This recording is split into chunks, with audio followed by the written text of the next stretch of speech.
Hello. Hello, boys and girls, plane shifters all around the world. Hello.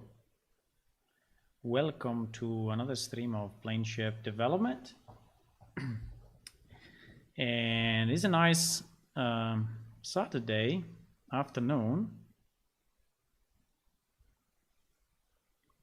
here in Italy. And I think I want to switch a bit the topic. We worked on pets and combat in the last week. I think I want to get back. Hello. Hi. I want to get back to something that I was working on some weeks ago, which was the Compendium. We basically laid out the foundation of the Compendium, but we never actually moved with the implementation or with definition of the database structure needed to support the Compendium. I think we did a lot of good work at that time, but sometimes there are more pressing problems like new bugs or other stuff to check, and so I've been working on that. The bug situation, I would say, is kind of fine at the moment. We still have some, but there are quite some minor bugs. So the really big ones, I think that we squashed. I mean, the server is not crashing too much anymore. We still have few known crashing bugs, but yeah, nothing serious. So the server, I would say, is pretty stable, and I think that we can work on something new. Now, if we go into the Compendium, right, we can go back and check the last time we worked on the Compendium. The last time was at the end of January. Yeah, during January, that is when we worked on it, and we basically created a lot of screenshots here of the different games that are implementing a sort of Compendium, right? Like, for example, this one for Warframe and the way they manage the codex, the creatures. This one was The Witcher, how they are managing the bestiary and things like that, and few others, right? So basically, from that reasoning, we try to catch the best of all the different games or all the different ideas, plus adding on top what we wanted. And this was a bit of a summary. I know it's a very busy slide, but this was a bit of the summary of what we wanted to have in the Compendium, which basically are all the ones with a green marker, the ones that we felt they should not go into the Compendium, the one with the red marker, the red X, and the ones that maybe could go, but at the moment are not really preferred, which are the ones with this single red mark. And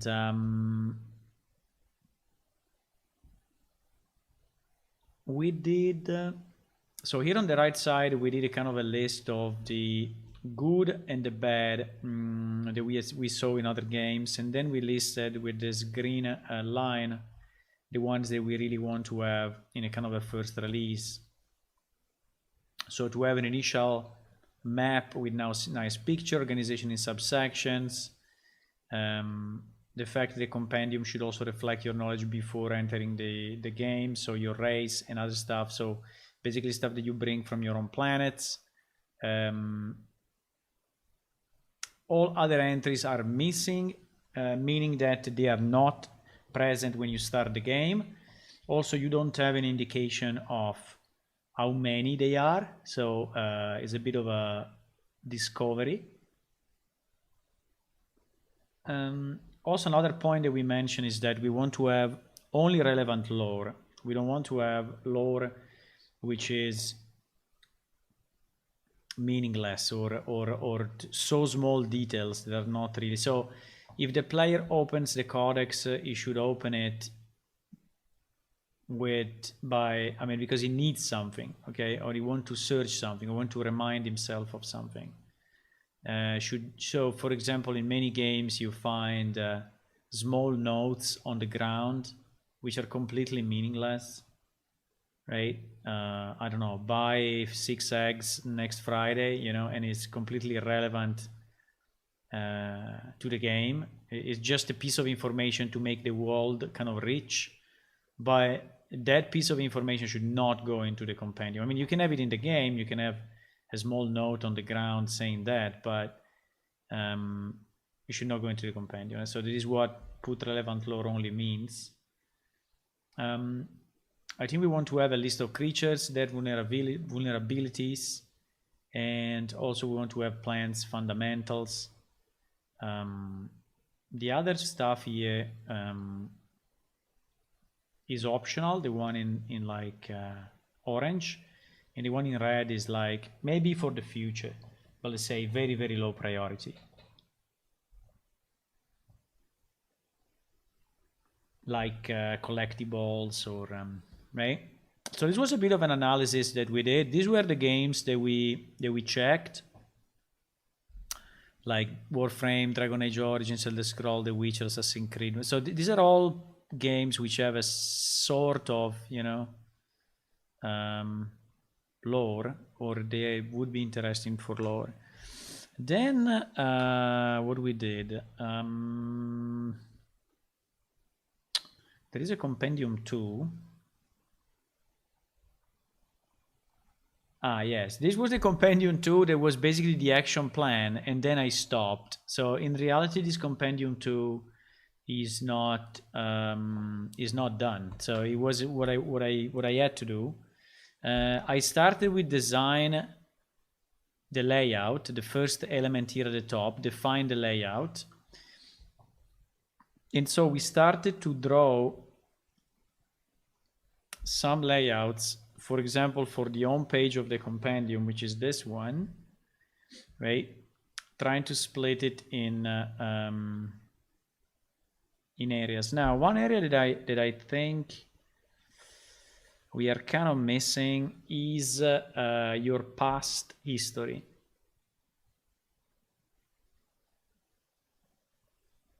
I think your past history should go inside main story.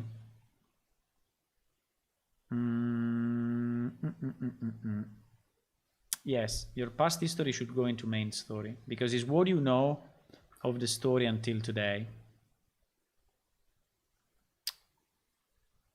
Then we draw a bit of a creatures kind of layout, and we draw these pillars 1, 2, 3, 4, 5. I have no idea what is it. Sorry, there is another game. It's Pillars of Eternity, the way they do the yes. And then we did plants. So we had a kind of a UI for the plants, but I was not very sure what kind of information should be on the plants page. Minerals, we did the minerals with the 3 levels of information. There was this reasoning. Oh my god, now I remember it. There was this reasoning which was quite a bit, yeah, with the locations. I have to recall what was this. So 1, location Isla Javer on the main map. You discover a new place by reaching a specific landmark coordinates. When discovered, it goes into level map. Okay. When you meet one of the following, they will be added to the compendium in the location. If you have the map of that location, you will also see the NPC on the map. Yeah, this one was also good reasoning.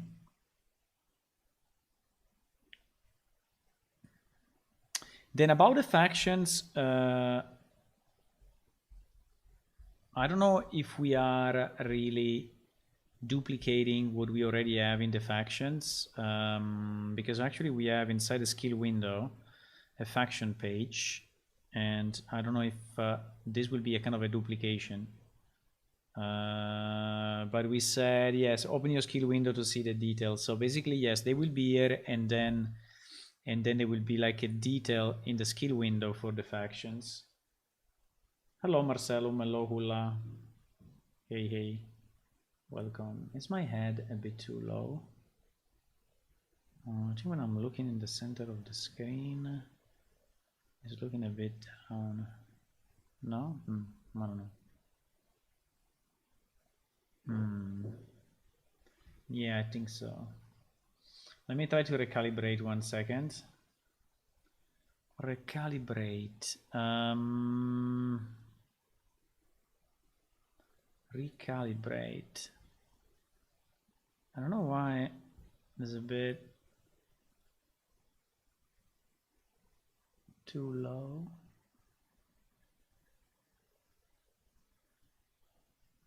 I think now is better. I think now probably I'm looking more front. Yes.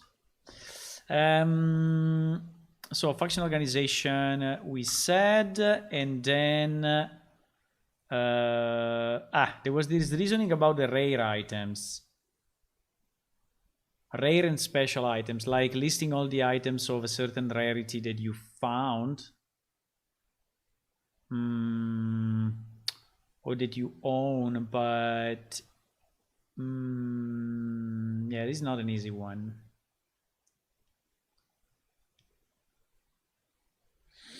It is not an easy one. Okay, so what we need to do now, the layout is kind of defined, right?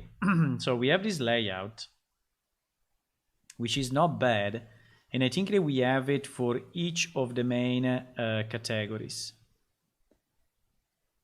Now the problem is deciding what to do next, which is not easy at all. Okay, because the you know, the topic is so broad that there can be so much really to do. So action plan, we need to start with an action plan, right? Define the layout, and I think this one is done. Then the first thing that I need to do, I need to decide the data model. So where in the database this information will be stored and how this data model will look, okay? Without this data model, we'll not be able to actually build the rest, right? Now, decide the data model, I think, has a lot of subsections, because we need to decide the data model by page, but also by, it is by character, right? So every character, do you think would be annoying, you know, to have, I think it must be by character, because we could have it by account, but having it by account, it would look very weird. So like when you unlocked that knowledge with one character, you have it for all the characters.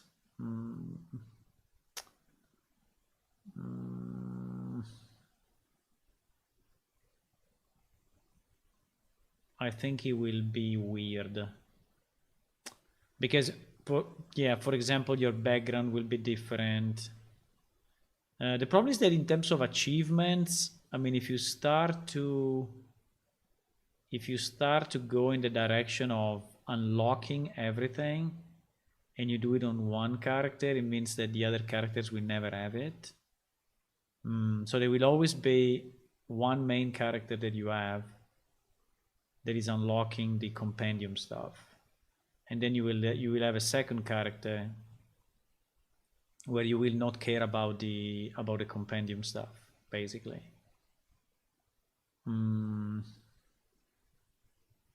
Yeah, but we have to do it by character, because if we decide that, for example, you need to identify certain plants, you know, before you know them, there is no way. So it has to be done by character.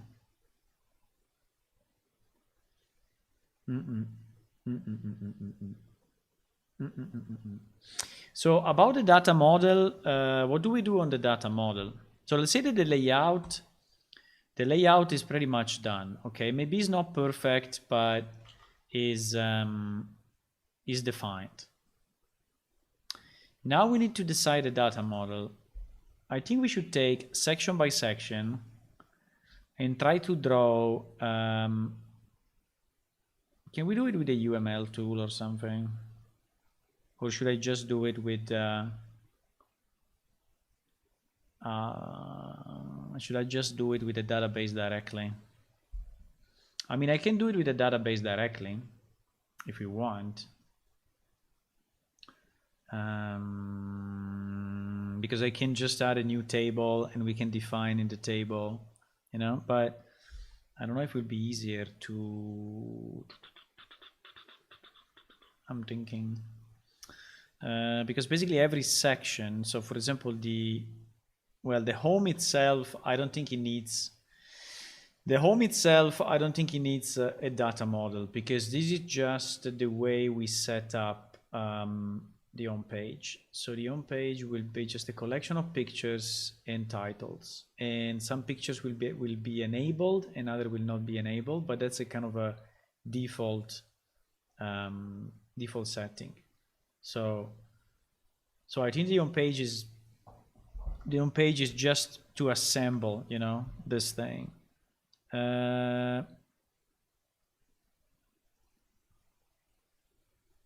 The creatures, I think, is the one that we really need to think about. And also the levels of information. Okay, let's start to think about this one, okay? Because I think it's a good starting point. Let's start to think about this one.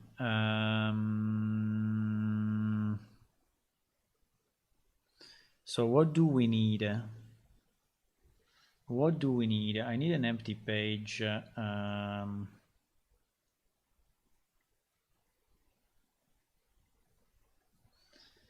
I need an empty page.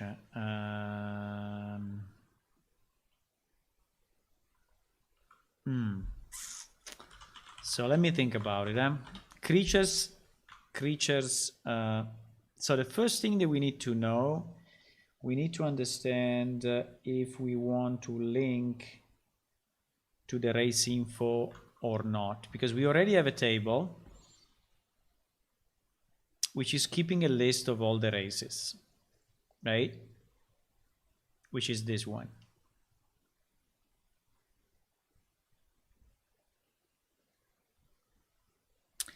Now the problem is that we need to say to the compendium which of these races are valid for the compendium, and we can do it directly in this table. So we can add just a new column and we can say compendium enabled or something like that. No, is in compendium, which I think is not a bad idea anyway.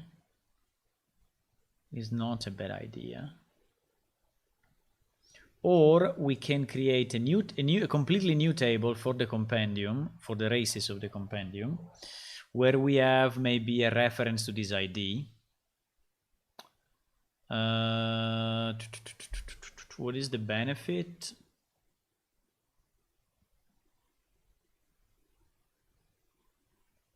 Because I'm just thinking which information of the race table we are going to put in the compendium. So for example, are we going to put the sides?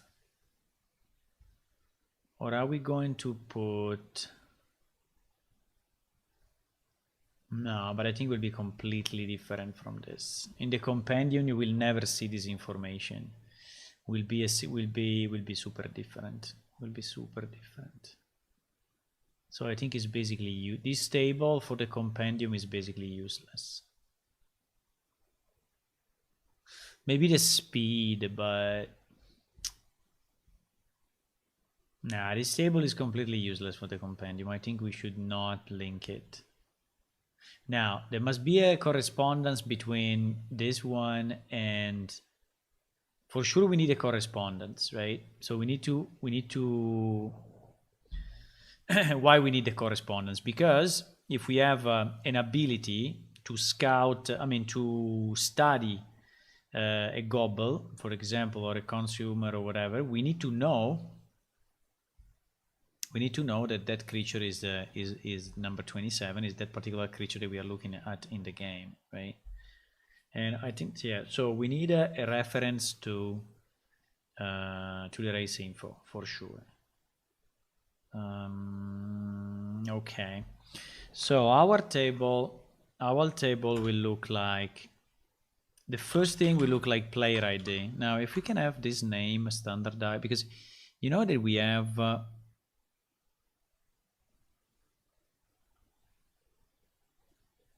a lot of tables with very inconsistent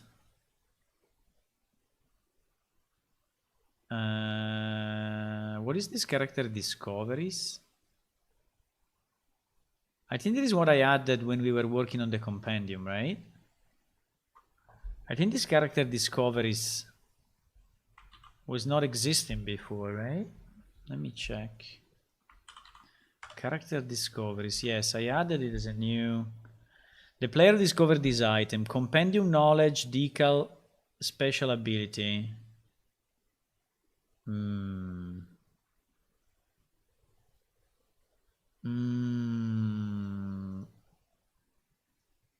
Okay, I understand what this means. I think it is a good thing.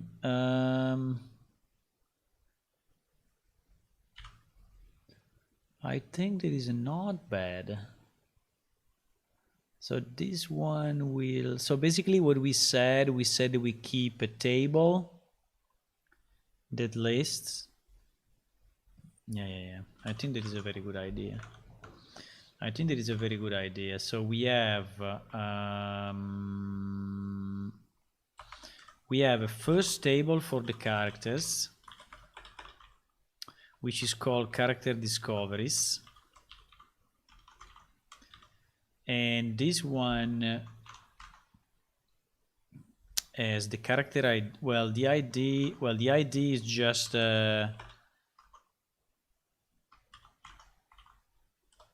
okay, ID, character ID, type, and then child table ID, which is basically pointing to the ID of the specific table based on the type.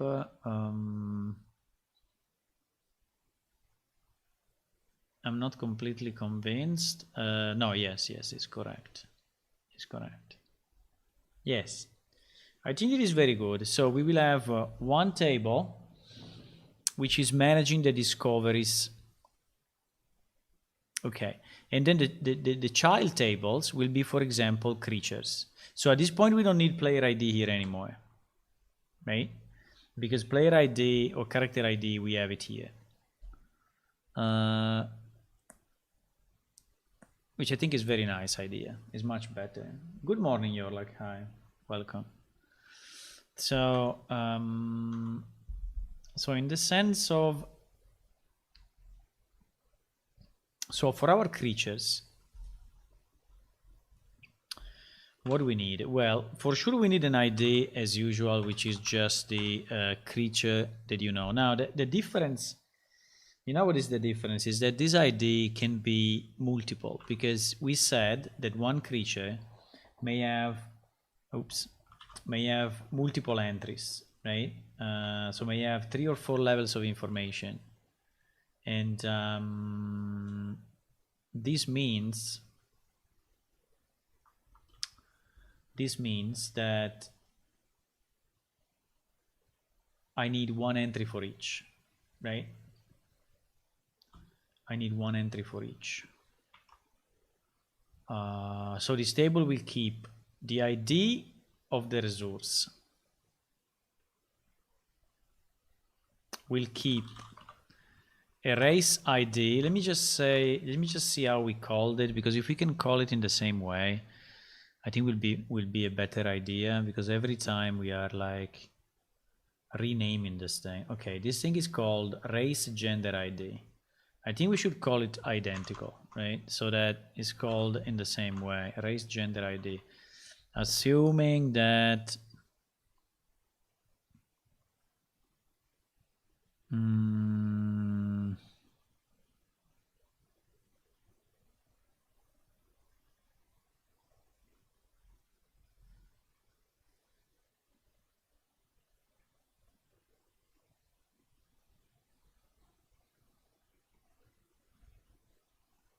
assuming that tribe, let me just check tribe members, for example.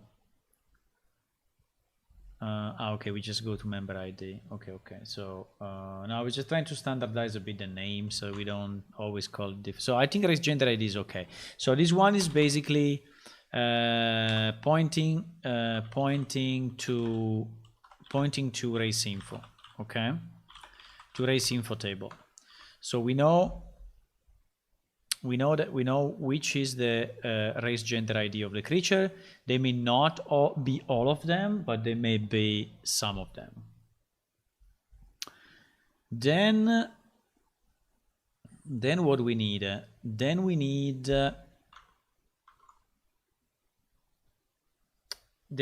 this 3 or 4 levels of information, right?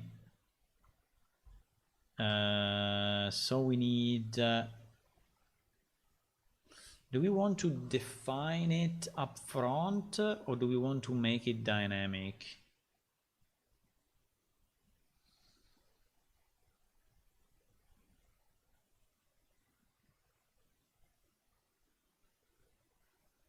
I think it would be nice if it's dynamic, but the only problem is probably the order.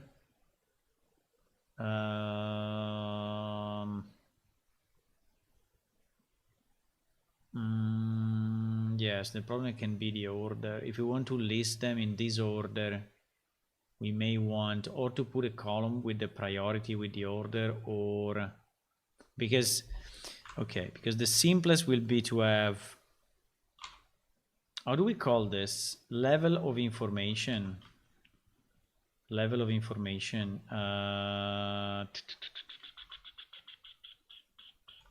In theory is a knowledge block, right? Is a knowledge block, or a knowledge, or a compendium knowledge, or a knowledge entry, right? It's basically a knowledge entry. Is there another way to say knowledge which is shorter, like info entry? Info entry sounds pretty bad though, but I can also call it knowledge entry. Probably, you know what, in the query, the longer is the name, the hardest is to type. But okay, in theory should be knowledge entry. Knowledge entry should be divided by well, actually I can avoid calling it knowledge entry. This will be just the entry or the item name. Can we go like item name? So the item name will be example habitat or ecology, right?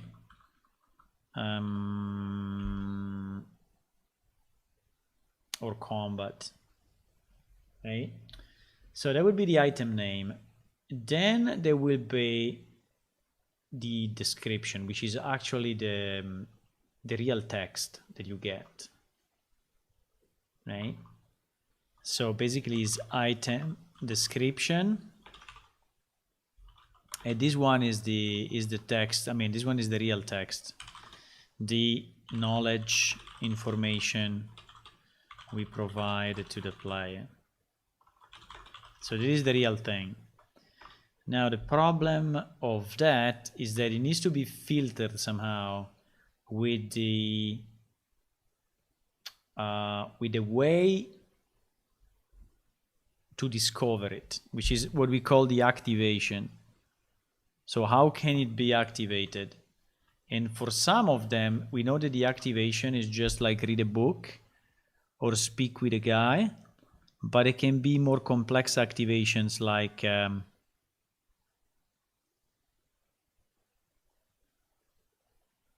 yeah, like completing a quest, starting a quest, starting a creature, killing a creature.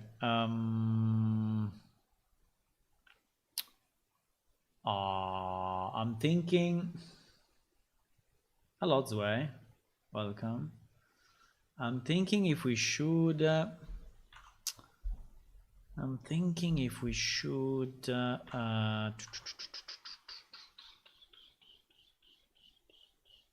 Because we could have here an activation type, okay?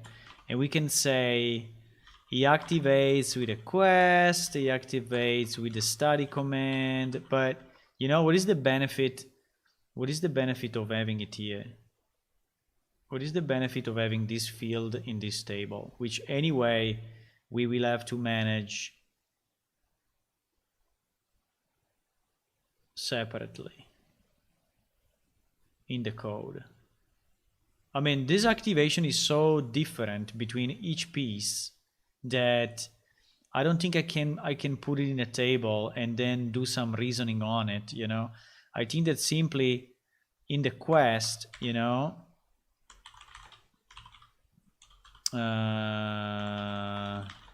there will be, I don't know, give knowledge item 123, you know, this will be in the quest. And so when you reach a certain level of a certain step in the quest, and so you speak with the NPC, you will be given a certain ID, and that ID will correspond, you know, to this thing. So I think the activation actually is useless in this table. Even if it makes sense from a logical point of view, from the implementation point of view, I will always put it in the code. I don't think I have an automatic way to read this table and generate, you know, what I need to generate. I mean, at least for the quest and at least for the books. Quest and books, I think they will come directly from quest and books. But if we are thinking to, for example, killing a creature and having to study the creature, right?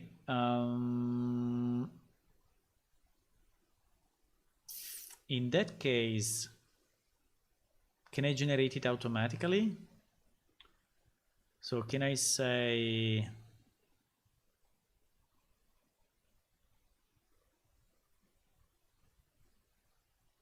in that case, I think it will be nice to have it here. Because in that case, what happens? You know, you kill a creature. Then you do like /study, for example, of that particular creature. So the /study, what should do? It should read if that particular race gender ID has an activation mechanism, which is /study, and maybe provide a kind of a formula of complexity, right?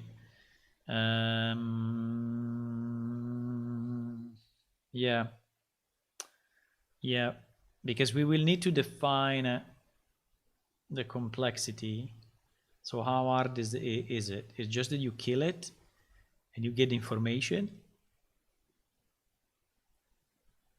or yeah, I think the easiest will be that you kill it, you target it, you do /study, and you study the creature.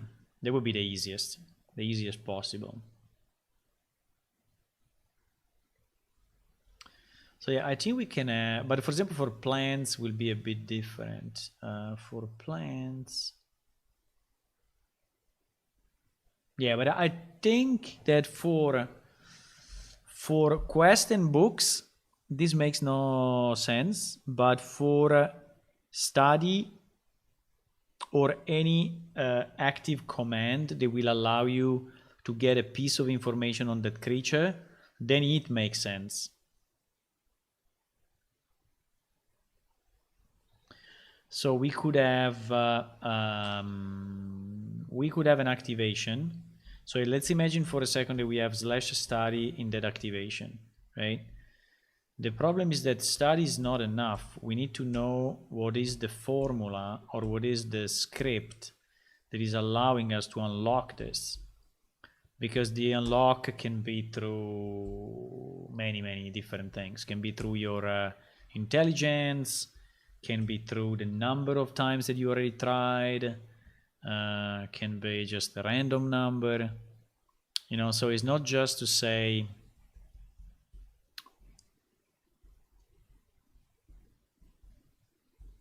I think we need an activation type, and we need an activation script. I think that's what we need. The problem with the activation script is that today is not existing, so we will have to define a kind of a syntax for that and put it in practice. So that would not be very easy. But, you know, we can do it. We can do it. For example, you can have a prerequisite of X intelligence. Okay?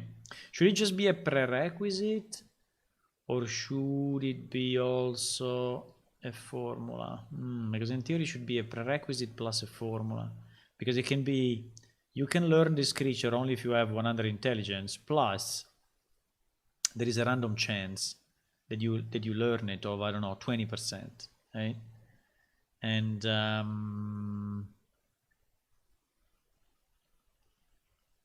can we put the prerequisite together with the script? Because usually in our database we split them.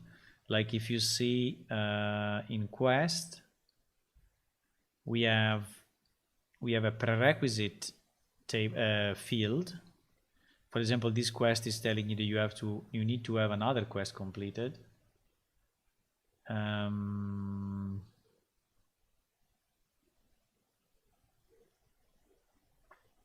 But then the script is somewhere else.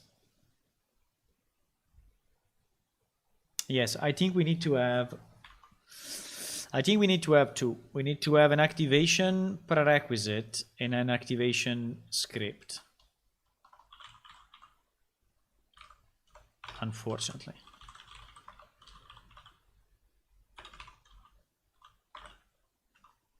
Example, randomize a number, I mean, let's say 20% chance, right?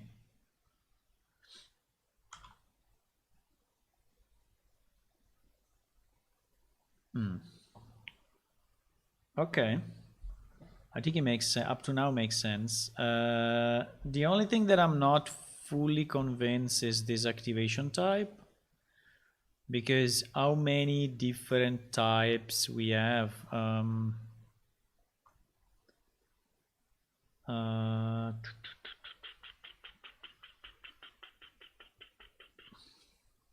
mean, this works well for creatures.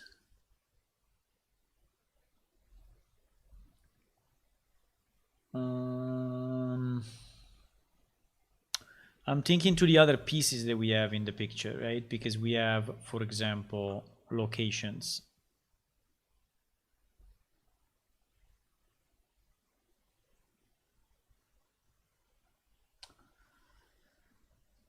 The problem is that location is working in such a different way. Locations is working in a completely different way. Plants, creatures, and minerals, I think they can work pretty much with the same system. Factions is a completely different system, and locations is a completely different system as well, because I cannot really have... So let's think 1 second to locations. Locations is basically when you reach a specific landmark. So there will be like a trigger in a specific area.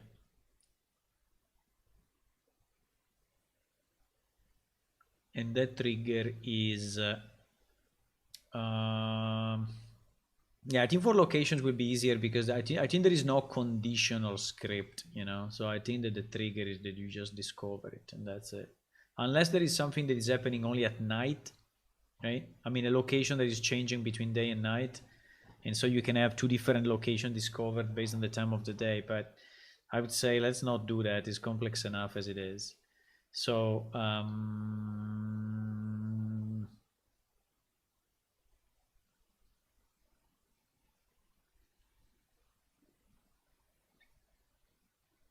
so give me just a second because I have to do something. I have to take this out and put it here.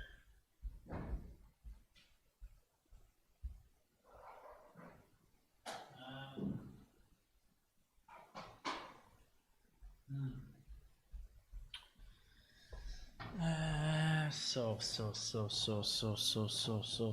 the location will work completely different. So I think it's not meaningful. I think it's meaningful for our creatures.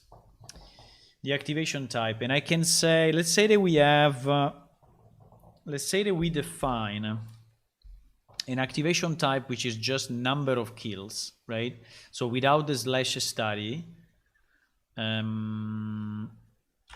or number of kills, or yeah, the problem is that it must be a command of some type. If it's not a command, okay, let's leave the activation type, but I don't know if I'm gonna use it. I think the activation prerequisite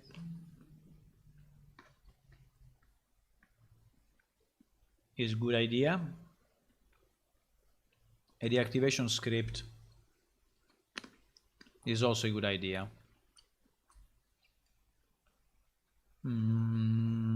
Okay, so I think that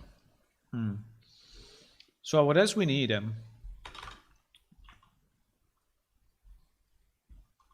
We need a picture.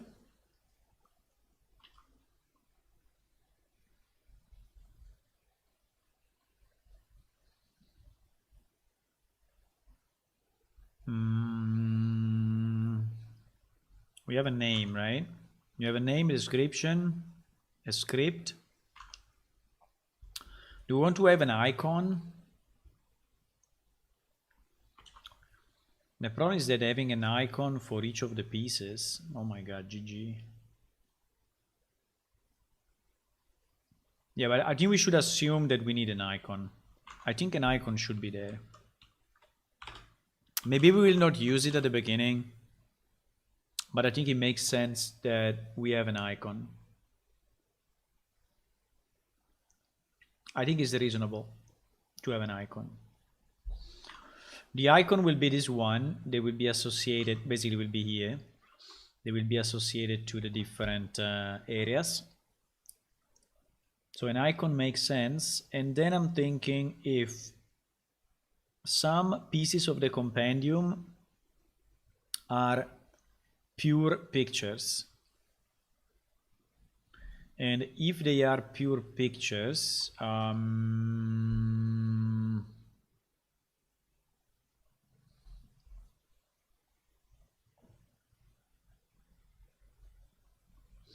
but I think that for creatures, I mean, the picture in the middle, I think we will just derive it from the creature itself. So I don't think we need to put it in the database here. I think we'll just, because it's a creature, we automatically take the race gender ID and we associate an image to that. I think that's the simplest. And maybe in the future may even be a video. I mean, this thing can even be animated or can be a 3D model, you know. We will see what we want to put. I mean, for now, probably is a picture, but in the future can be anything else. Am I missing something?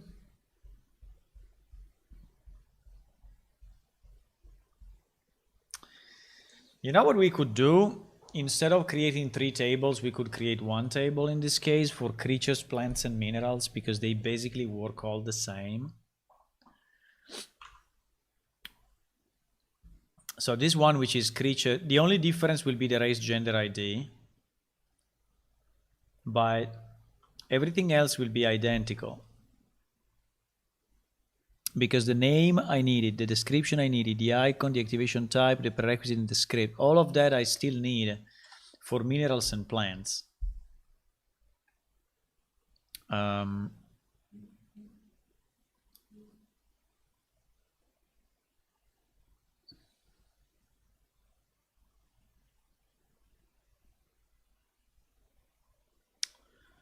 I'm just thinking,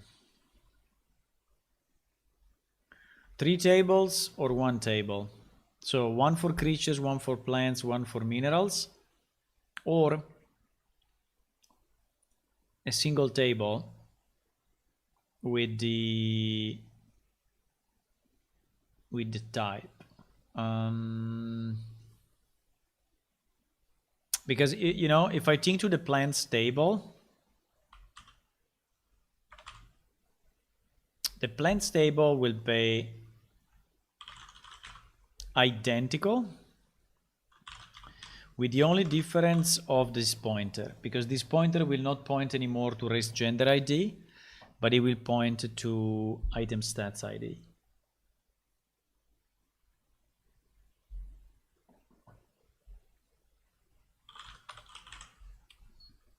The rest is identical. So, and for minerals, let's say there is only a way to organize them into blocks. I mean, it's nothing. I think just for a matter maybe of organization is a bit easier to keep 3 tables, because you can, you know, reload only one of the 3 tables. In terms of amount of information, these tables will have very, very few elements. I don't know, like 50, 100. So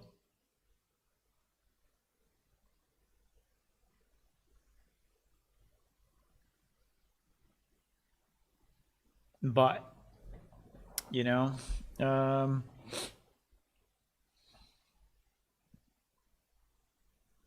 because for example, minerals will be identical to plants, because they will have to point to item stats ID as well. Yes, they will point to an item stats.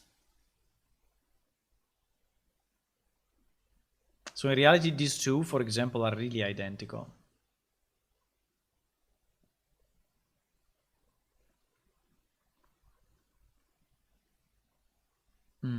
I think we can do 1 table, boys. I think we can do 1 table, and we can say, so we need to have a type. We need to have a type which will be 0 creatures, 1 plants, 2 minerals, and this one will be race or stats ID.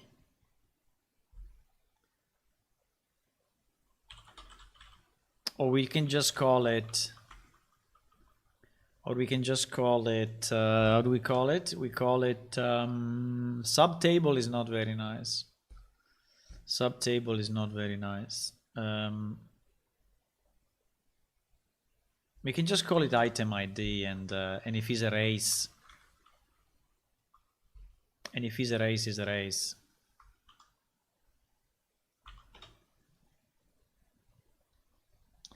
Item ID, I don't know, or ref ID. Maybe we call it ref, like reference ID. Ref ID, which is pointing to the race info item stats table based on the type, right? Based on the type.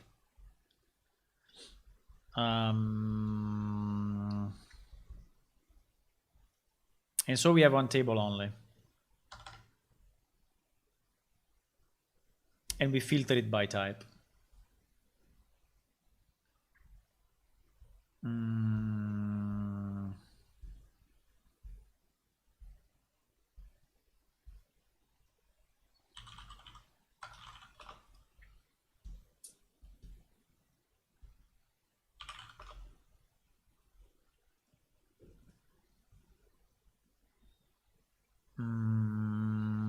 I think it's good.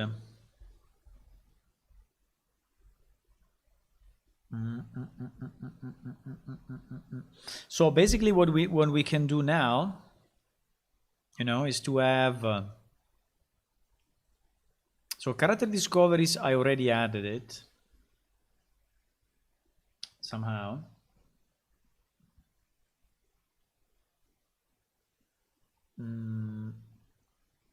Someone is trying to add me as a friend on Discord. You can message me. You can message me anyway, also if you are not my friend on this. I have open messages.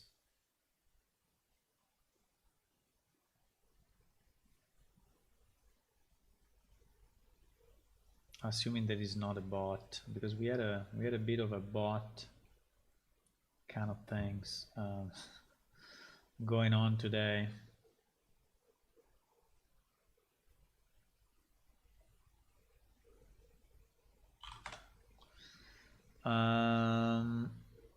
Okay, so I think with these two tables we are doing basically all this section, if I'm not wrong. Assuming that the piece of information that we provide is only text. Because if this piece of information needs whatever additional stuff, then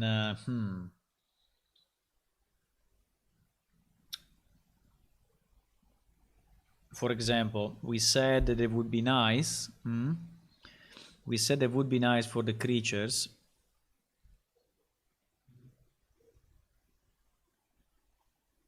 to have something like this, with the vulnerability at the bottom.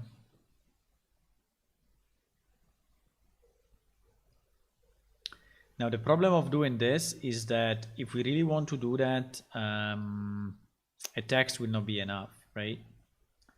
A text in our table will not be enough, because we will have to decide, you know, additional icons, and unless we make it a script, like an XML something,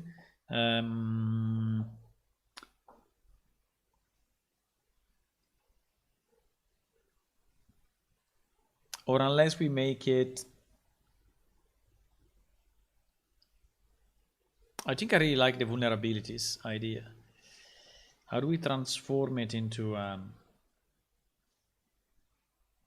don't know.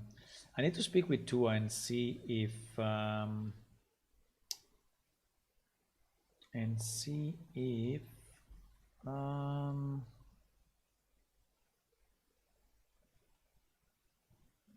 he started to define some of these elements.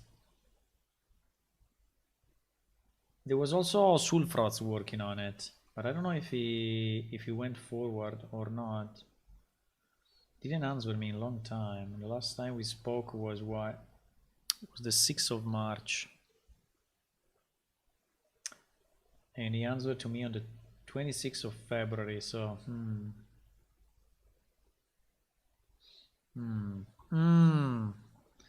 another one disappearing in the internet, maybe. Okay.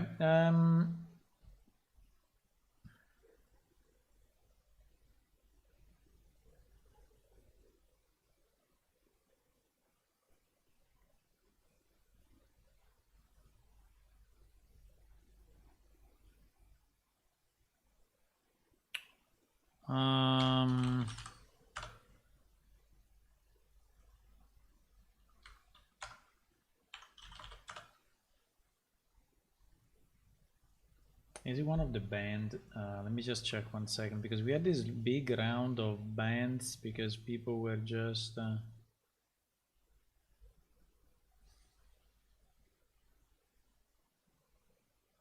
no, it's not in the band list.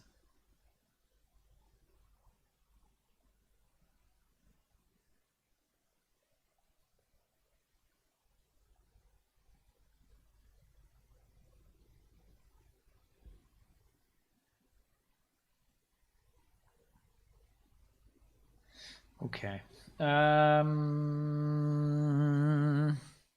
I think I can think to the vulnerability a bit later on. Okay, so for now, I think that with these two tables, I think we are good. Okay, we are not perfect, but we are good. Now let's try to understand the other pieces. I think with this one we covered this. Let me just open up plants and minerals just to remember if there was something else that I'm missing now.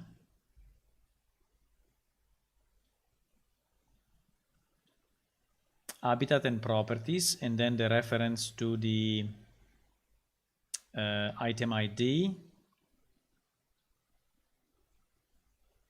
and potentially a picture, but this picture we will do it based on the item. Yes.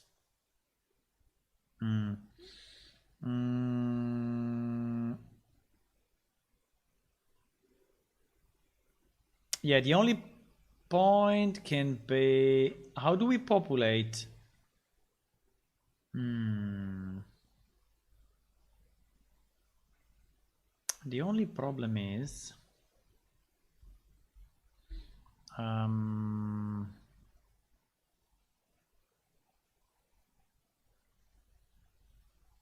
how do we populate this drop down? How do we populate this drop down? We populated based on yes, we populated only based on the creatures that you know, because we said that we don't want to have the full list, right? So you will see there only the items that you actually learned,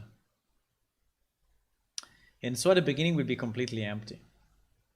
Will be completely empty. Maybe there will be a description here in the middle saying what you need to do, you know, to learn about different plants. But there I think it can be a static text.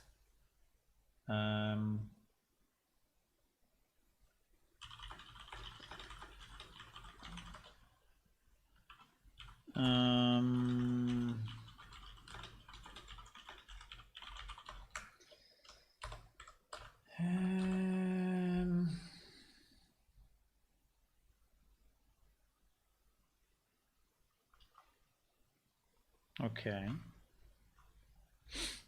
Okay. I think we are good. I'm just trying to think if there are other pieces that I may miss, but I think that these are all the pieces that we need for the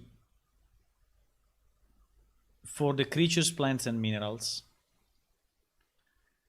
Now, for locations and people. Location people is a mess. Let's try to do main story first, okay? Which I wanted to leave gray at the beginning, but I mean the other time, but I think that we can actually populate this one with. You can actually populate this one with the background history at the beginning. So how does the table look? So main story. Okay, apart from an ID, which you know is always there. Here there should be no pointer to any other reference, I guess. But you know what is the complexity of this one? Is that it's very likely that this one is a mix of pictures and text. Very, very, very, very likely. So or we point to a book, which can be an idea. So we have a creative, we could have a creative type, because for books we already have, for books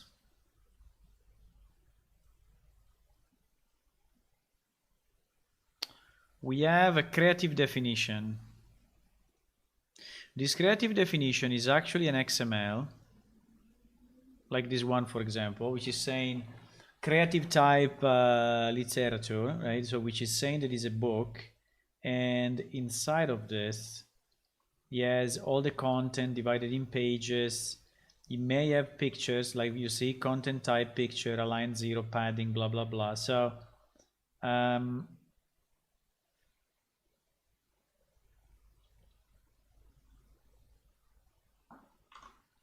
I think that for background story, or main story, that would be the best. The complexity of this is that they absolutely need to be in a sequence, and they can be multiple items for one single entry. I think with this one we probably need to manage. We probably need to manage separately.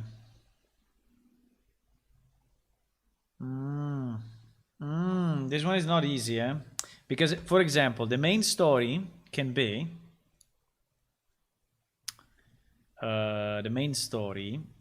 Just for a second, then we put it back. The main story can be, I don't know, a picture with some voiceover telling you something and some text, you know, and then a transition to another picture, you know. So is really, so how do we reference this into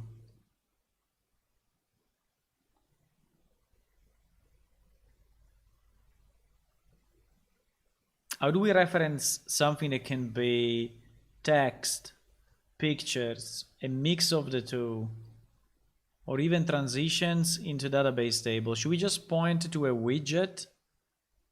Should we just point to a widget in Unreal and we will run that widget? Or should we just have an ID, which is a special ID? I think we should do this. I think we should have an item type like we have above, right? And the item type can be 0 pure text, right? And pure text will be easy. The only problem is that I think we will need a title though. Well, the title is the item name.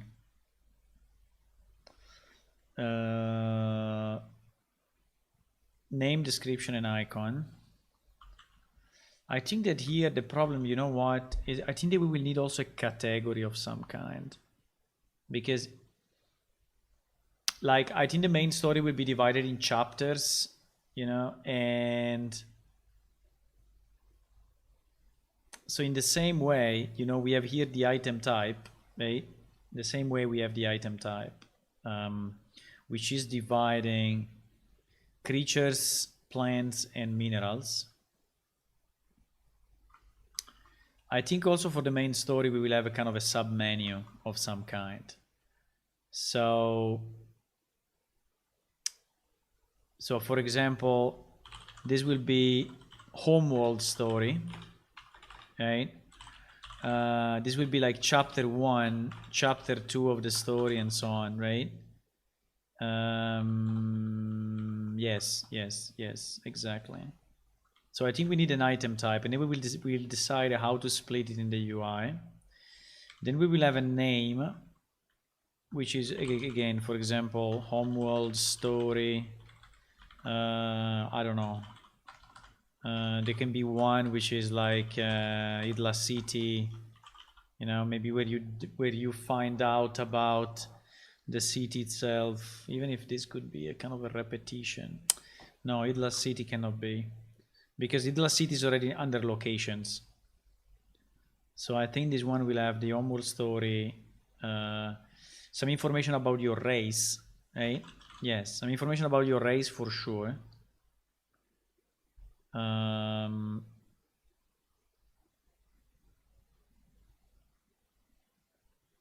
And for example, if I'm thinking to the race, again, the race can be made of pictures, can be made of a voiceover, can be made of text.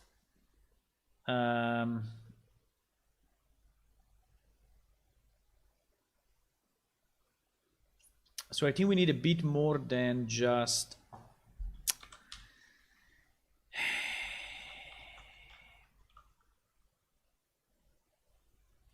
I think we can have this item creative, like we said, which is like a book. So creative definition like for books, which may contain images and text. And maybe we can expand that to be even more than this. It can even have a voiceover, right? At the moment, I think it doesn't, but I think we can expand it so that it has a voiceover. So I think if we can reuse the same syntax, it will help me. Okay.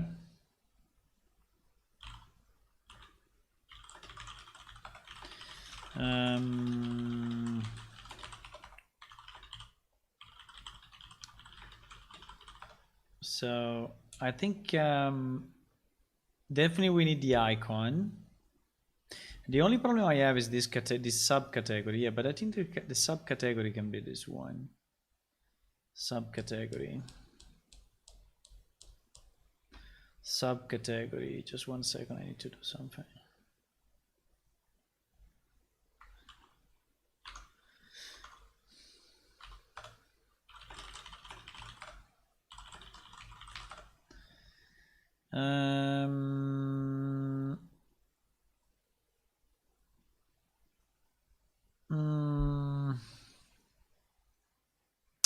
The main story is not very easy. But, you know, at the beginning I can go with text only. But I think it would be very nice to have a mix of text and pictures and voiceovers. Or even more, pointing directly at a widget, which would be... And I think we can put it in the creative. I think it's a creative definition. Yeah, I think it's good. I think it's good. I think creative can go, you know, after this. And if you only want text, you can put in the creative only text. So I think it can be okay. So basically the item type is the subcategory. The name is the name next to the icon. The icon is the icon, and the creative is what it does, right? So the creative is similar to the description. I don't know if you should make them all creative, but no, at the moment I think it's a bit too much if I make this one a creative, because it becomes too complex. Okay, I think this can be enough for the main story. I think this can be enough for the main story. Yes. Yes, yes, yes, yes, yes. Now we have the problem is that we have the location and people. Oh my god, location and people is insane in terms of data model. Do we want to do it now? I don't think so. I think location and people is its own project, you know, because as we said, location and people is this.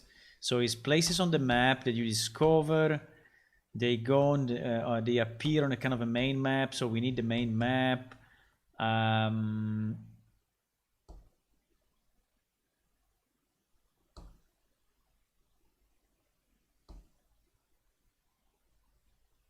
It's a freaking mess.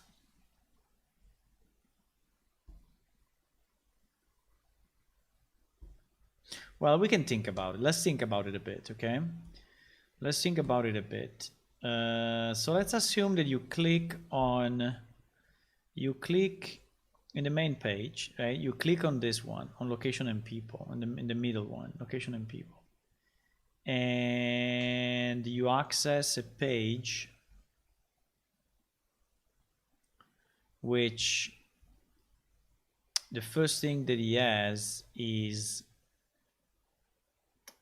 a world map, right? Is a world map which is basically this thing, with the locations that you know. And at the beginning, unfortunately, you will have 0 locations known. The only location that you will probably know is the stone labyrinths, because you will start in the stone labyrinths, different from today that you start in Idla. But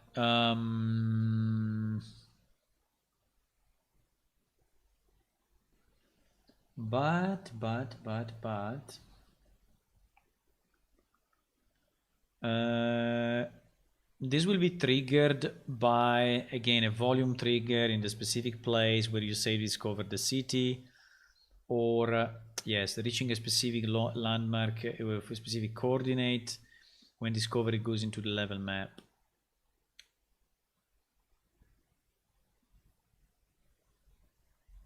So which kind of data model we need, apart from an ID, which is easy? We need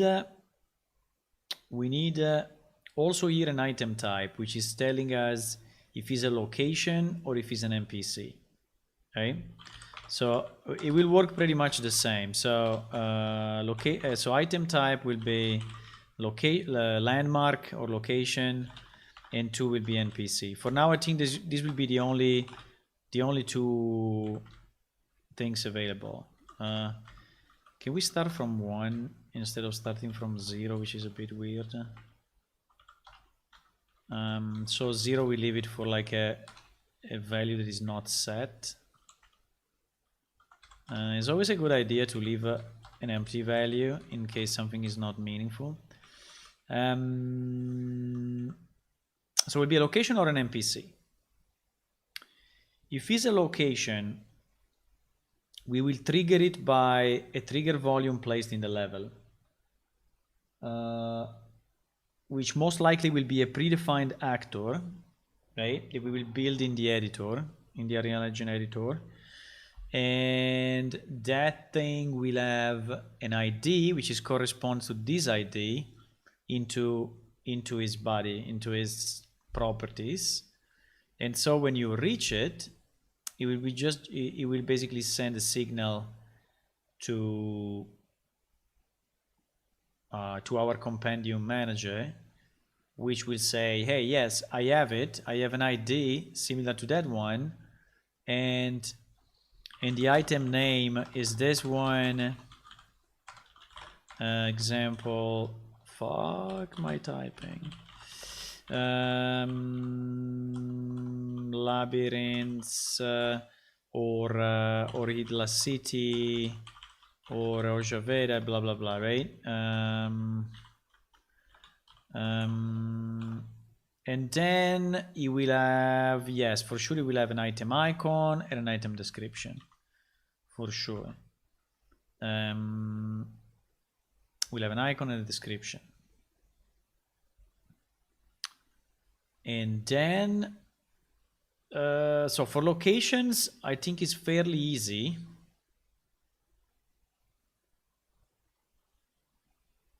The problem is there is a location in the main map, right? Location in the main map means that, yes, there is a trigger, you discover it, it goes here. Then I guess there is a submap, like the one that you see at the bottom, this one.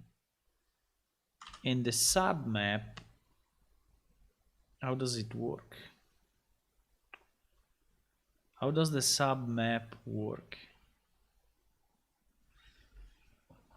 You buy it? Ah, okay, we said you buy it. We said you buy it. So why is 3 and not 2? I think these two are inverted, huh?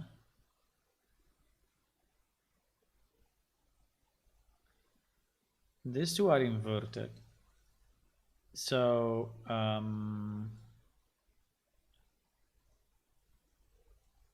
so this is 3 and this is 2. Because, I mean, you need to have the map before, you know. Otherwise, how can you do it? How can you do it? So,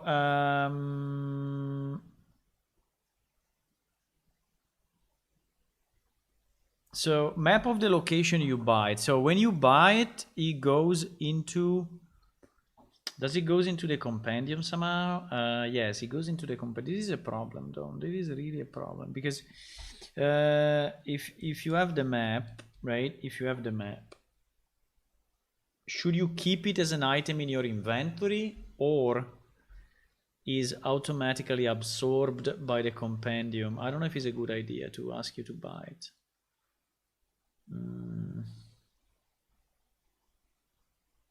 Or they can be submaps, huh? Because, for example, for Idla we can have the Idla East map, the Idla main map, the Idla North map. So in reality, one big location can be split into multiple sub-locations.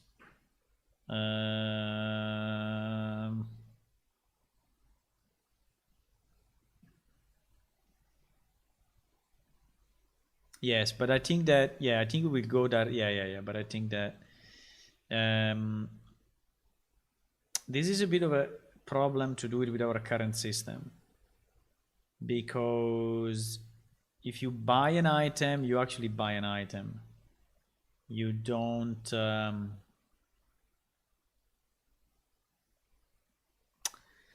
this would be a bit of a problem, but I think we should do it this way anyway. So map of location, you buy it. It's not a physical item. It goes directly into the compendium. I think that's the easiest that I can, because if it's also a physical item, you know, we can leave the physical item. But if we leave the physical item, it becomes a bit of a mess. Like people giving maps to, or is consumed. I think it's consumed is a good idea. I think we can say that it's a physical item that you buy, but then you can consume it.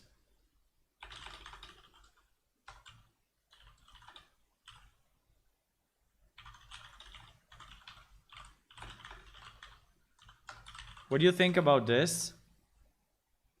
What do you think about this one? So basically you buy a map, you go to Jayo's and you buy a map, and it will give you a map. And you can open, and you can you open it? I think opening it is a bit of a mess, but well, we have the picture anyway, so I think yes, you can open it. You can open it, but when you open it, there is a kind of a small button that says consume, and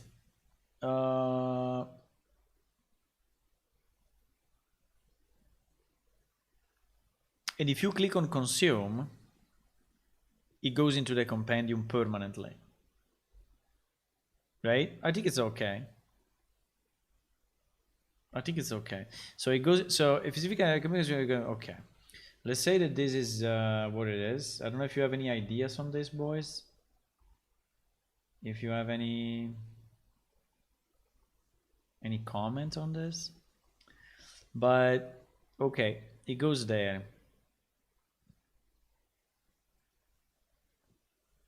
So it means that in our data model we need to have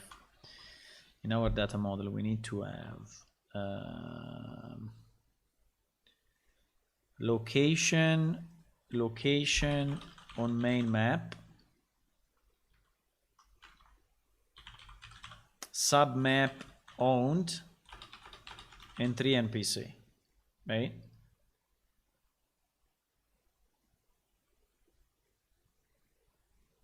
You have to understand how the compendium works. This book already written by the player can read only the part of it. Yeah, you have to consider it like a journal. So at the beginning is empty. At the beginning is an empty book. And then as you discover stuff into the world, right? It populates. I mean, it is getting added to the compendium. So at the moment it starts as empty. But then, for example, you learn about a plant, and the plant goes into the compendium. You learn about a creature, and the creature goes into the compendium. So is your journal for the things that you have discovered.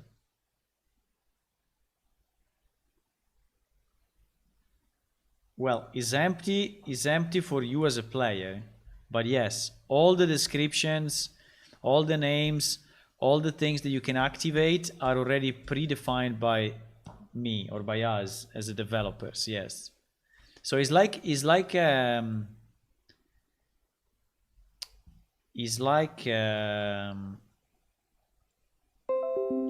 having a puzzle, you know. So you have a puzzle made of pieces, you know, and these pieces already exist, right? These pieces already exist. They're just not in the right order and you don't know them.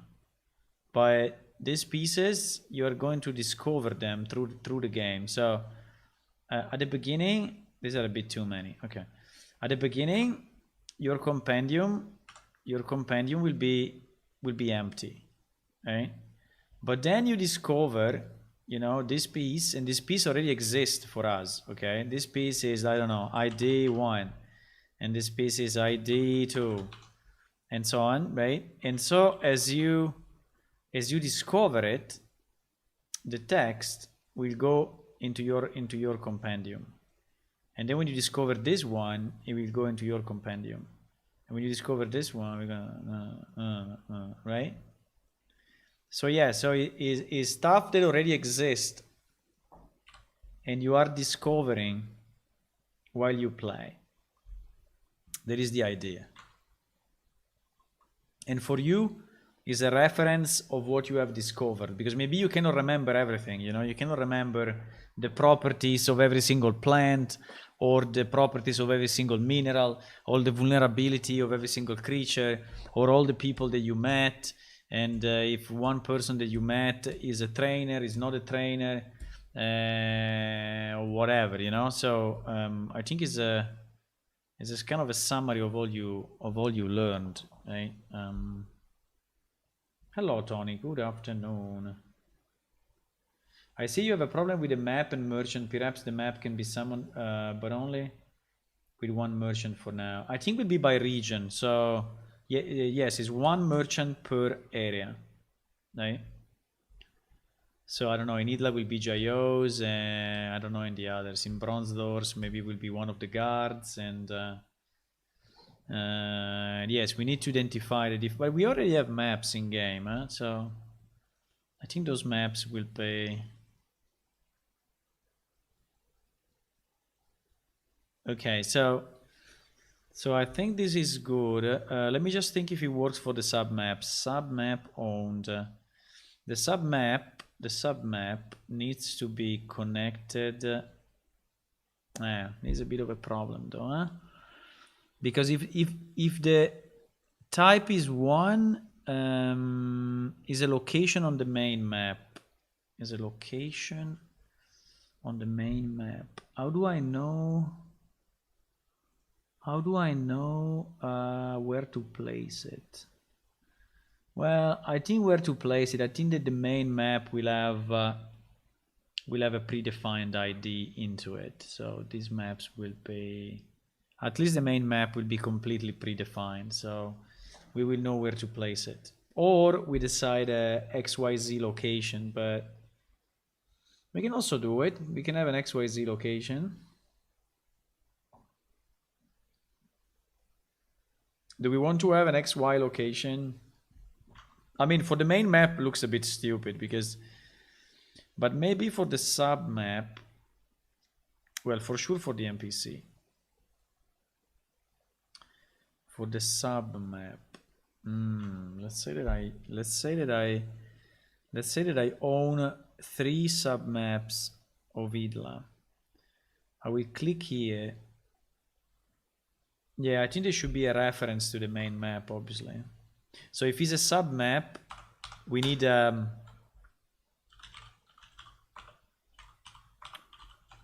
we need a main map ID. So this one is the reference. So if this is a submap, this points to the main map reference ID, to the main map item ID.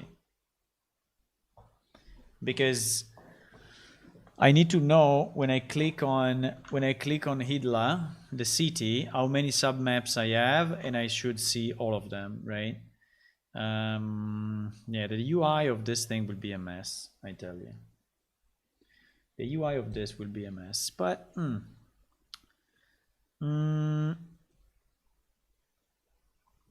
so this one is basically working only if is a submap.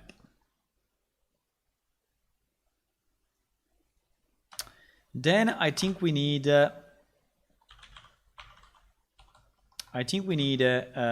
coordinate X and coordinate Y.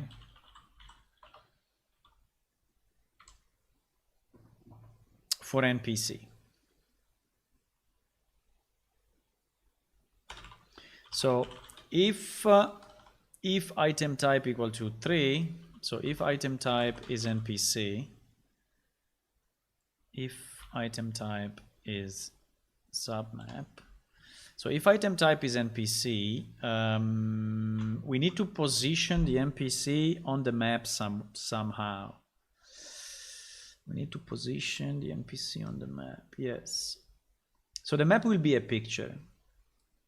And we need to say Duroc, I don't know, 100, 100, right? So it will be placed there. Now the problem, I think, it should also be clickable though.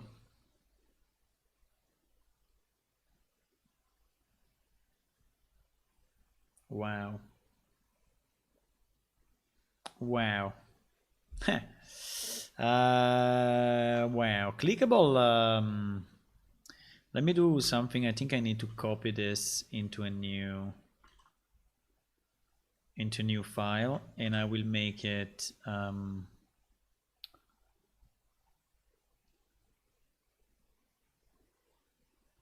no way. I will make it because I need to save it somewhere. I cannot keep it here forever in a temporary file. I think we need to go here, and in our, yeah, we will go Unreal Mission Compendium DB or something like that. Compendium DB structure. Okay, so we saved it otherwise. Because it's becoming too much, you know, to lose it in case my PC goes crazy. So so if he's an NPC, we can, now the idea was to have the NPC on the map. Yes, if you have the map of that location, you also see the NPC on the map. When you meet one of the following, they will be added to your compendium in the location. So if I meet a trainer for stats, he will now, do we want to have on the map? I think the easiest will be to have like a, you know, like a filter. The easiest will be to have like a small filter here that you can filter by, can I, no. That you can filter by, fuck. Yeah, Paint has its limitations. Paint has its limitations, boys.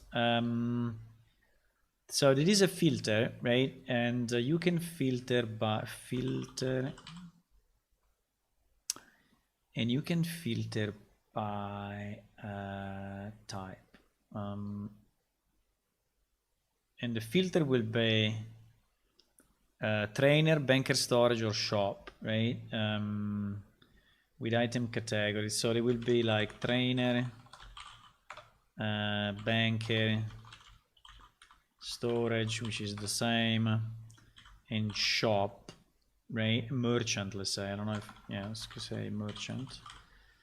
Now this filter is okay, so you will be able to select, you know, these filters, which I think is nice. The only problem is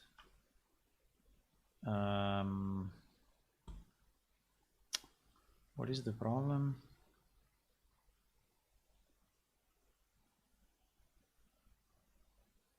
The only problem is,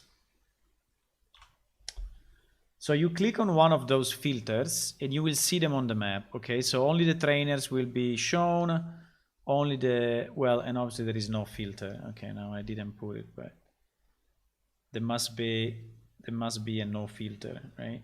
As well, otherwise you will never be able to see them all. Right, so Yeah, we'll never be able to make the box identical to that one, unfortunately. Maybe I can. Yes. Let me save this because I think it's a good reasoning. So I will have the filter. I will filter by trainer, banker, or merchant. The names will pop up only if I discover them, remember? Only if I discover them, because if I didn't discover them, they will not pop up. And then what happens? I can click on one NPC. I think I should be able to click it, no? And if I click it, something pops up, which is telling me what this guy is doing. Because otherwise...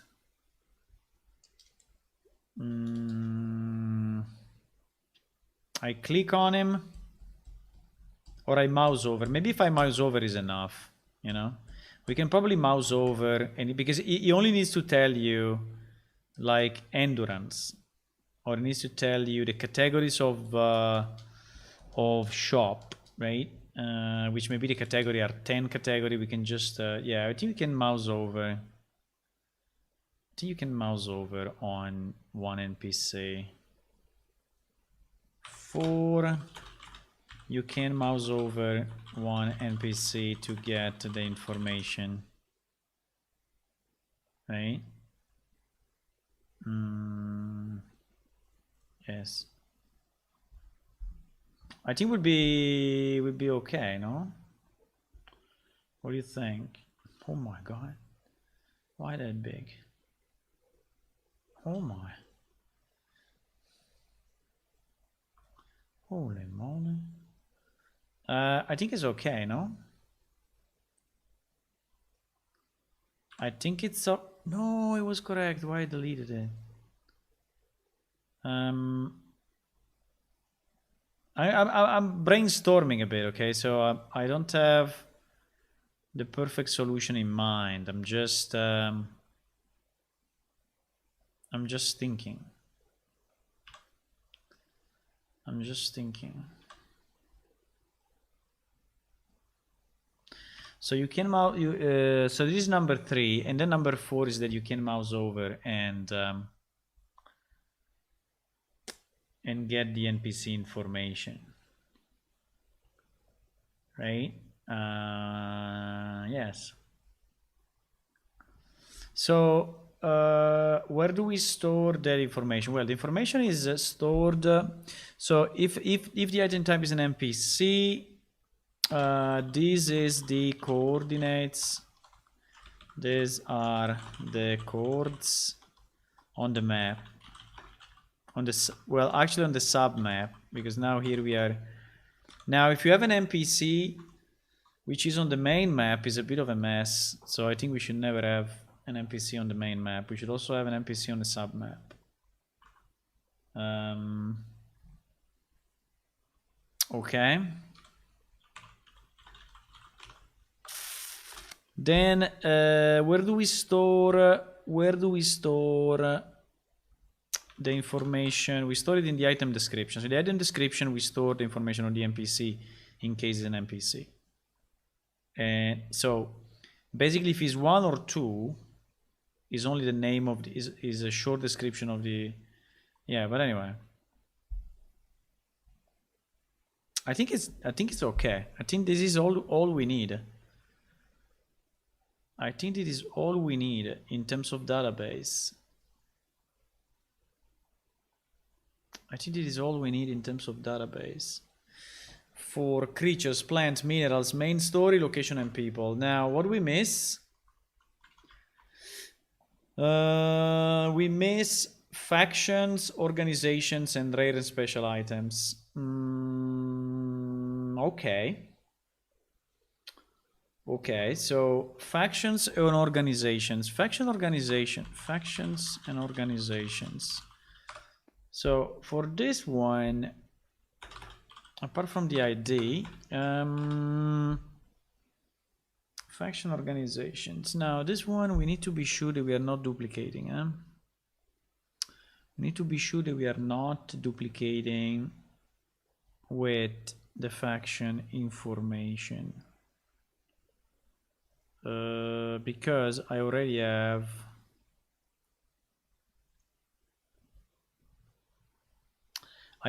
in the database a table which is called factions and another one which is called faction ranks.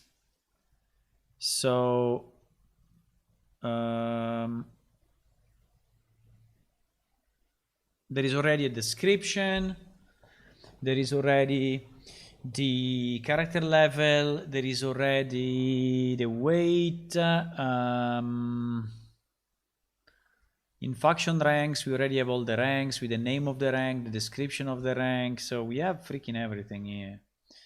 So we already have everything here. So I think that yes, this one is only related to the background story of the faction. It's not about how many benefit they give you in trading or things like that.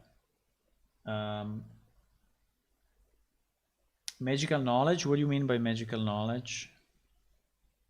I mean, you are speaking about a new category or a magical knowledge for an NPC?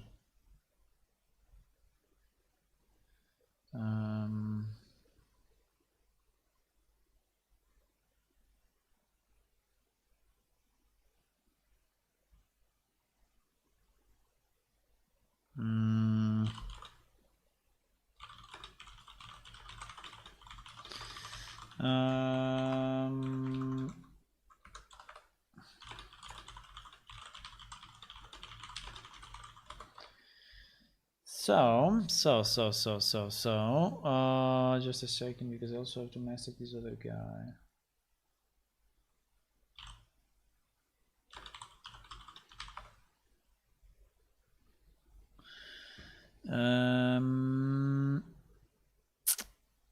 Yeah, so it will be only information like this, right? Be only information like this. So we need I don't think we need the item type.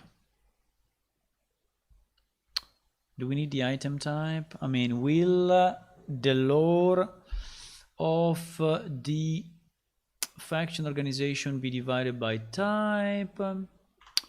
Actually, I think it can be divided by type, which is just the organization itself. This, oops, sorry, the organization itself. So this one.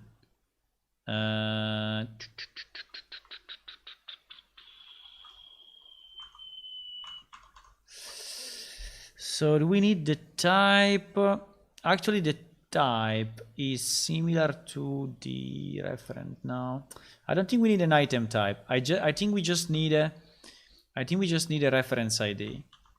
A reference ID pointing to the factions table. We just need a reference ID pointing to the faction table. And then so we know at least which faction is referring to. And then we need what? And then we need description, name, and icon. I think that's it. Name, description. So name is, for example, purpose and beliefs. Purpose, organization, notable people, right? So that is the thing. And then the description will be the text that you get. Yes. Now, in terms of notable people, there can also be pictures, because maybe there is a drawing of the face of the notable people, right?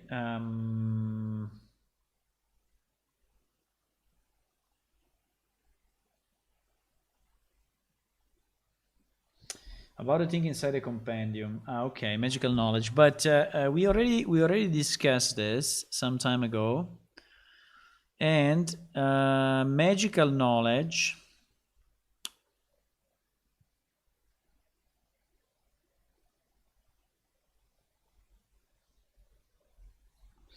Yes, we had we had one entry, which is this one, which is called Magic Basic Concept and Explanation. So it's explaining to you a bit how the magic works.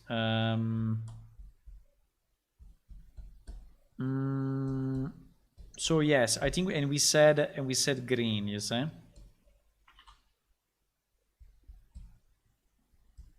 Which is coming through quest. Now, I don't have a section for magic, but in the same way, I don't have a section for religion.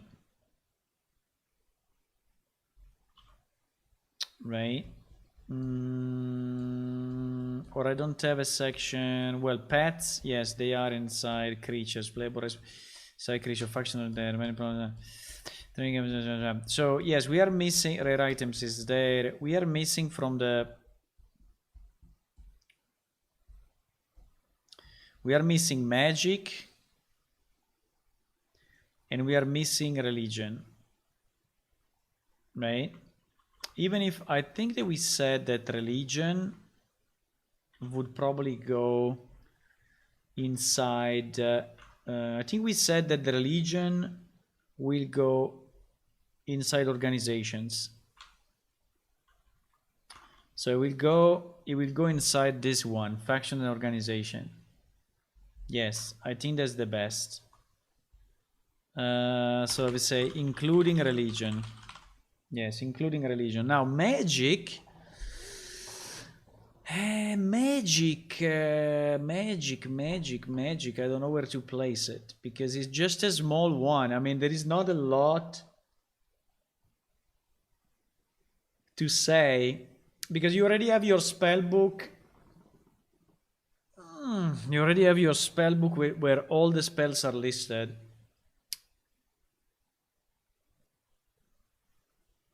I don't know. Magic at the moment is not listed. I don't know. Or we make another box. We can make another box. Right? We can make another box up here. Right? For magic.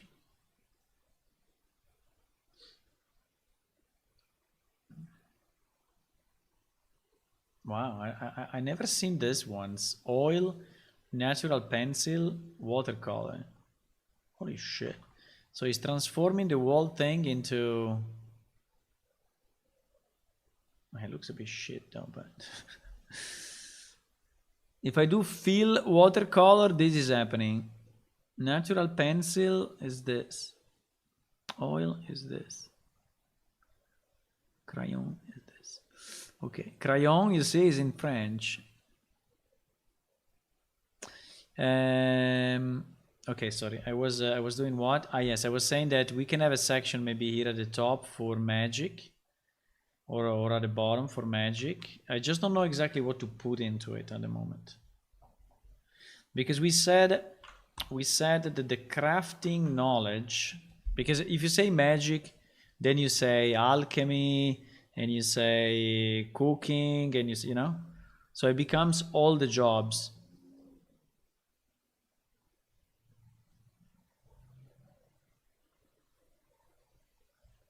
And for crafting, we said no. Because we said that crafting stays into the crafting books.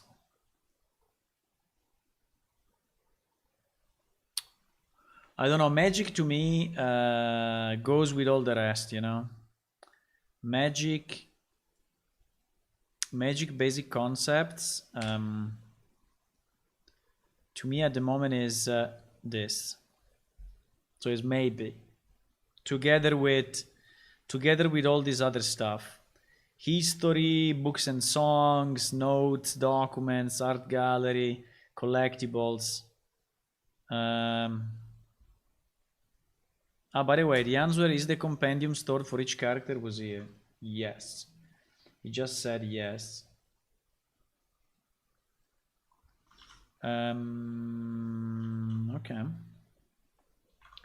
Okay. So we're making good progress, I think, from the point of view of the database definition. So, faction organization. Do we need anything else for faction organization? Name, description, and icon, reference ID. and ID. I think we can call it faction ID, but sometimes we don't have, like like religion will not have. It is a problem though, huh? Because okay, but we will add it anyway to the factions. I think we will add the religion anyway. Okay. Okay. So we covered 1, 2, 3, 4 main panels, right? 4 main panels. I think we have 5 panels actually. Yes, we have 5 because we are missing this one, rare items, rare and special item. This is the one that I actually understand the less of all the ones that we decided. Is the one that I understand the less.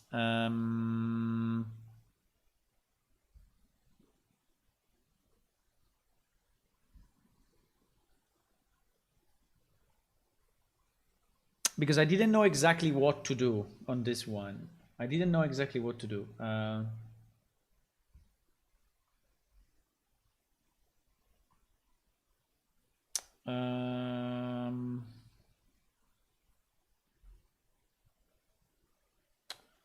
What do we want to do? Do you have an idea what we want to do on that? I think it would be nice to list rare and special items and to have a table for that, which can be all the spec. But I think this one will go very, very, very close together with collectibles. With the collectibles, which we said that at the moment are postponed. This one, collectibles.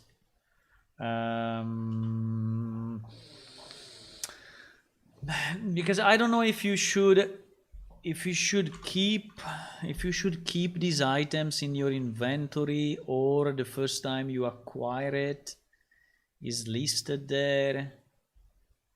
I have no idea. This one is too far away from my current thinking, and I think this one we will postpone it.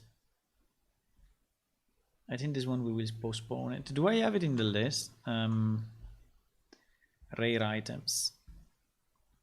I think rare items we will make it also.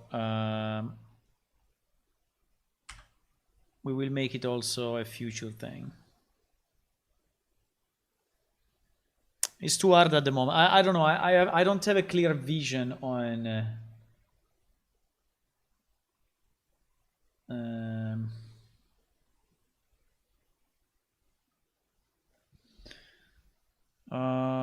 We don't have I don't have a clear vision in mind of what exactly is what exactly we want to do on rare items. That I don't know.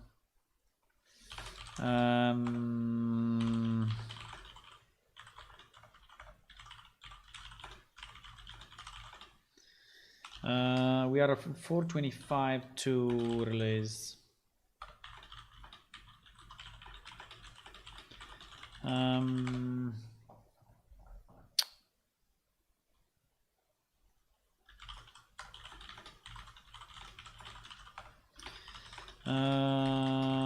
Okay, sorry, just 1 second. I was just chatting with someone. So I think we have okay, so we'll exclude this for now. Okay, I think we already have enough on our table, you know, to work on, which is these 4 things, which are already a lot. Okay, really a lot. So this is a bit like a charter, like we did for the pets. So it's a charter that is explaining all the things that we want to do, but doesn't mean that they will happen tomorrow. Okay, so this is just a kind of a roadmap, a kind of a plan of things that we want to do, but it's not that tomorrow this is gonna happen. Okay, so don't be too excited because it will take some time. Okay, so if we go to our number 2,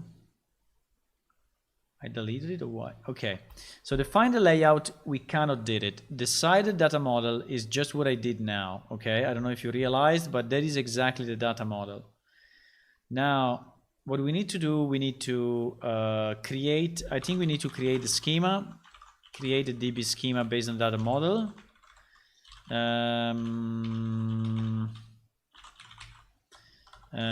Then we need to have some dummy data. We need to start, you know, I think that the data model, we can create it for all, but then we need to start from somewhere, okay? From one of these four. I think probably the easy, what is the easiest? Is the main story the easiest? Is the location and people the easiest? The creatures or the factions? Or the most important? I think creatures, plant, and minerals is the one that is the most interesting. Location and people also is insanely interesting. So if I have to rank them, by player interest, I think this one and this one, location and people, are the ones that they care more about. Okay. Main story and factions, I think they care obviously less. I mean, it's more RP, but they care a bit less. So if you want to start with something, I think we should start with, not with the easiest, but the one that is more relevant for our players. And I think these two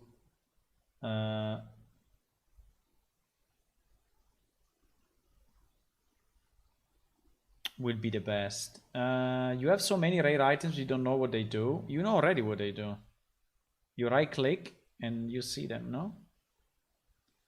You right click, you identify, and you see them. So remember that the compendium is not a substitution of what we have already in game. The compendium is something complementary and in addition to what we have in game. So the ability to right click and see a rare item, you still have it. You have it in game today. You have it in Unreal today. So we're not going to change that.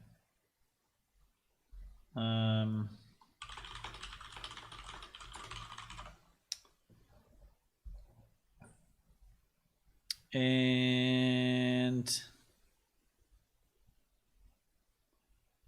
yeah.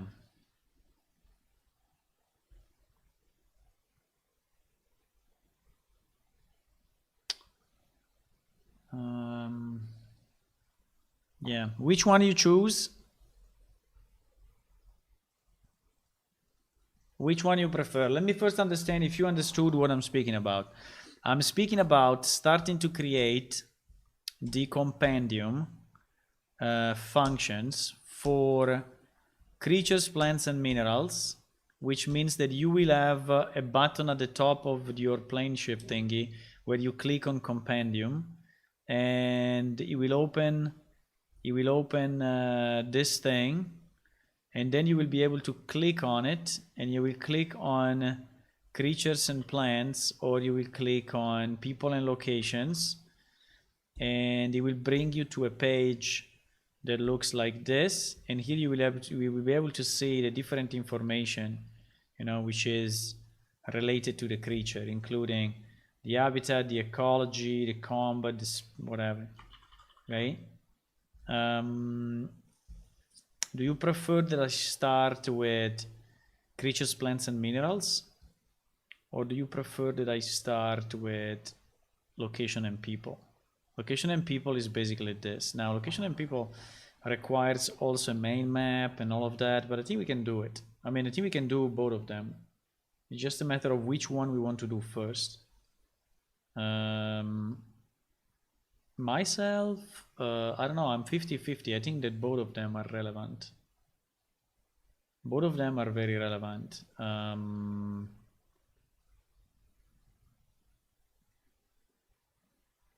Let's say that creature, plants, and minerals requires a bit more setting information, because we will need to have the pieces described, while the location and people, we basically have them all, because also we have their description. Well, the description is in the about, but yes, I think it's in the about. We can take the about and use it.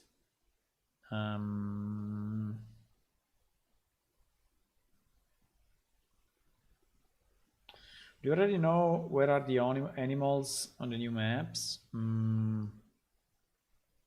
Well, some are there, but no, we need to populate more the empty areas that are around the map, but the same with the plants.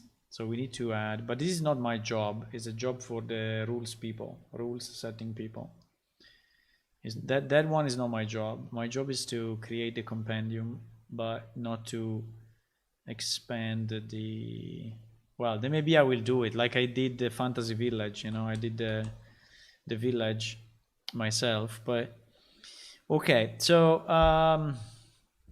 I think we can start with. If you don't have a point of view, I think we can start with the creatures. Maybe creatures, plants, and minerals. I think we have them all in the database already. Okay, so we will do create a schema.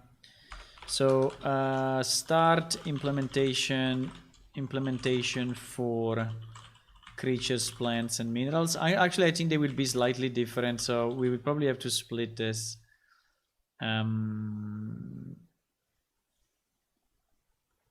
Okay.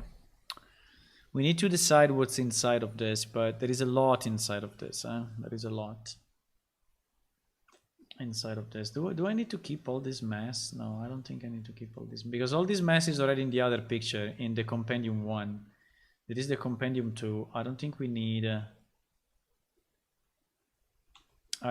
to keep it duplicated. Right? I just moved it here because I was thinking about the roadmap, but all of this is basically useless at the moment. Right?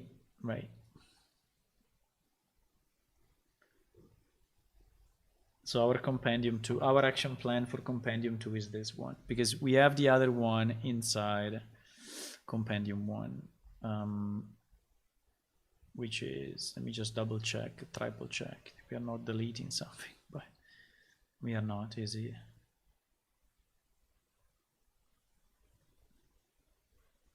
You see, is it? So we can save that. We can save this. Okay. Okay, let's go. So we need to create a database schema. So we need to create the database schema based on what we decided. Now, how do we call the tables? Should it be character underscore compendium something? Or should it be compendium something? I think it should be compendium something, because character are the pieces that your character knows. Like, for example, character discoveries. Character discoveries is, yes, is named, yeah, I think we should go for compendium, whatever. So we will have what? We will have compendium. Maybe in the database, since it's a bit a shorter name, we can call it codex. We can call it codex in the database table. So this will be codex. Codex what? Codex items. I mean, just to make it generic, because if I call it creatures, plants, and minerals, GG. Codex lore. No, codex items. This will be codex locations. It's fairly easy. This will be codex lore. I think this one is codex lore. No, or codex story. I think this one is codex story.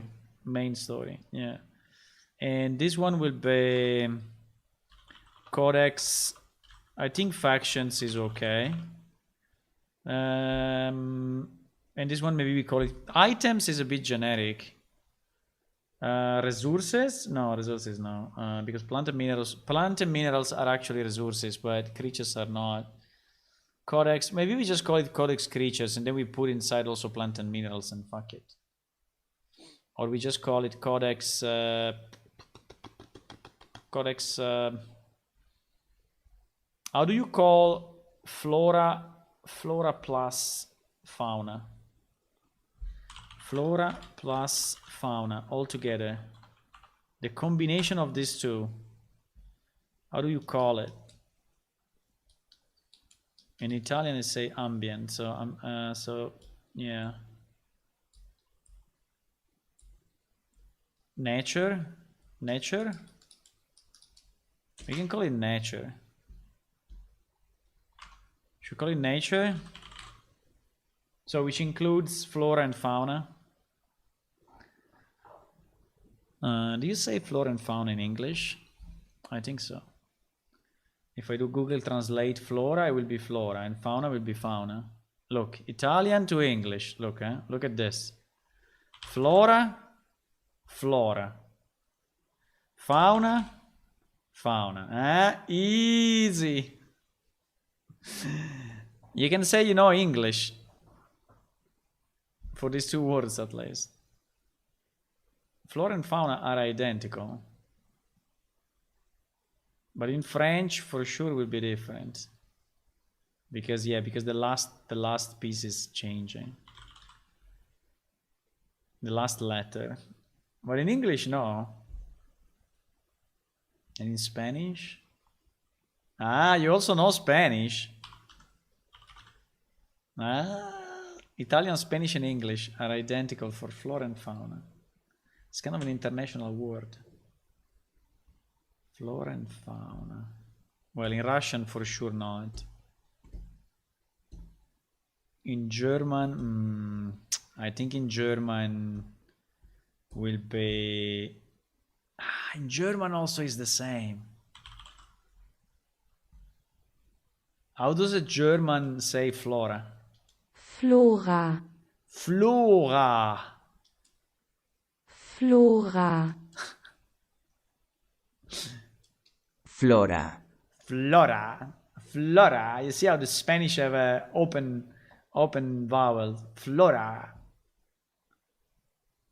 No, French no, because it's the same. We said it. I mean, we said it is not the same word. Flora. Flora. Flora.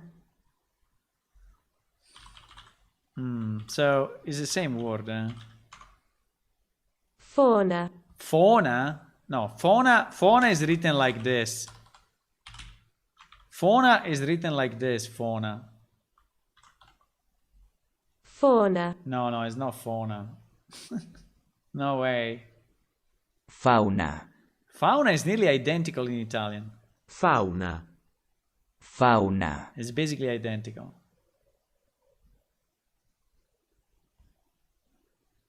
And Fauna. fauna is also very, very similar in German. In German, okay. I don't know why I'm doing this, but it was fun. So what? So we call it codex nature. Okay. Codex nature. So what should we do? We should create new tables. Do we do it in our dummy database, right? Yes, we do it in our dummy database. How many tables we have in this game? Millions. Okay, we create a new table. New table is called the codex nature. This is the beginning, the beginning of it. That is the beginning of it, my friends. Everything starts like this. And then it becomes beautiful. So we have an ID, which will be an integer, and will be not null, auto increment. And I'm not gonna put any comment. Then we are gonna create item type. So item type, which will be, what is it? 1213 is another integer. Not null, auto increment no, and the comment, let's put comments please. At the moment is 1 creature, 2 plants, 3 minerals, and maybe we can be expanded in the future. Okay. Then we have what? We have ref ID. Ref ID should be another integer because it's pointing to an ID. Not null. Not null. Yes, not well. Let's say not null, but maybe in the future. Okay. So points to the race type with this thing. So points to Race inference type based on the type. Yes. Based on the, let's say, item type value. Okay. Then we have what? Then we have item name. Maybe I can do this. Wait a second. So it's a bit, so I don't have to switch like 3 million times. 3 millions times. Okay. So we have what? We have item name. We have item name, which is varchar 100, I think is fine. Not null, yes. And the comment is example habitat ecology. I think I will place this as a comment anyway. It's always good to have comments that are telling you roughly what the thing is. Then we go for item description. This also should be not null. Now here the varchar 100 is not enough. I think we need to go. Text, because this thing can be very long. And then the comment is the knowledge information we provide to the player. The knowledge we provide to the player. And then we have item icon, which also is not null. Varchar 100 is okay. Will actually be a number, I think, but I don't think he requires a description, I mean a comment. Then we have activation type.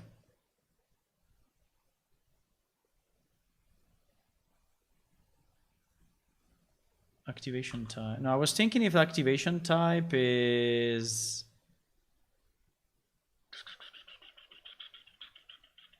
If activation type is applicable also to the others, but no. No, because all the rest will be like quest, books, speaking with NPC, so I don't think so. Now, activation type can be, yes, a command or a number of kills or whatever. Not null, I don't know. Not null, I think it can be null. It can be null. I think it can be null. And the comment is this one. Okay. Then we have activation prerequisite. How long is the prerequisite in the other? Let me just check. How long is the prerequisite in the other tables? So for example, under quest,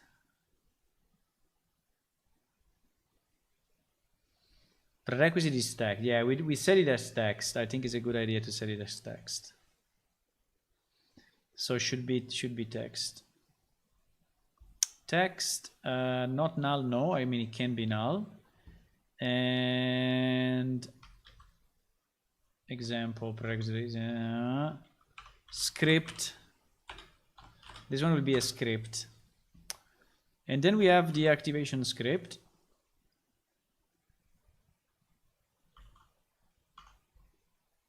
Which I think it should also be text, by the way. Can be null. And it can be example 20% chance. Okay. Okay, so we created the first table. And let me just check. All of these are not null. These are null. Okay. I think it's fine. Okay, I think we can save it. And we can copy this table creation.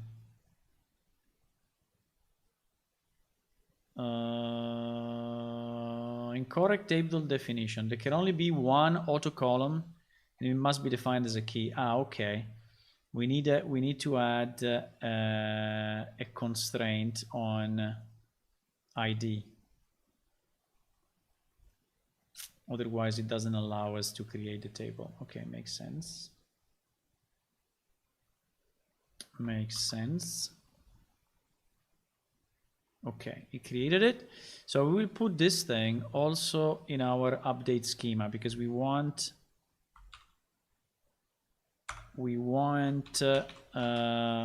so add compendium tables. This is the script that we use when we do the migration from the old database to the new database. And so we want this information to be listed, right? To be available. Let me just turn on the light because it's becoming, I mean, it's completely dark. It's completely dark. I'm starting to be a bit angry.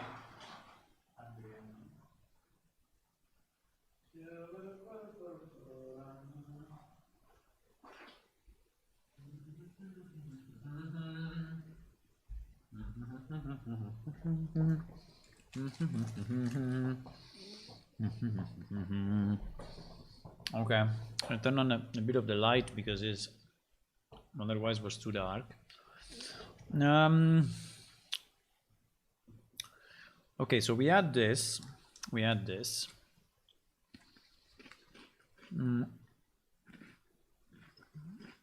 I'm eating some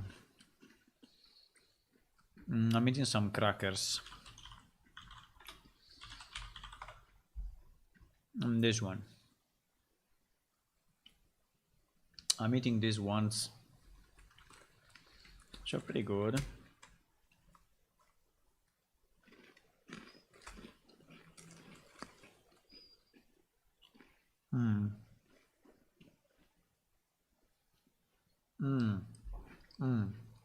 Okay. So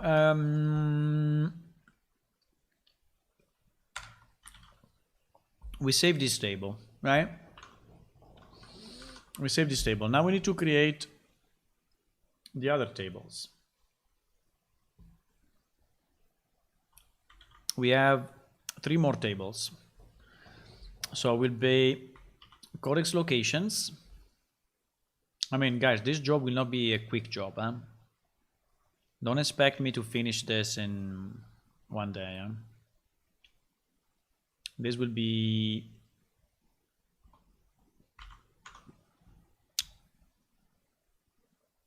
quite long. But we don't have to do it, you know, all in one series. So I will stop. I will do a bit, then stop, start to work again, maybe on the paths, then come back to this. So just to give some variation. Otherwise, it feels like a job, you know. Auto increment, yes. Let me just add the constraint immediately so we don't forget it.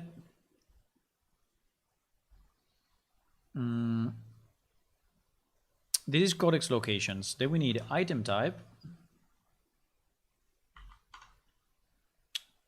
not null, comment, 1 location on main map,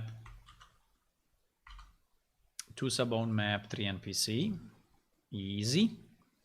Then we need main map ID, and main map ID is an integer for sure. It can be null because it works only if it's a submap. And this one we can say if is a submap points to whatever. Then we have the item name. The item name should not be null. I think 100 character is okay. And we can put example. Even if I have to say that switching topics very often, obviously there is a bit of inefficiency, right, in switching topics, because obviously I have to then get back into the reasoning.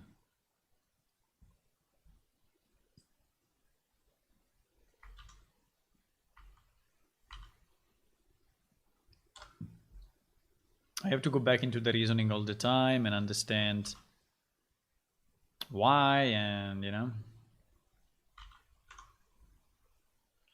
So the icon, I think 100 is okay, not null, yes. And the comment, okay, comment for the icon, I think is not needed. I think this mini map, if we could move it, can we move it? No. Ah, yes. No. Can we? No. How do I change the... Maybe I have to save it first and then I can change the order. Probably. Because I think if I go in another table, I can click one and use these two thingies. But here they are not appearing. Yeah, I need to create it and then I can switch. Okay, item icon, we said yes, and then coordinate X and Y, which is basically the position on the map. This is also not null. I mean, it can be null. Can be null, and is definitely an int. And these are the coordinates of the NPC on the submap.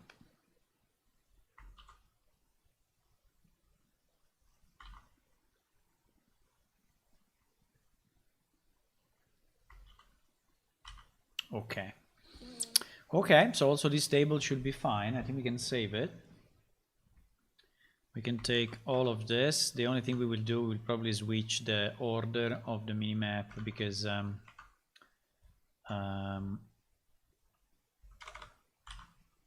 would like to have the minimap ID, which is, since it's not a mandatory item, probably kind of here after the icon. Yeah, this is where I want it. Okay, so I think we can do the same.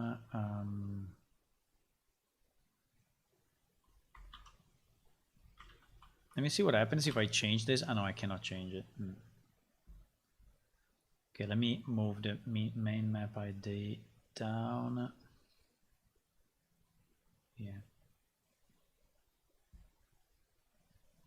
Okay, so now they are identical.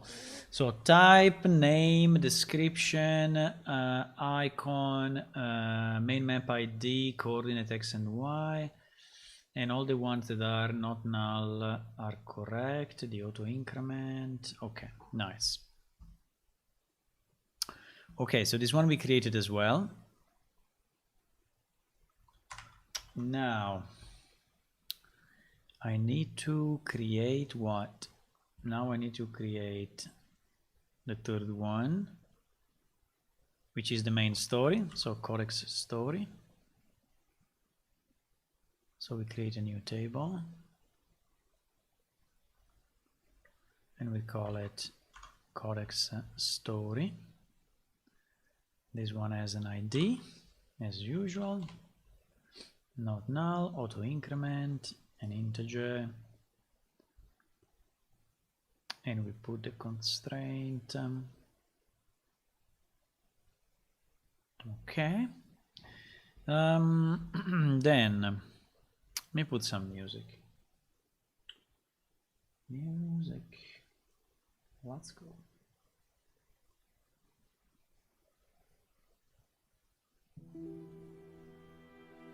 Okay. So ID, and then we go item type.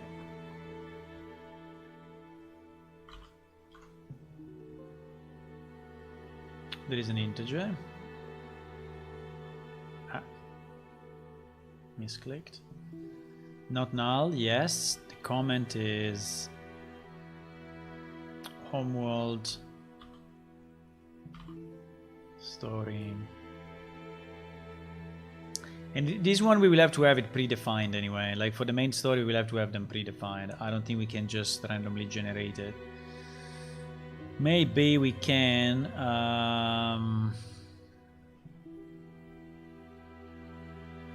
But I don't know.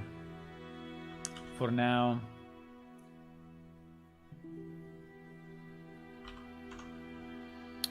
Name, not null.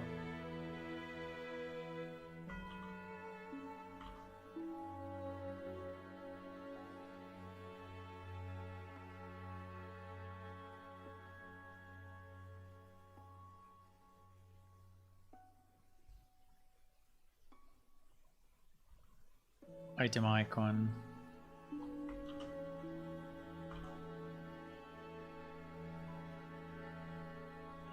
And item creative. This should be a text. Can be null. No, it cannot be, because if we have text, we just put it in this column anyway. So, okay, we can save it. We can save it, and I can put it into my schema. And then the last one.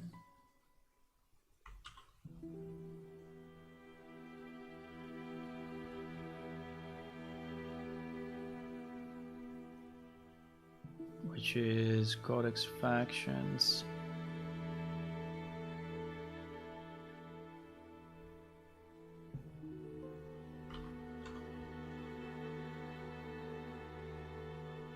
Same thing with the ID.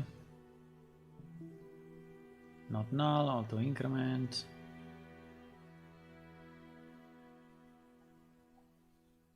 Constraint. Constraint, okay. And then ref ID pointing to the factions table.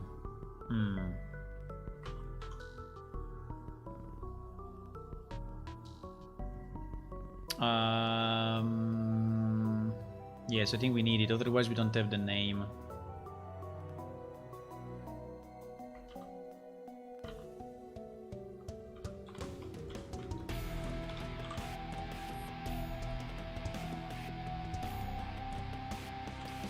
Then item name.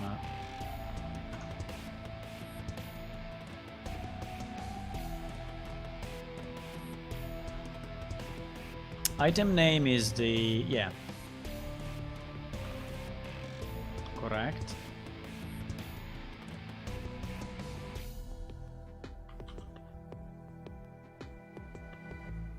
Item description.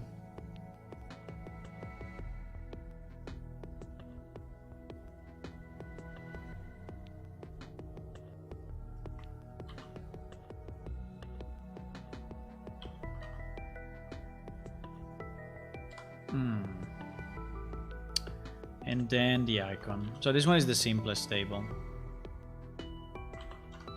This one is really the simplest table. Okay. Okay, nice. I don't know if I really want to have the icon as not null, but I think, yeah, to me makes sense. Otherwise, it would be hard to...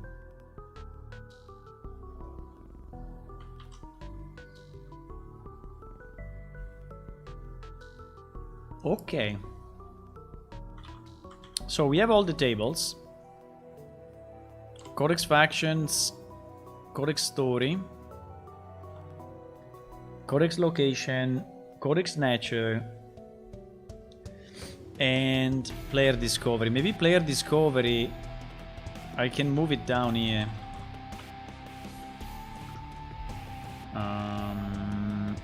Yes, this one, I think we can move it.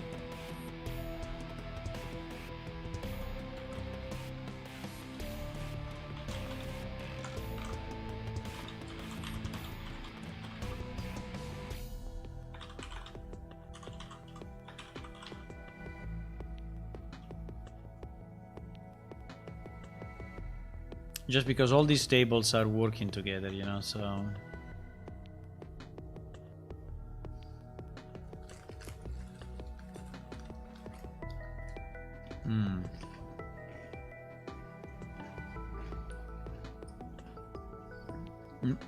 On character discovery I didn't have the auto increment, I don't know why. Ah, yes, correct. I should not have it. Okay.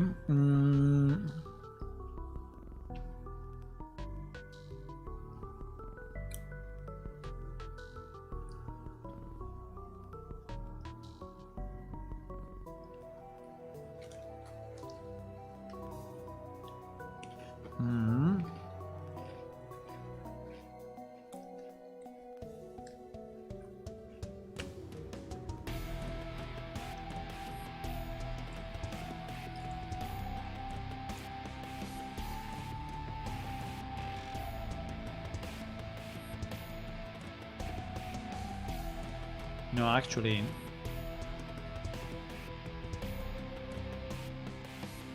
because it's this one, the reference ID.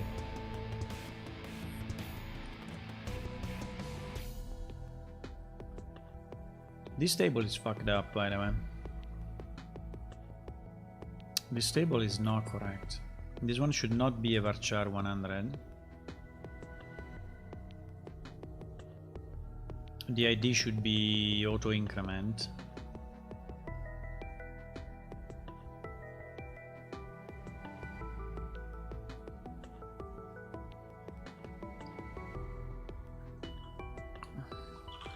This one maybe we call it item type or knowledge type.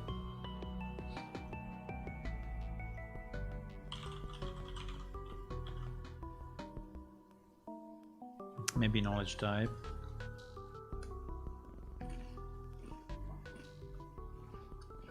I need to remake this table a bit. This table is a bit fucked up.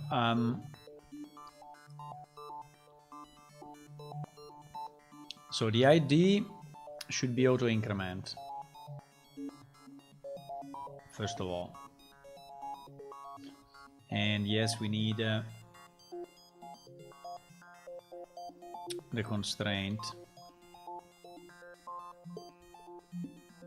on ID.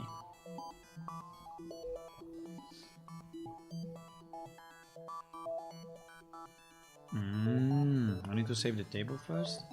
Probably.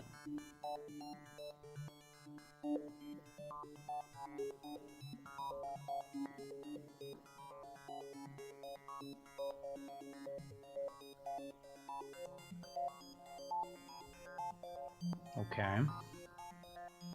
Then I want, yeah, there was a bit of a mess here. Then I want what? I want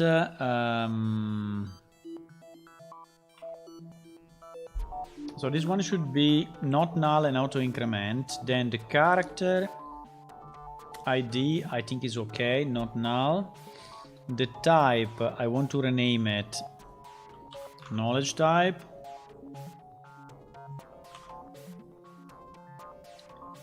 And is okay tiny int of 4.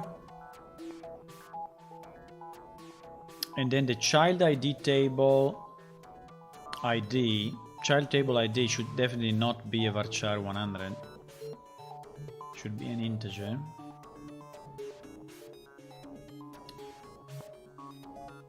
Okay. I think now is fine. And let me just copy, generate SQL. What is it, DDL? Yeah, this thing. Okay.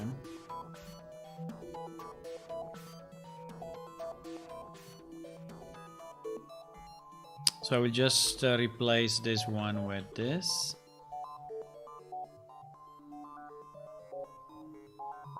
I don't know why sometimes it's just putting primary key ID and sometimes it's putting like constraint primary key ID. What is the difference? I don't know, boys. Okay, so we have all the database tables created. We have all the database tables created. That's pretty good. That's pretty good. So for now, basically, we did a lot of preparation, you know? But it's good preparation. I mean, it's all stuff that had to be done. So create schema based on the data model. So now we need to actually start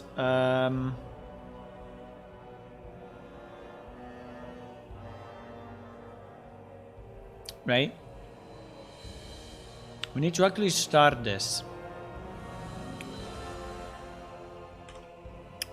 We actually need to start this. How do we start it? So I need so the first thing that we need to define these pieces of information with a kind of a class or schema, right? And I think also, do we want to have a compendium manager? So basically a class responsible for getting all the compendium requests.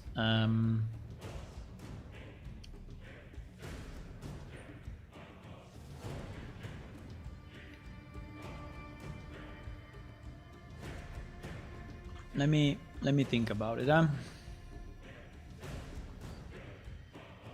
Because actually there is something before this. The something before this is to design the, you know, from the data model on the DB, design the classes that are going to support, you know, this schema.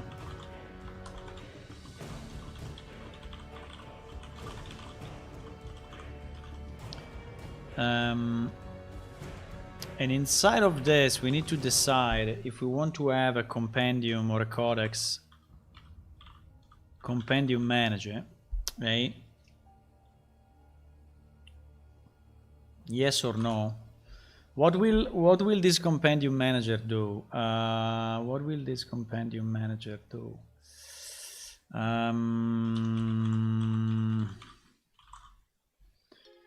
What will this guy do?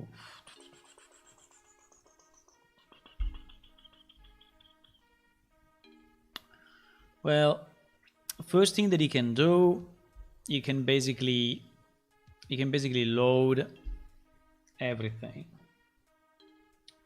and keep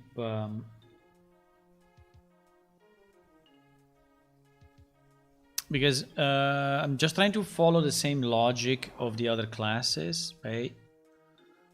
So the question is Quest Manager keeping track of all the quests, or is then dialogue?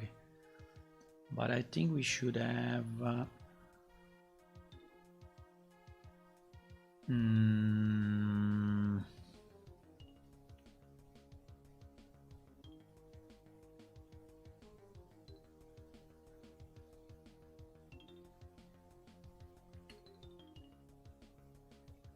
Quest Manager is not keeping the list of all the quests. No, because they go inside Dialogue Manager. This is not a good example because it is very specific. But if I take Spawn Manager,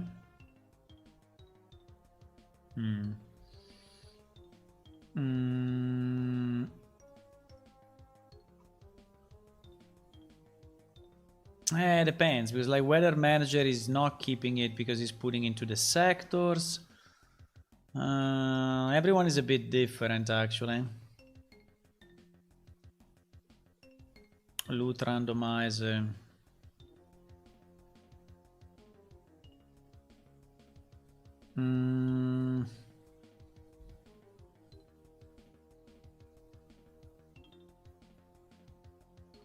Loot Randomizer.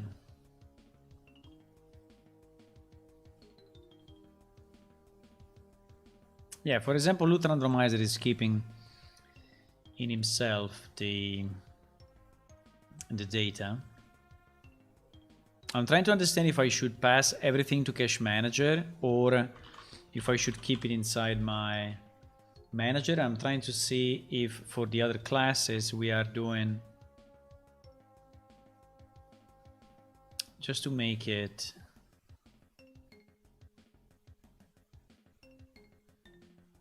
you see that, for example, all the randomization is inside Cache Manager. It's kind of weird.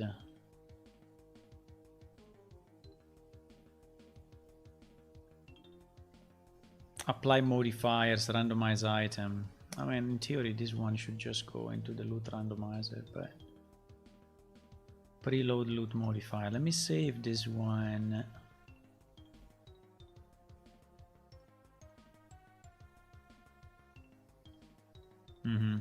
So Cache Manager is responsible of loading from the database. So the select is actually done by Cache Manager, but then the data is going into the specific class. So we can probably do the same for our Compendium manager.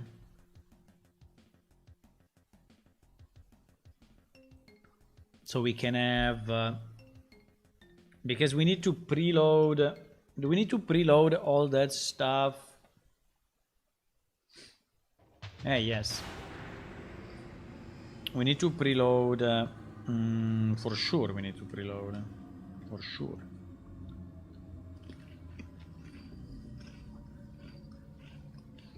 So, basically,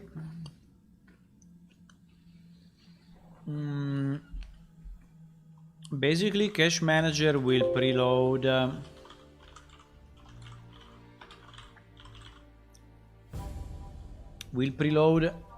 all our 4 major schema,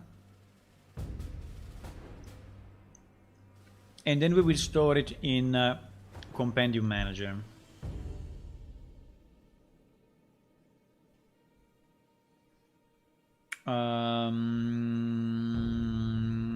Yes, and we will organize it. Will we organize it in the same way?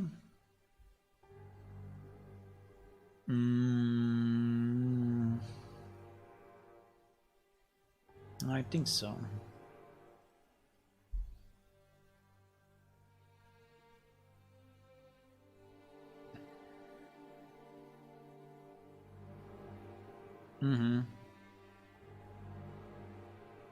Yes, I mean, yes, I mean, we will just organize it exactly in the same way. So there will be 4 classes, right? 4 classes, new classes, which are defined inside Compendium Manager. You know, I'm not completely convinced that it's a good idea to have Cache Manager actually preload all the stuff himself, and so keeping the code here instead of passing it to the right manager. I don't understand exactly why we did this. Because so for example, preload guild info. Why we have this select here and we are just not asking guild manager to keep it? So sometimes guild manager is sometimes the manager is also a data repository. Sometimes is only the operator. So it's only the one that it does the job, but the data is stored in Cache Manager. For example, for guilds, this guild info by ID is stored inside Cache Manager. Right? You see? And I think we have a bit of inconsistency somewhere. I mean, like crafting structures, for example, also are inside Cache Manager, and then when you have to work on them, you call, yeah, but I think this is probably the pattern. The pattern probably is this one. The pattern, I mean, the thing has been designed this way. It's been designed to load in Cache Manager, and to store in Cache Manager, and then to operate in the other managers, in the specific manager. So if you have to operate, remove items, add items, do searches, things like that, is all done in the specific manager. But Cache Manager is responsible for loading everything. This is also why it's a very big class. It's 5,000 lines, but okay. But I think it's okay. I just wanted to be sure that I was doing it in the right way. For example, we added also the array of random events here. Name.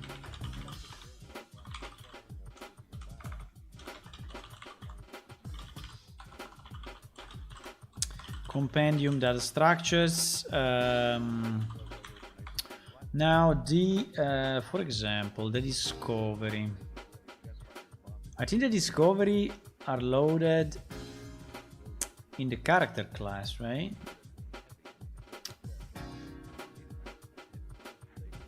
Yeah, but for sure I'm loading them.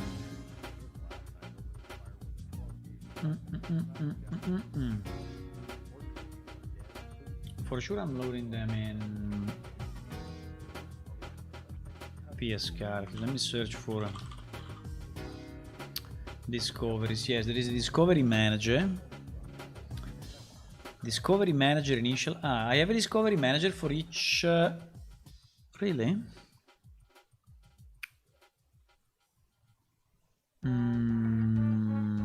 Okay. I have a discovery manager inside the character.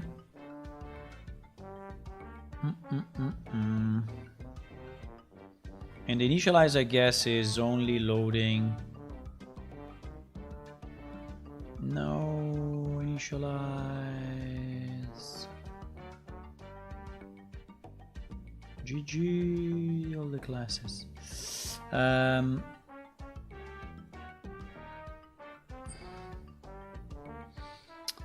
Searching this Visual Studio sometimes is just stupid. Discovery manager.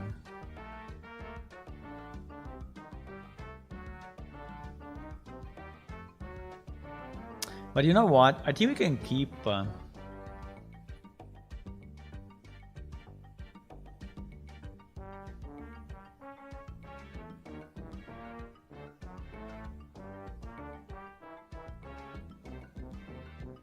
where the freaking hell is this guy defined?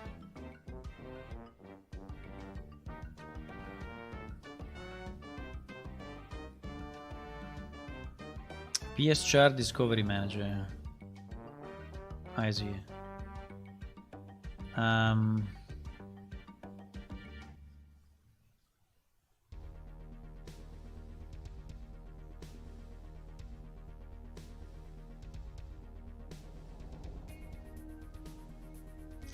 You know what I don't like of this thing is that we are storing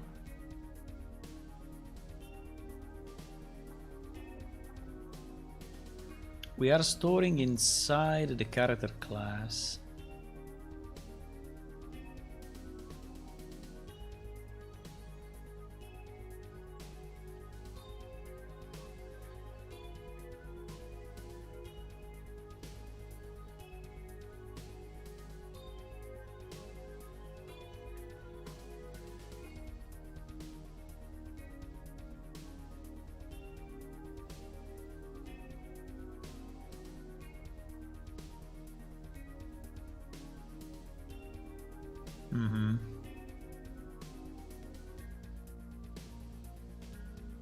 Okay, I understand what I was trying to do here. I understand what I was trying to do. Okay. I mean, we can then ask to the specific manager to... Okay, but I think it's fine. I think it's fine. So we have a discovery manager inside the character class. So the way it works is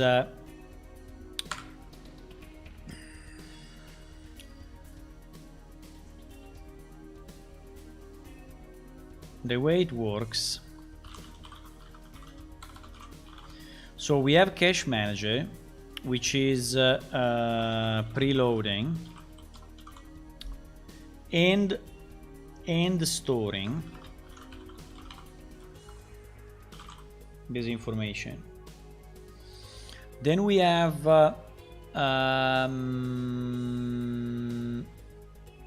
APS character,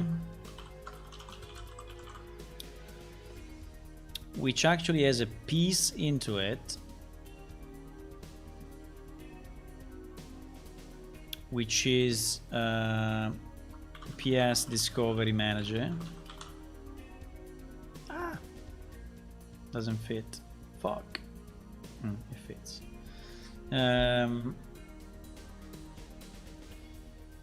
Which is responsible of loading all discoveries for this character.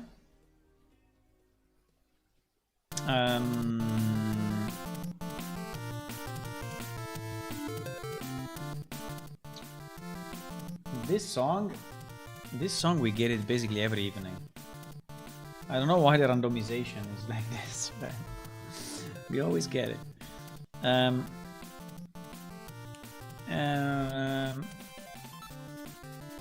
then I think what we need a compendium manager, which is doing the operations. Okay. So I think the compendium manager will be responsible of the different operations.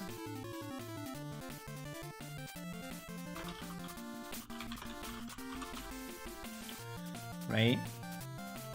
So cache manager knows the data. Well, the data model, if we want, we can also define it inside compendium manager. That's not a problem. But yeah, I think we should. But the preloading is done in cache manager, and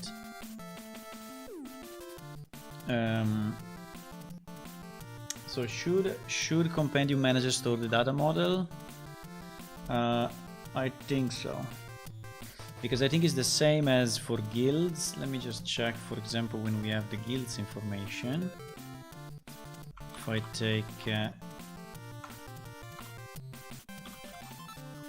take a guild info, right? Guild info is defined in PS Guild. I think it would be probably better to have also for the compendium pieces.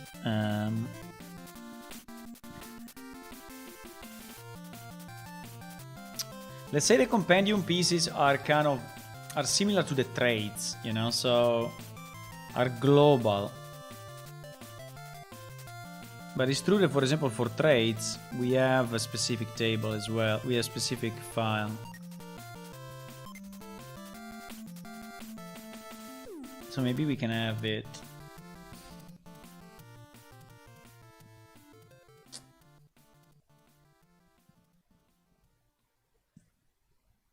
Yeah, I think we can have. I think we can have this.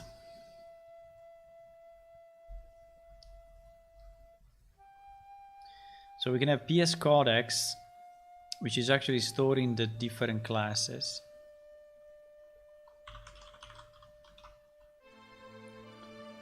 Which is, I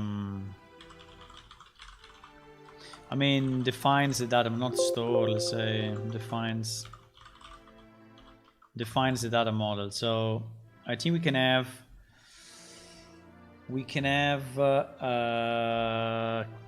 yeah, cache manager doing the preloading and the storing, a piece of PS character which is loading all discovery for this character, the PS codex which is used by the discovery manager, which is defining the data model for the 4 categories that we have at the moment, and then the compendium manager which is executing the operations, which are which is using basically all the 3 things above.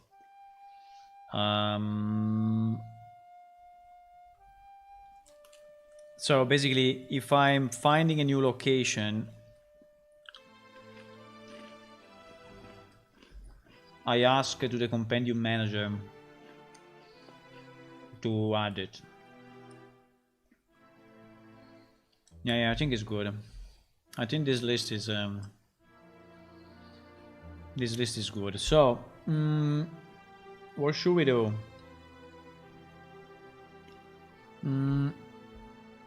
I think we need to start by this.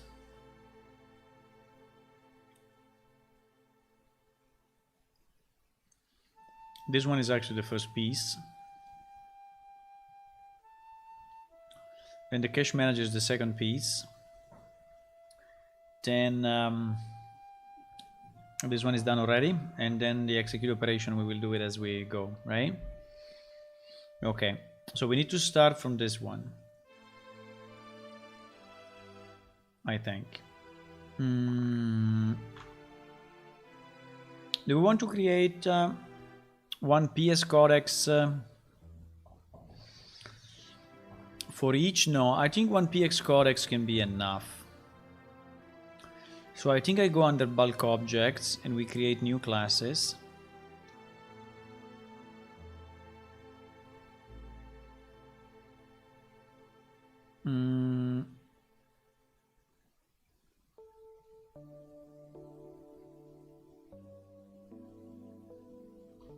So we go under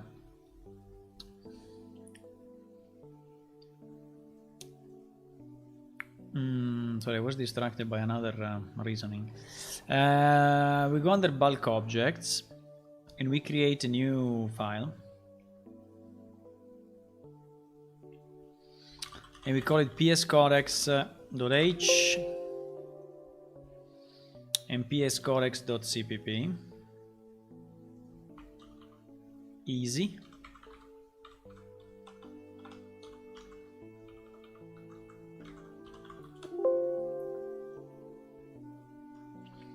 We add them to our project under bulk objects. And now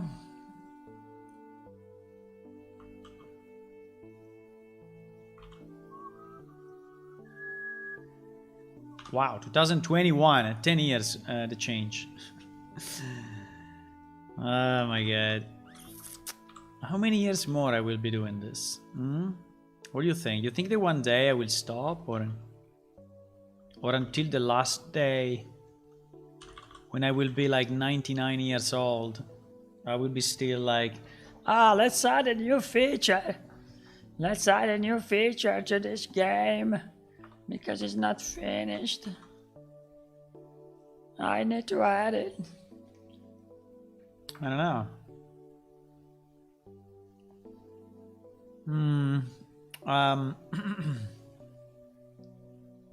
Okay, so what do we do? Well, very simply, we define a new class. Now, the point is, do we want this class to be available client side, right? I mean, blueprint side.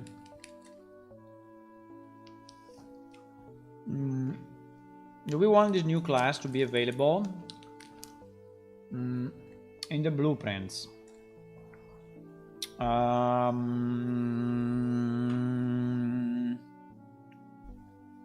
Do we want this new class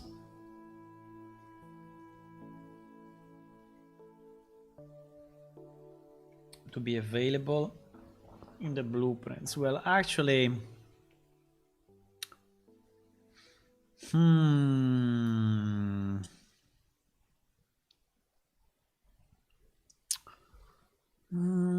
I mean, yes and no. Some pieces, yes.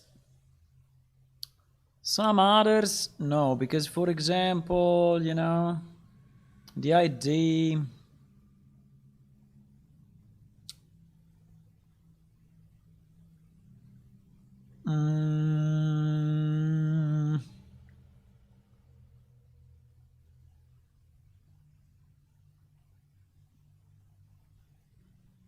I think it's a bit well, when I will populate, let me think about it. When I will populate this time, when I will populate this one,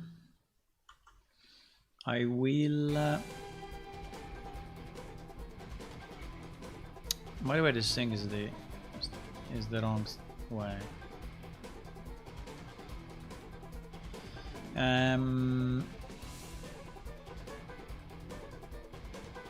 When I will populate this drop down, right? Where the hell I'm gonna get it from?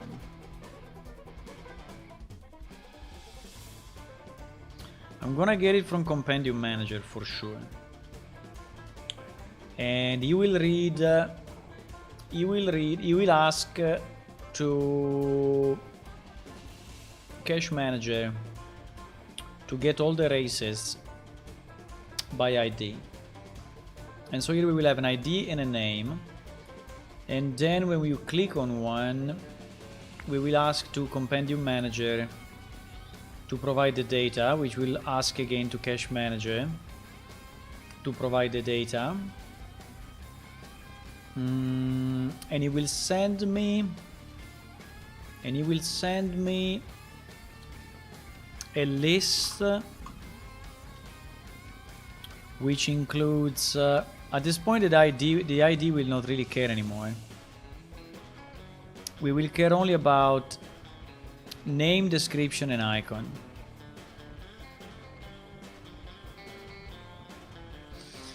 So actually, I think that the base structure should not be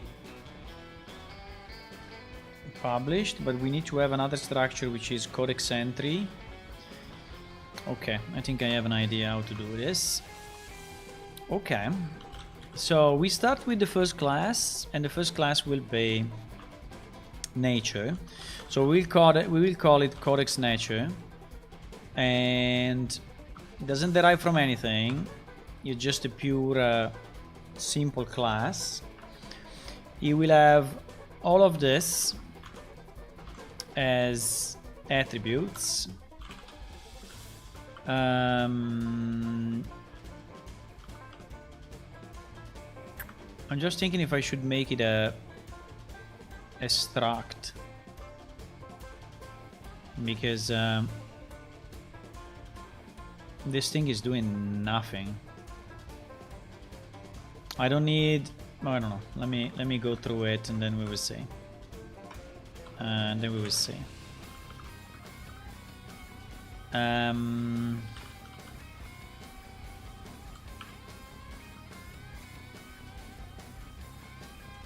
Okay, this one is an interesting one because this one is pointing to the. So I think that this one should actually load in the.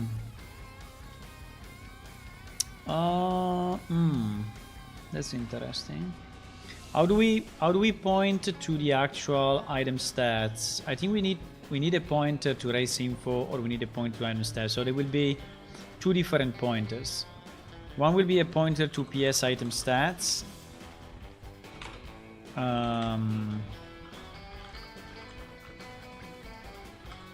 Which will be valid. Which will be valid for plants and minerals, and then we will have a pointer to PS race info, right?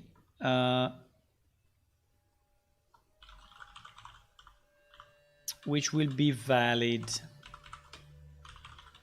for creatures, right? So we have a point. I think we can have a pointer to the race info. I don't know if we really need it, but I think that yes, we need it, because if we have the pointer already here, it will be easier when we send the data to the client to just retrieve the name of the creature, right? So I think it would be easier.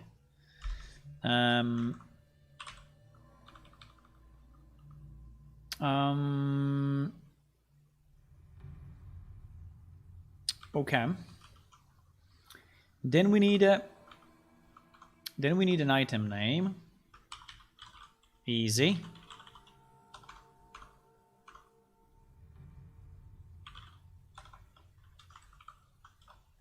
And the item name will be, let me just standardize a bit this, otherwise it becomes a mess.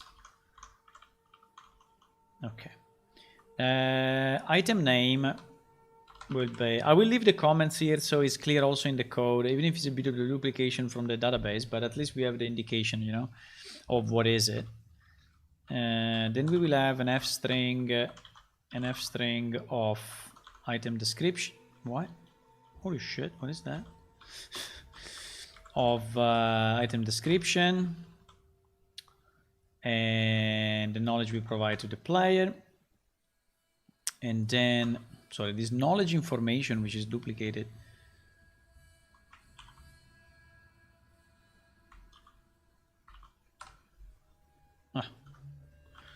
And then we will have the item icon, which is another string. And then we have the activation type. Now this starts to be a bit tricky, yeah? Because there is really depending on the implementation then. But I think that for now we can leave it like this. But this one will become probably this I think will become a script.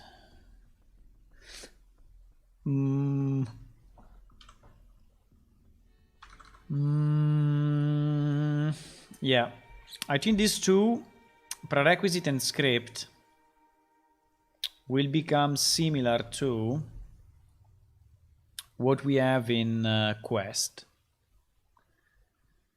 And in quest we have there should be a prereq something.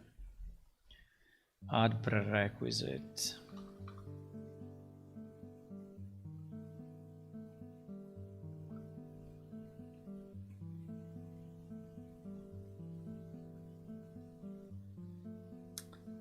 Is a quest prereq OP. I think will be a quest prereq OP. Right? I don't think we have other prereq, like for items. I don't think we have other type of prerequisites, right? I think that also for items we have. No? Oh wait, I'm in the wrong place. Okay, so maybe we have something else.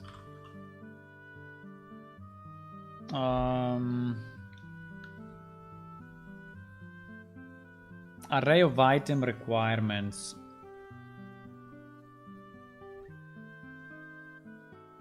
What the hell is that?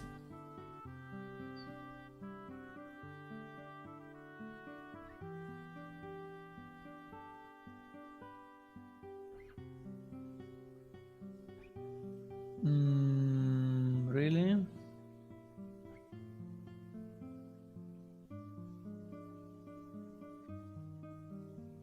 Interesting. So items are working slightly different. So where we have the prerequisite, we have the prerequisite on the items, we have the prerequisite on the quest, and we have the prerequisite on the dialogues. But I think the prerequisite on the dialogues are probably also quest prereq OP.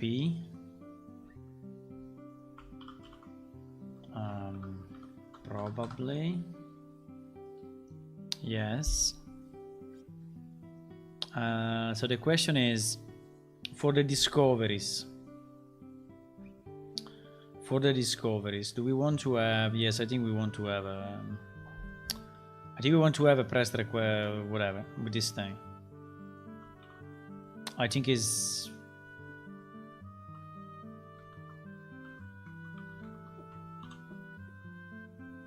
I think is more meaningful.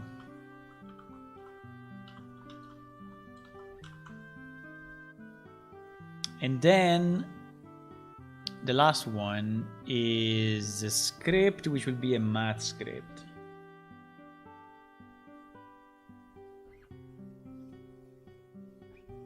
Right? It will be a math script, right? Not a progression script. I think so.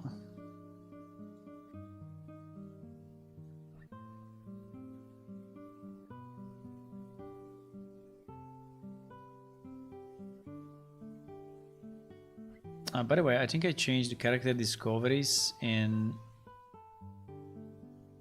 the wrong place. Yeah. I changed it.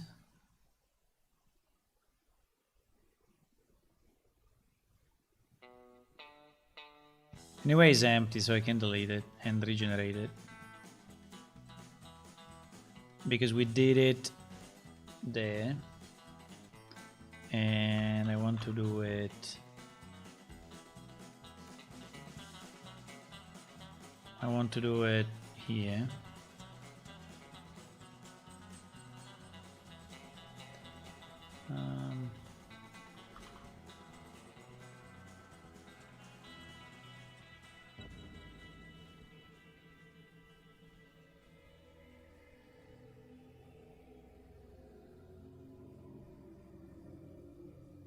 Okay. Now it's correct. Now it's correct. Okay, so we have this character discovery thingies. We have this character discovery thingy. So now the activation script. The activation script, I was asking if it was. Should it be a math script? Or should it be a progression script? I think with the math script we are we are good enough or not.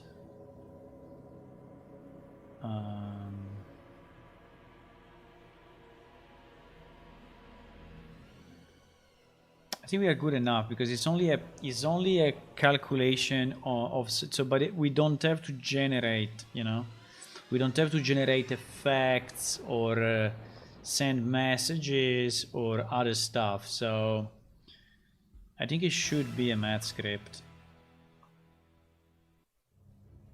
I think it should be a math script.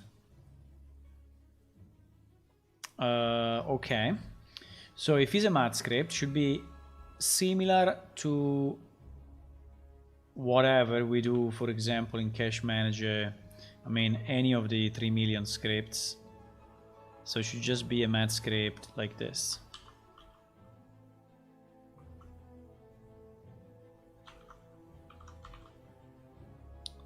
And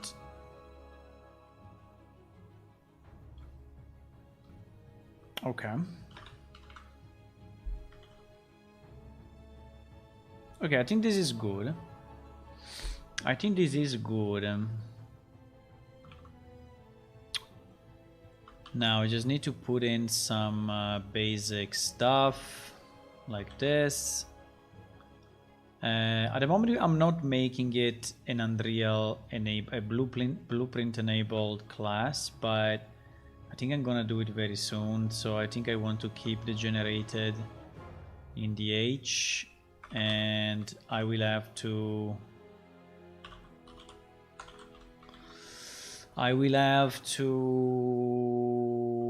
put whatever our PS Unreal. I'm including it all the time from the CPP and the why? No idea. I don't think it's needed. So we will have like a local includes, but then we will also have a project includes. So we will have why I did that? We will have a local include of pscodex.h, and we will have, wait, I'm in the wrong place. And then I will have to include a bunch of stuff here. I will have to include item stats.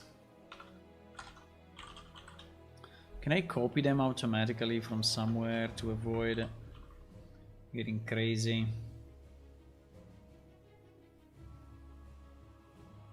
Thank you. So I have to include item stats. I have to include race info.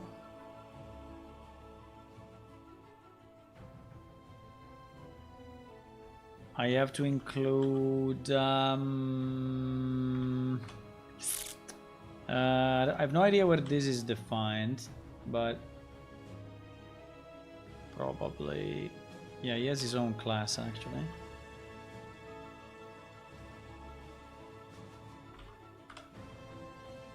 And then math script.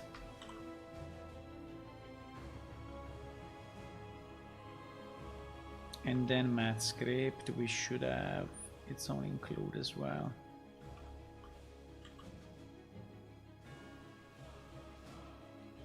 Okay. Now here we are under what? Here we are under bulk objects. So basically all these includes here are local. Only this one is only this one is a project include. I like to split them like this so that you can clearly and easily see what is local and what is not, if you have a lot of dependencies, you know. So in this case the only dependency that we have from the project is math script. All the rest is local. Okay, so this will be for this class. Now this we can also change it to a struct, but we will see depending on which methods we will have on it. we may decide to change it. Okay, so we created the first class, which is nice. Now we're going to create the other three.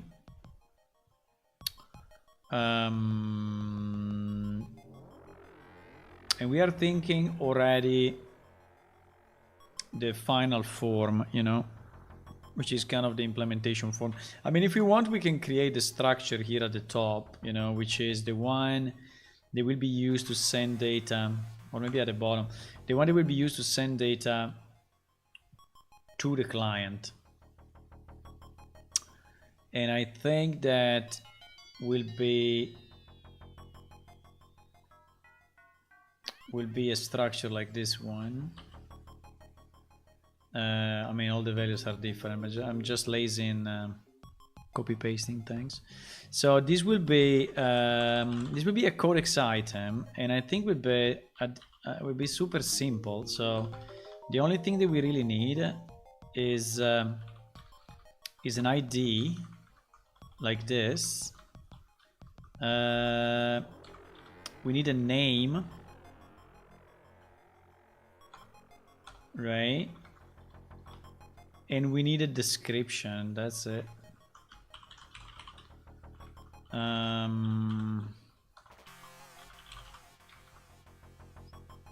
don't think we need, because yeah, the ID we can keep. The type we don't need because we will search it based on that. The name, the description, the icon.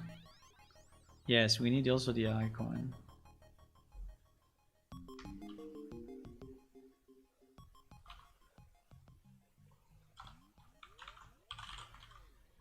We need the icon, and then the rest will not be relevant because all of that is server side, right? So this will be like a codex item that you can visualize on the client. Okay, so I think we can go and create the other three classes.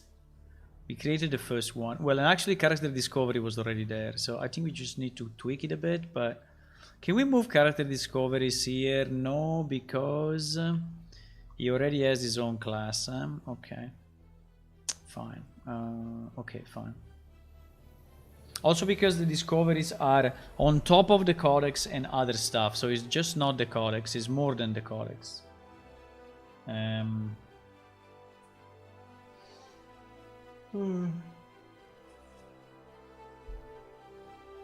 Guys, are you still alive? Are you still alive?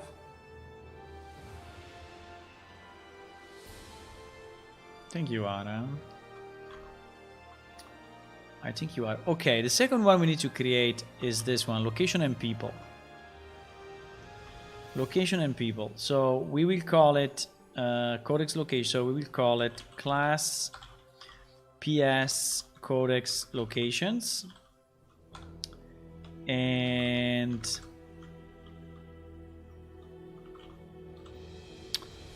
this will be the parameters.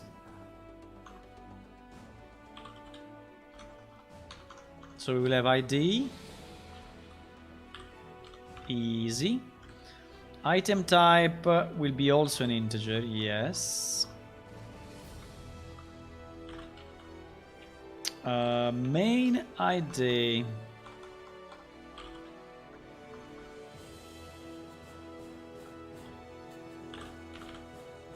Then item name. Then item description. It's funny because I do exactly the same movement and sometimes I do exactly the same mistakes over and over, right? Which is kind of funny. And this one will be an integer.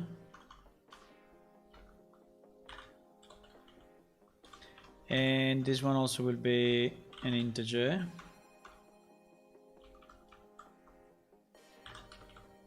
Okay. So this will be just the structure that are holding, you know, in memory the information that we need. Right? Now the third one. No, so we are going pretty quick. We are progressing well.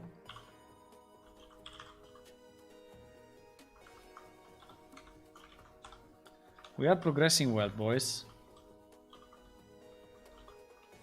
I will have to do dinner soon, huh? So there is the same thing.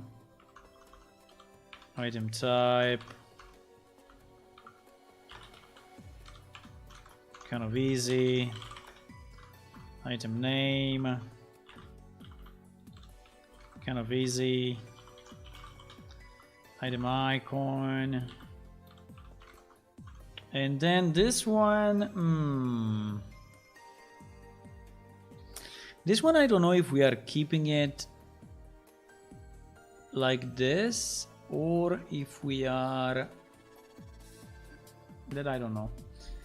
Let me check on PS item what we do with the creative stuff. Creative current document. Actually, PS item creative stats. Actually, PS item creative stats seems to be a structure by itself. So seems is not just a string, but it's something more.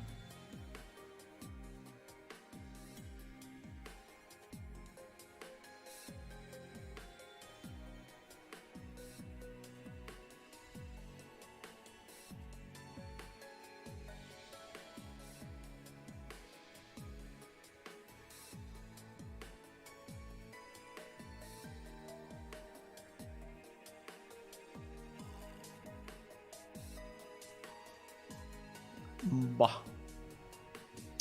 Bah, bah, bah, bah, bah.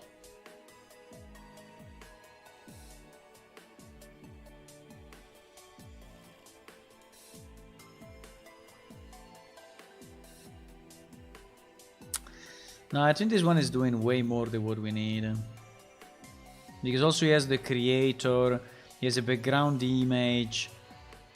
But you know, the actual content seems to be only a string at the end, so it would be interesting to know how do we use it, but I think that we are just accessing the. Now my question is this class storing the creative book in a different way?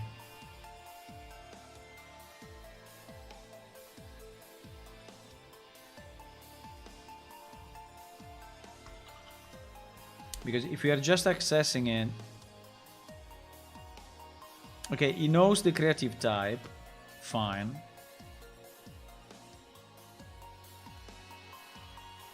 But otherwise, it's just returning a string, you know, with the. So. Yeah. Get book text. Yeah, it's just returning a string, so at the end it's not parsing it at all. I think we are parsing it on the client side.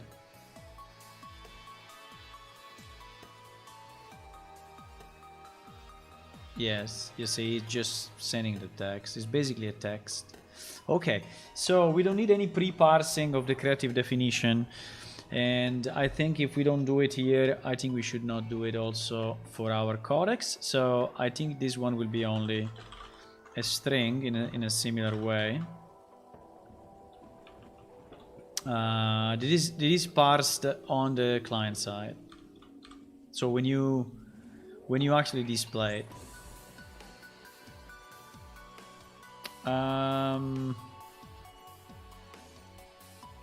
Okay, the last one.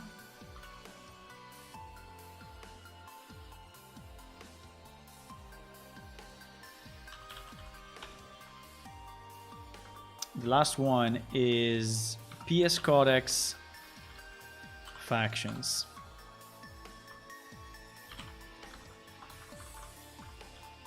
We have a nice ID.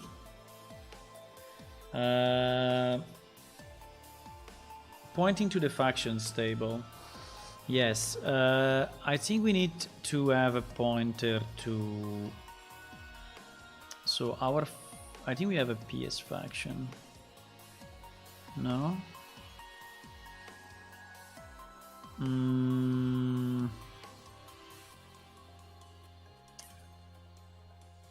We don't have a PS faction. I mean, I think we should. I mean, I think we do. Faction. Faction.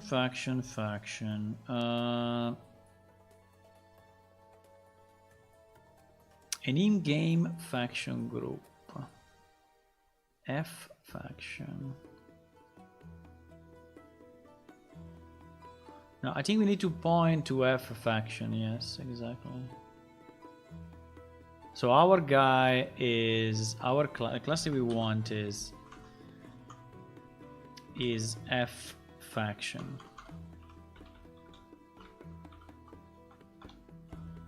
And this will be ref ID. Oh my god, why is it so annoying? Ah yes, it's annoying because I didn't.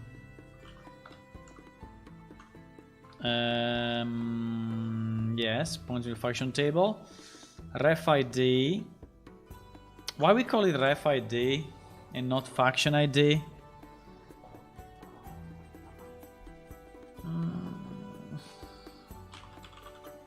I mean, ref is hard to read. Then we do F string item name. Then we do F string item description. And then we do F string item icon. And we have them all. Okay, so in theory, if we define the data right, but I think we did. If we define the data right, we have these structures that we can use to preload and store the data on the server, and we have these four, and we have this one which will be used to send to the blueprints the codex entry, right? Now I don't even know if I need a CPP file, because I don't think I even need a CPP file, because this is just the definition of structures, right? So or we put them inside a compendium, or but anyway. Let me try to recompile and see what happens. I mean, if we get any errors or what. Meanwhile it's recompiling. Let me check dinner and see, because I need to cook some stuff.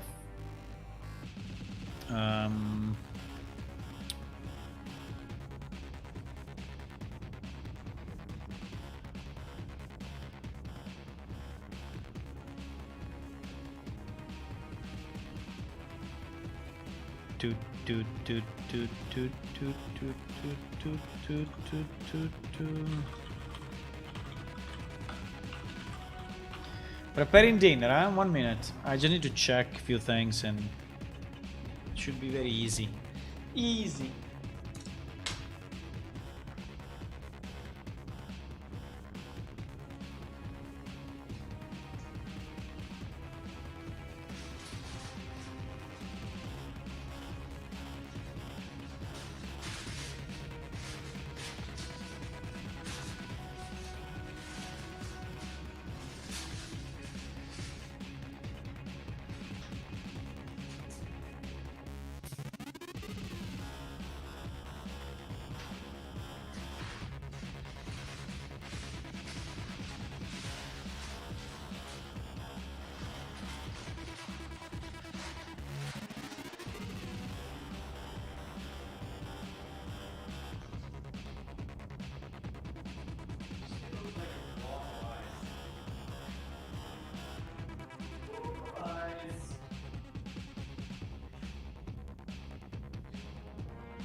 Okay.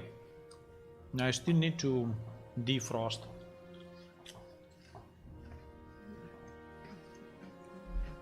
A bit more. Okay, so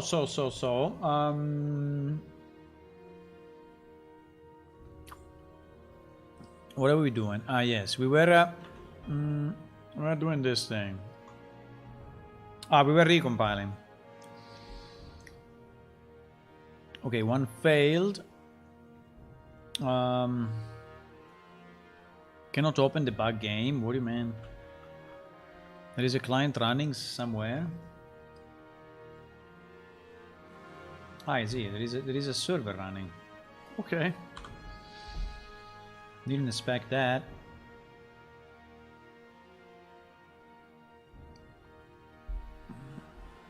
Still one failed. One unresolved external. Ah, yes, I need to regenerate. Wait. Because we added a new class, and that class is an Unreal class, and we need to generate the project files, otherwise it will not work. So you have to go here and do generate Visual Studio project files, and this will give you a listerinos of all the files in your projecterinos. Okay. So we can launch it again.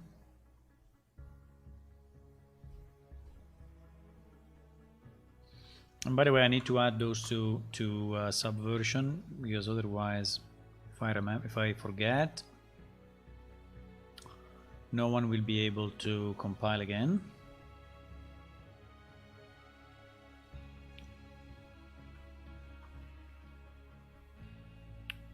Yes.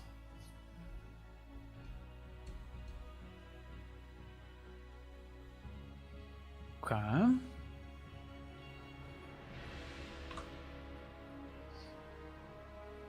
I have to recompile.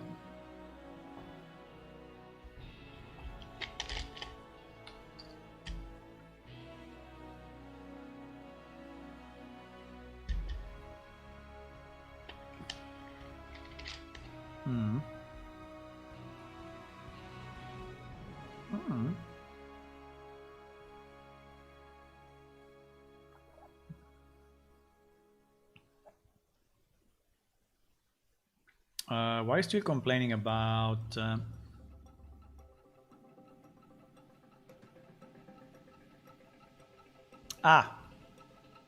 because he wants it implemented. Yes. You just want that one to be implemented somehow, which makes sense. Our implementation is empty at the moment. We don't care about doing anything special there.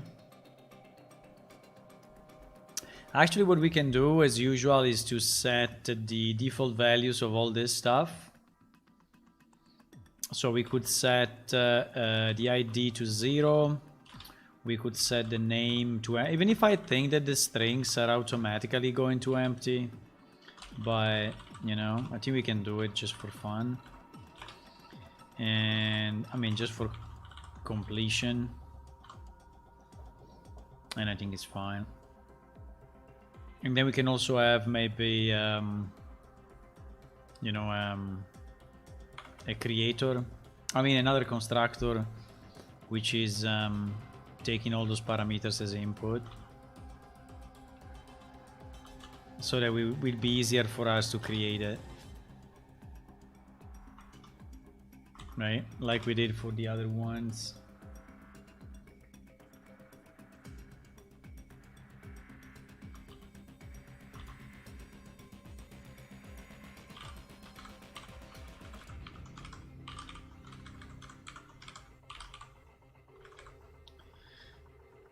Okay. And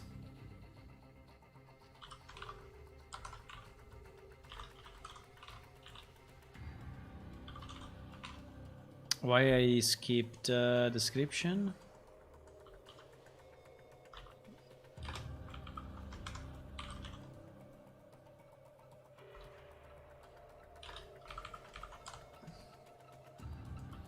So we can also have a constructor like this, which is a bit easier than from the code to create instead of setting, you know, every single value manually.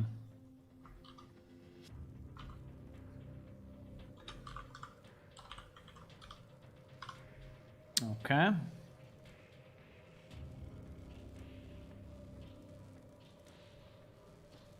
Now,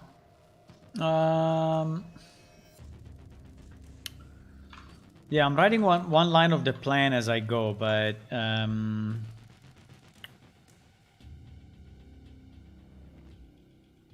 so design the C++ classics supporting this schema is basically this, okay?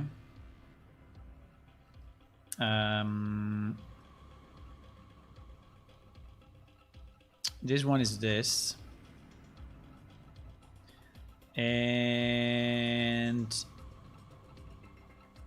then we need to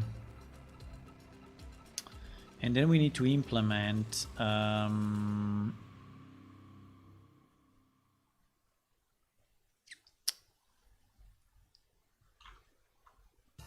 I mean, now that we have this, so we have defined the structure.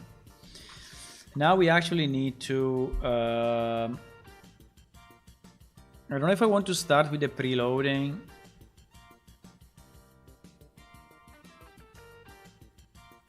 But I think yes. Because I need the preloading and the storing of all of that. So yes.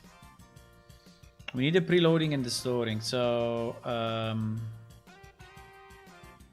so let's say implement preloading and storing in cache manager.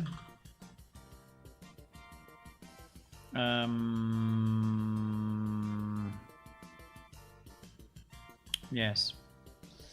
So let's say that the design is not finished because we still need to think what to do with Compendium Manager, but at least we have some of the classes there. So preloading and storing in cache manager, that's a good point. Well, I mean, it's not that hard. I mean, it's just that we need inside our cache manager to load all these structures and to store them.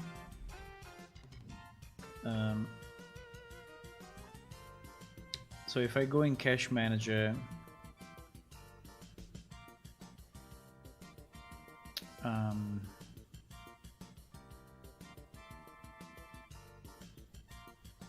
I don't know.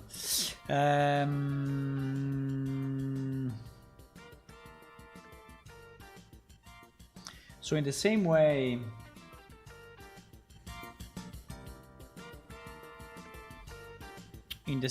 we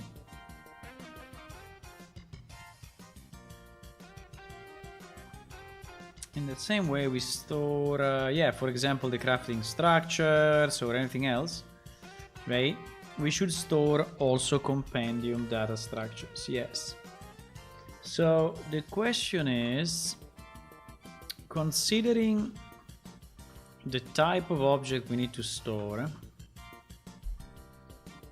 do we need just an array? Do we need a T-map?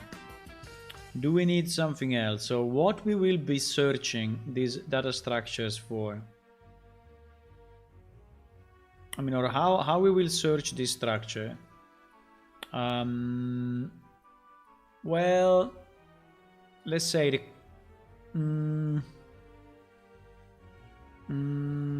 let's say the character will hold a pointer to this structure, yes. So there needs to be a T-array of codenature's pointers, for example.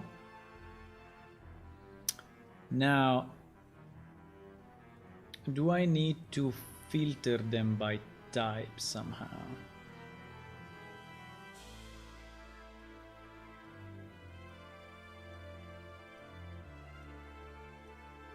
So will I just scan the whole array and search what I need? Or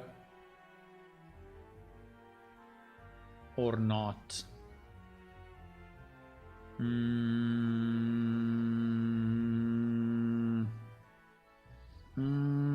Let me think. So when I, so let me redo the reasoning.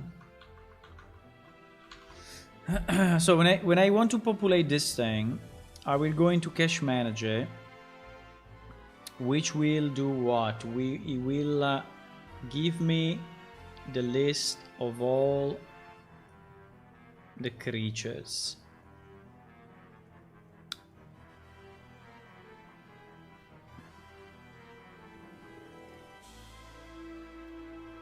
And it will return me just an array of strings. No, it must be an array of ID and strings, because then with the ID I will load the rest of the data, right?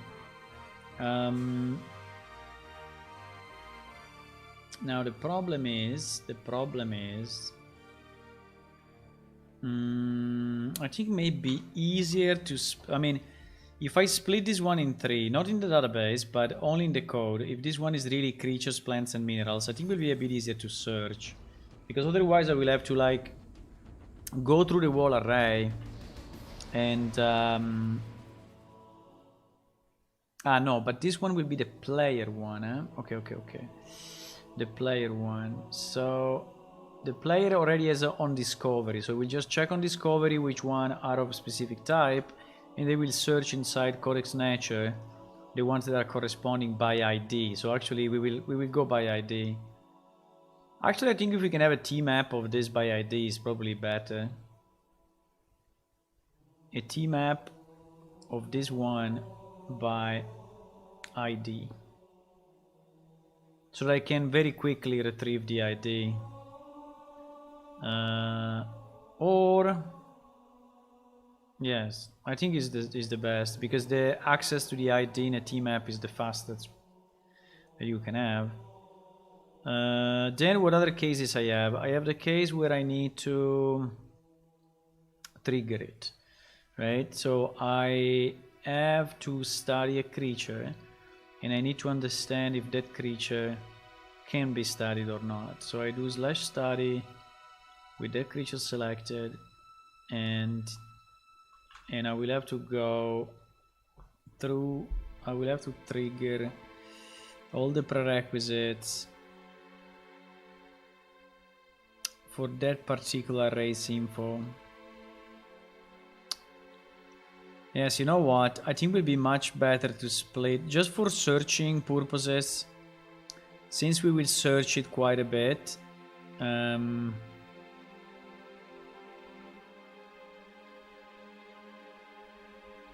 I think it would be better to split it in three, and to have codex creatures, codex plants, and codex minerals, where creatures is pointing to race info, and plants and minerals are pointing to item stats. And this way is way more direct, right? Because I know the type of, well,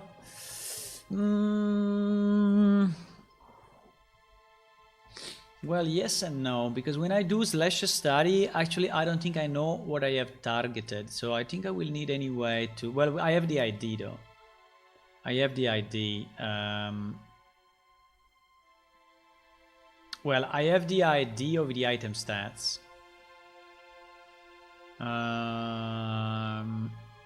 Maybe plants and minerals can go together, but no, I think it's better to split it in three. I think it's better because this one I can identify immediately, because I know if he's a creature or not. I know if he's alive or not, if he's an APS character. While this one must be an APS item actor, so I can split between this very easy. Now when I'm here in this split between the two, I will have to scan both of them. And this maybe is a bit annoying. We'll have to scan both of them. Is it better if I keep these two as one? Maybe. Maybe it's better if I keep these two, because these two have exactly the same parameters. They are identicals. Now the name of the class is a bit long, but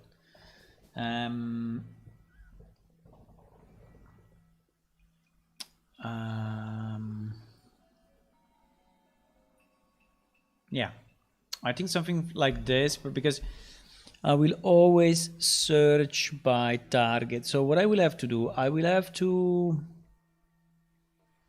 but you know, I think I will anyway create, a T-map of PS Corex Plant and Minerals, which has the ID of the item stats included and the ID of the race info, so that when I search them, I can search them directly. I mean, much quicker. So the search is like instant. I mean, it's not that it's gonna make a lot of difference, but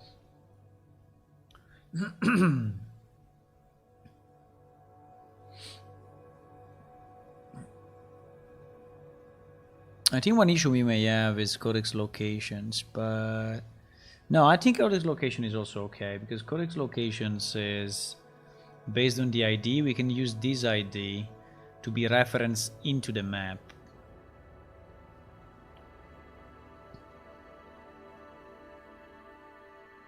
And if he's an NPC, I think we have a problem here. I think we have a problem. I don't have the reference to the NPC. I mean, I have the reference to the sub map, but how do I know? Wait, how do I know? So let's imagine that this codex location is actually an NPC in a specific place. How do I know? Yeah, why I don't have it here? I think this was an overlook. I think this is an overlook, because where is the reference to the NPC itself? We don't have it.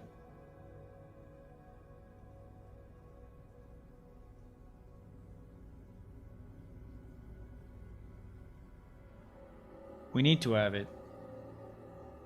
We need to have a reference to the... We need to have a reference to the NPC ID.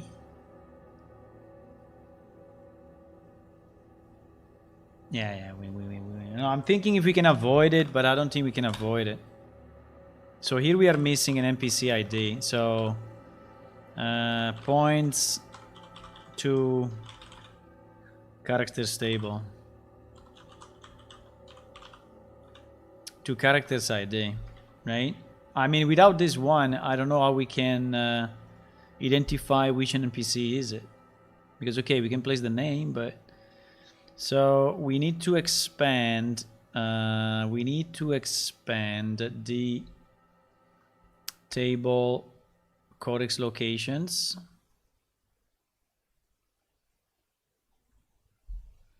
And we need to add a new field.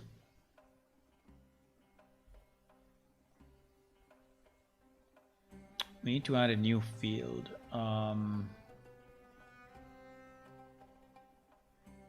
Which we will call NPC ID,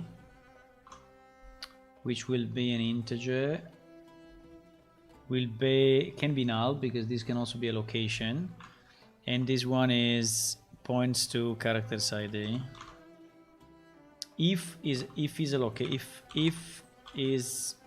an NPC, this points to character ID, right? It can be null. An NPC ID, I want it next to the main map. Okay, here. Perfect. Perfect. Okay, so we need to re-extract our table creation code and put it in our update schema. And this one is locations, yes. Okay, did I do it right? Yes, I think I did. And then we need to add, in our codex location. By the way, if we can keep the same order, I think will be better. And we can have our NPC ID here.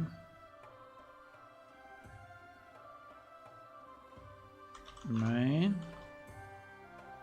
And our NPC ID will do this. And then what? We want to align all these comments just for sanity.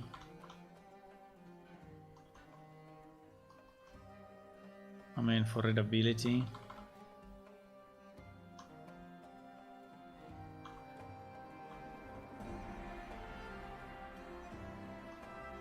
Since they are all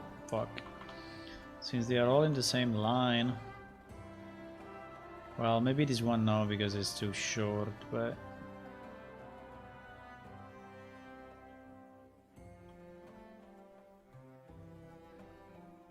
fuck. At least between themselves, but at least between the ones that are similar sides, I think it makes sense to do it. Even if now this one is super annoying to see.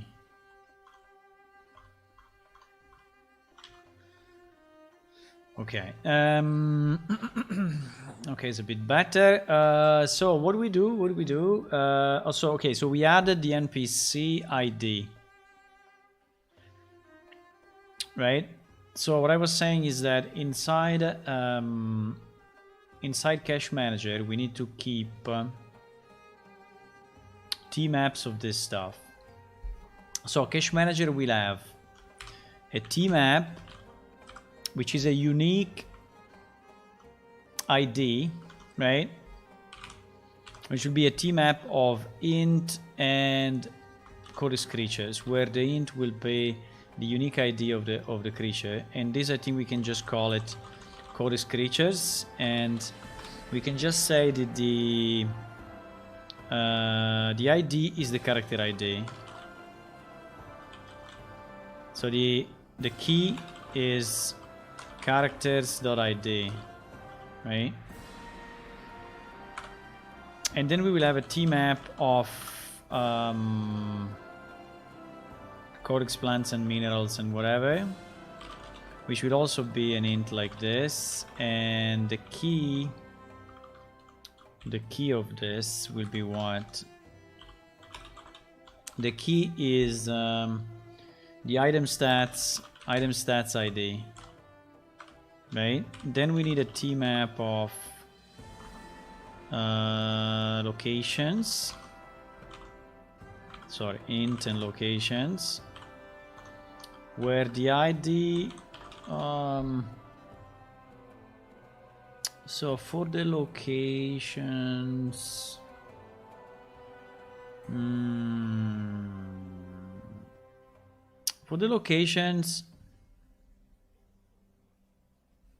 should we split it?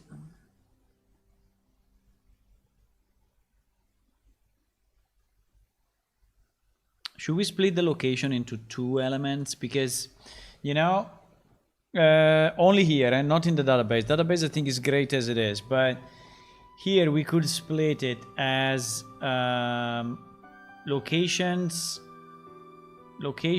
and locations NPC.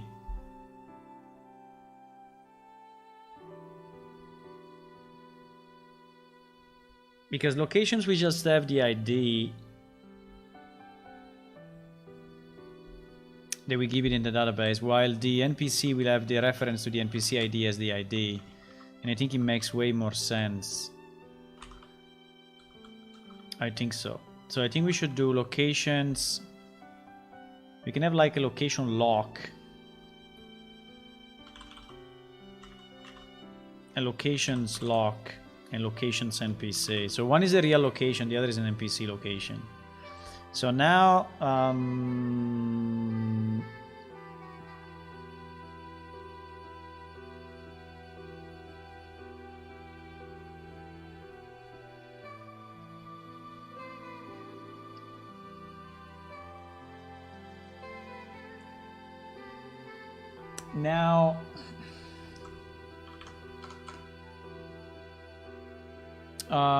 wait though, because if the item is a sub map, this points to the main. Yes, but if this one is a map, so these coordinates can be. These coordinates can be the coordinates of the.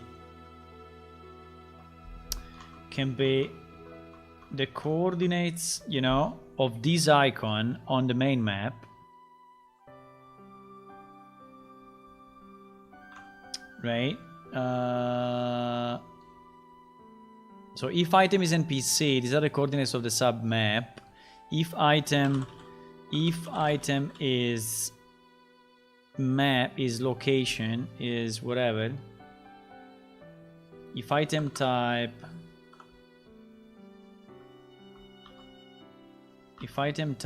is 1, these are fuck, I messed up all the these and these. These are the chords in the main map. So basically this is the thingy. Da-da-dum.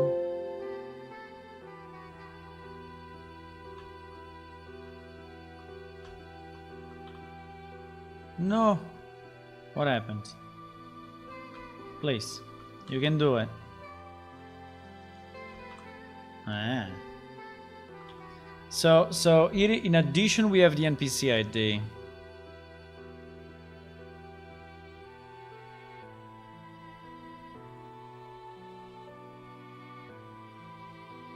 Yeah, but so basically in this table, this will always be like this. And in this table, it will always be like this, right?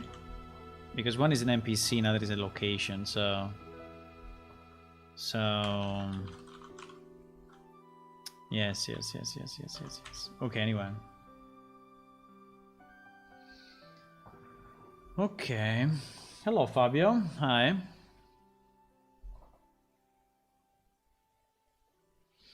Okay, so we have... So we split into two, but I think it's fine. I mean, I think it's better. So in our cache manager, we will keep a T map of PS Chorus location lock, where the key is actually the ID of the location, and we don't have any other reference in this case. And this one, and then we have another one, which is the location NPC, where the key ID is the character's ID of the NPC.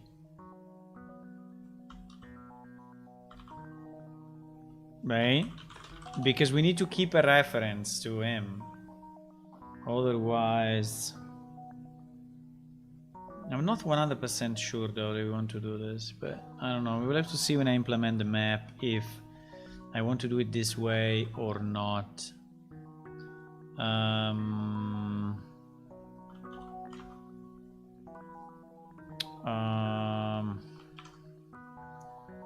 need to include PS Codex now.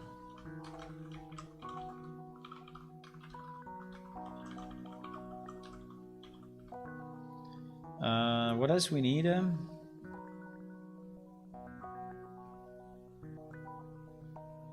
So what else we need?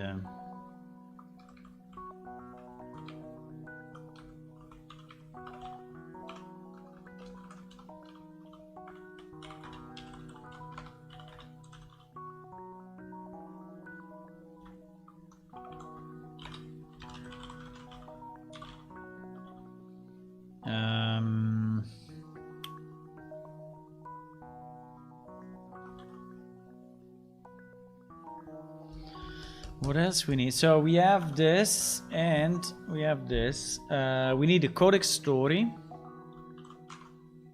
No, I'm just thinking if I need to make... so we need codex story. And I need... so codex story... I think the codex story, the ID would just be the ID. I mean, I don't have any other... but at least we access them all in the same way. So the key is ID of the story. So for these ones there is no difference. I mean, they are just the ID of themselves. So well, maybe this one we can have a pointer to the faction ID. Maybe this one we can have a pointer to the faction ID. Do we want to have the ID of the faction as the... yeah, I don't know. I have to think when I design is factions.id, but I have to think about it a bit more when we go there. But I think this is kind of good. So we have in Cache Manager all the structures. Ah, yes, I need to give them names, by the way.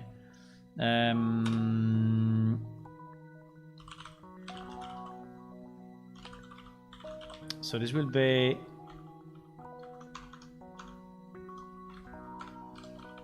this will be code plant mineral. This will be code... no, so let's do codex. Codex locations lock. This will be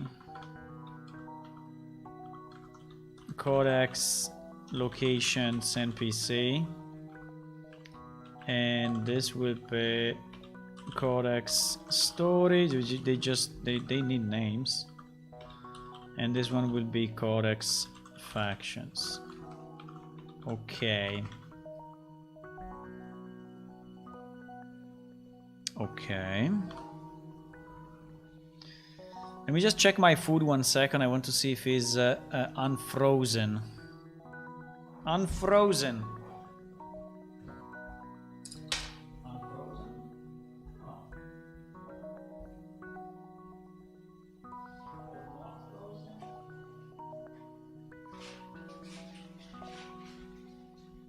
Yes, now is okay.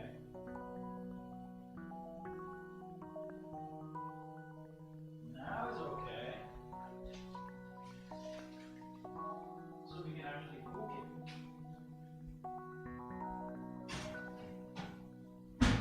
Oh. Now we can actually cook it.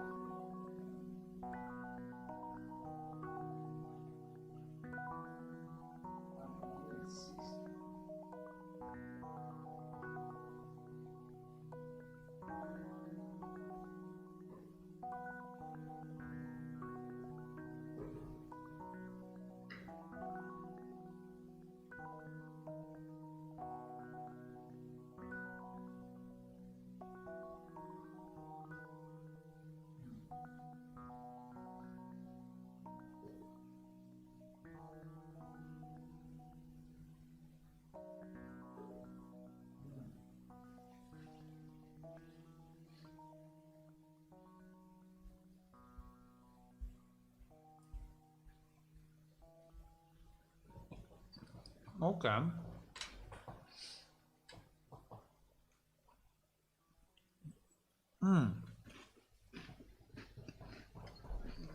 Now we are cooking. We are cooking dinner.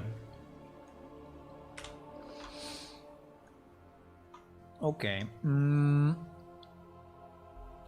So basically, what we did is to prepare all the structures in the database, and right in the database and inside Cache Manager which is the one that is responsible of, so basically this one we did it, and now we are doing it here, right?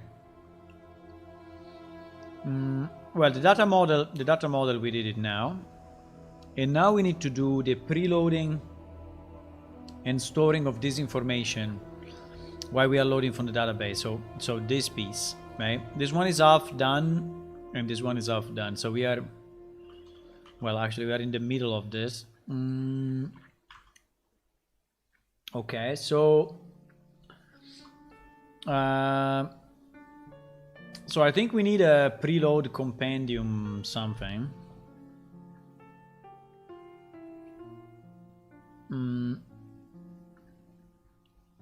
Where are all the preloads?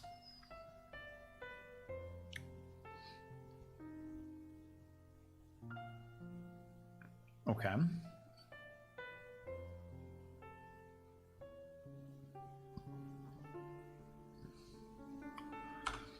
So we'll just have a preload compendium,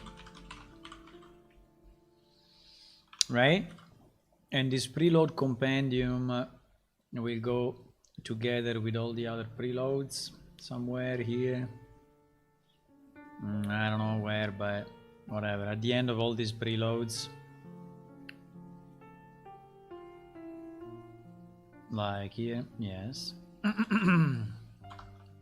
Now, preload compendium seems to be easy, but actually there is quite some work to do. There is quite some work to do to ensure that we are loading, because some of this stuff is pointers. So we have pointers to... Ah, fuck, this one should be an APS character, by the way, huh? This one should be an APS character pointer to the NPC. So we have this pointer, we have these item stats pointers, we have the math script and the no, really? Okay, we'll do it like this. And the race info. So all of that should be loaded. So the important part is that we are loading all of this at the end, right? After Cache Manager already got all the other preloading.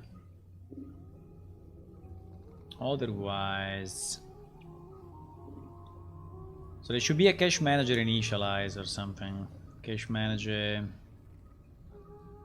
preload all. Yeah, preload all. So this is preloading everything. Why don't have wait, preload random events. I think because this one is called by the manager. Yes, okay, fine.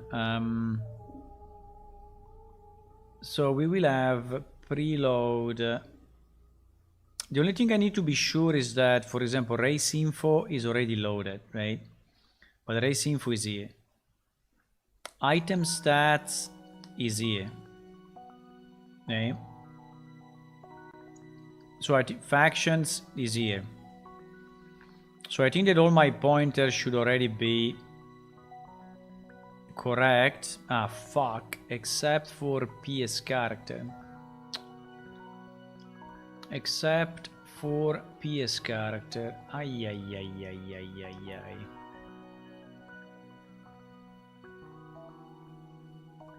Ay, ay, ay, ay, ay. Because PS character requires this one that I just changed, right? Which is the pointer to the NPC. Where is it? Fuck, I just changed it, boys. Ah, yeah. Hey. If we want to have it as a pointer to a real character,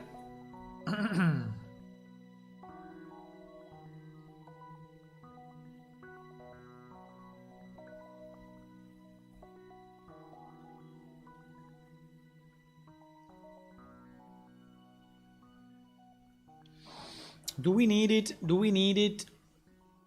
Do we need to point to the real character?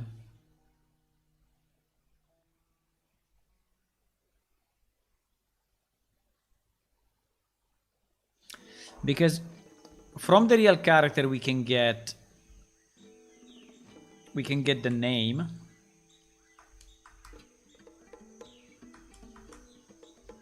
And in theory we could populate automatically. You know what? You know that this table in theory could be populated automatically.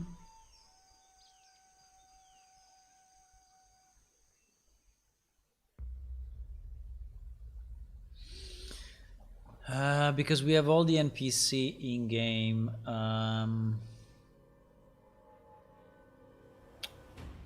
It is a very good point.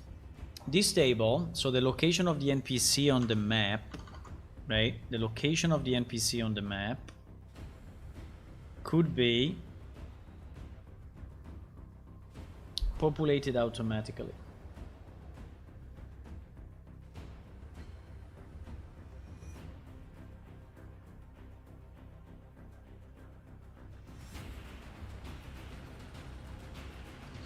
I mean, it's true that NPC are moving, so their location is not completely fixed, right?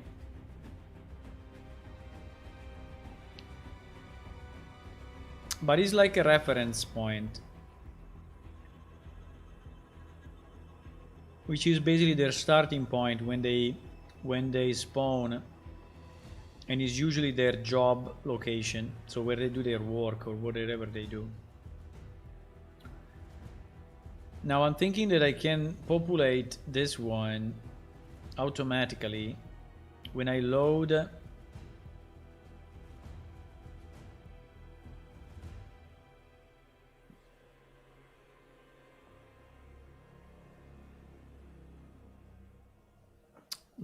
I think it's a very good idea, but I don't know if I can do it.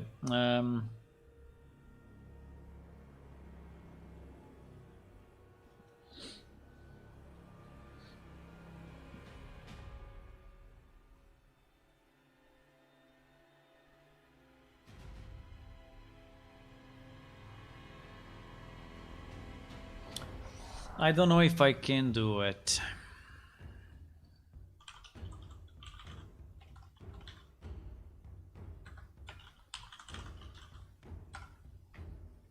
I don't know if I can do it. Because now, you know, now that we split it from the locations, it actually makes more sense. And so now I realized that for this one, we may have already the information in the database, right? Without creating it again. Now the only thing that may be the difference is that we may want to have a description, an item description, which is cleaner, you know, than just an answer to who I am, right?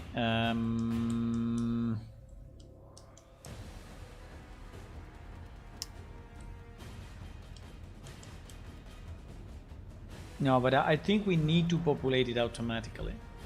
Somehow.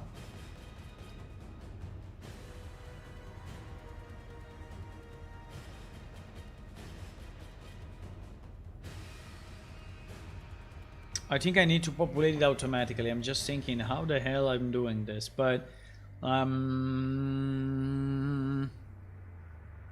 so let's imagine for a second that I leave this one empty, okay, at the beginning. So in the preloading, I'm not preloading it. And then when I'm spawning the NPC, because actually there is a function that obviously is putting the NPC on the map, right? Because there is a function that does only that.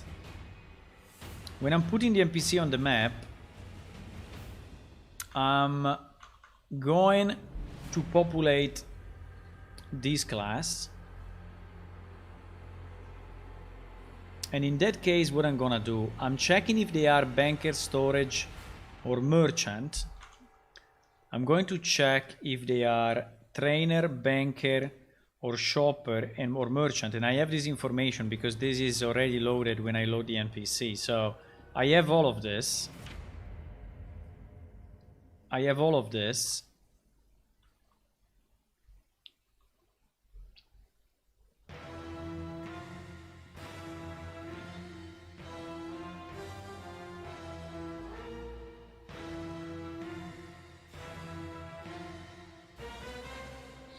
So let's assume for a second that this one is the NPC ID.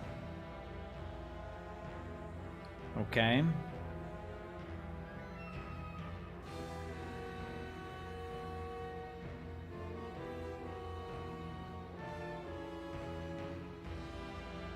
No, it's not possible.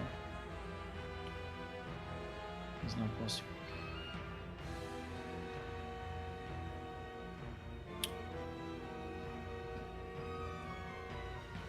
Or I split it also in the database. Or I split these two also in the database. Because basically the only difference, what will be the only difference? The only difference would be wait, I need to focus on this one. So we have two things. We have two ways to do it, okay? So one way is to load the NPC data, I mean for the compendium, to load the NPC data from the compendium table, you know? The problem of this is that basically we will have to, so the real cons of this is that we will have to re-add a lot of information to the database that we already have in the compendium table that we already have in other tables. Because for example, so data duplication. So we need to, so we will duplicate a lot, and that's a very bad idea. Because we will duplicate the description, we will duplicate the name, we will duplicate the job, you know. The only advantage of this is then I can have a better description. So I can have a description, which is actually more role play or explaining what this guy is doing more than a brutal because you know what so I mean the name we have, the description,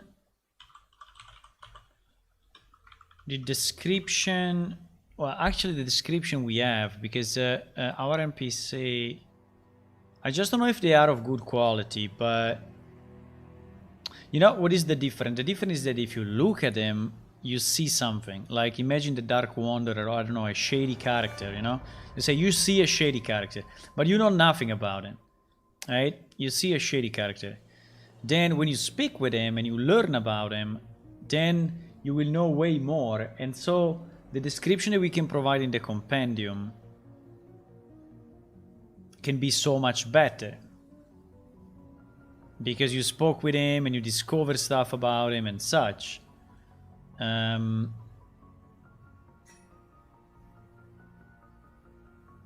What the fuck? Already 15 minutes?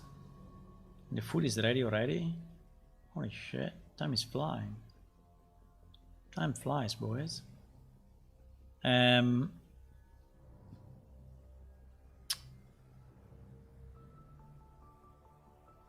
Because we have a description here somewhere. You see? The description for Alina is: this neatly dressed Dermorian has many pouches hanging from her belt. A fresh aroma of herbs and oils surrounds her, and it keeps her airtight bag to prevent interfering from the work, right? But it is more of a description did you see, because you are visually looking at her, right? It's not a compendium knowledge, is a visual check. So I can take this description and I can put it in the compendium 1-to-1, but I don't think that is really going to, you know, to do what we want to do, right? I think it's not really doing what we want to do. While, or I could do this. I could take this Alina. I have to take my food, otherwise it will burn. I can take the Alina, triggers. I mean, yeah, the discussions and area like Alina. And I can get the how are you or about the about you. I can take the about you, which is actually available on every single character. And so I can take the NPC responses, which is 345, and I can say trigger ID, come on, trigger ID equal to 345. And she says, you know, I'm a trainer and a herbalist, and these days my job are not that. So the question we have is this: is this description? So this is an example. Alina about you. This is what she says, and it is Alina description, right? This is her description.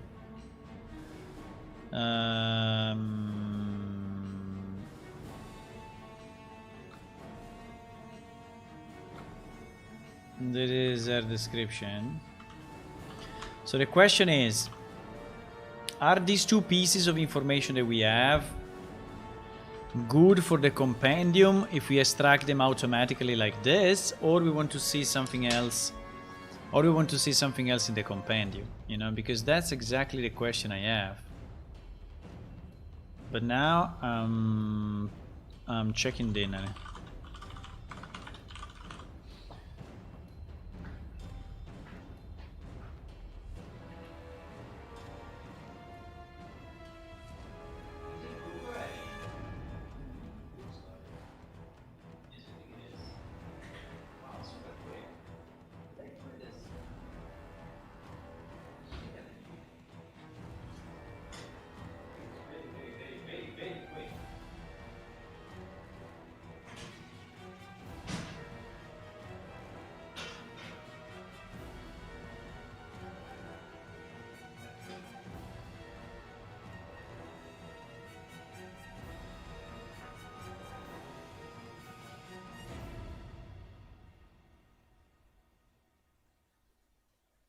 Or we don't even want to do that.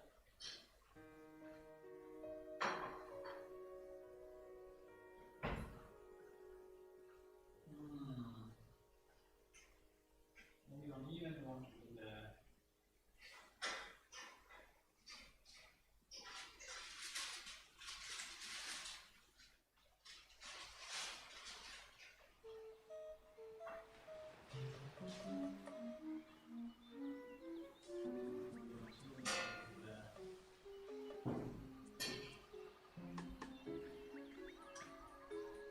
Or maybe we don't even want to do that. Like in our compendium, we don't even want to have this description at all. We want just to have, yeah, I think so.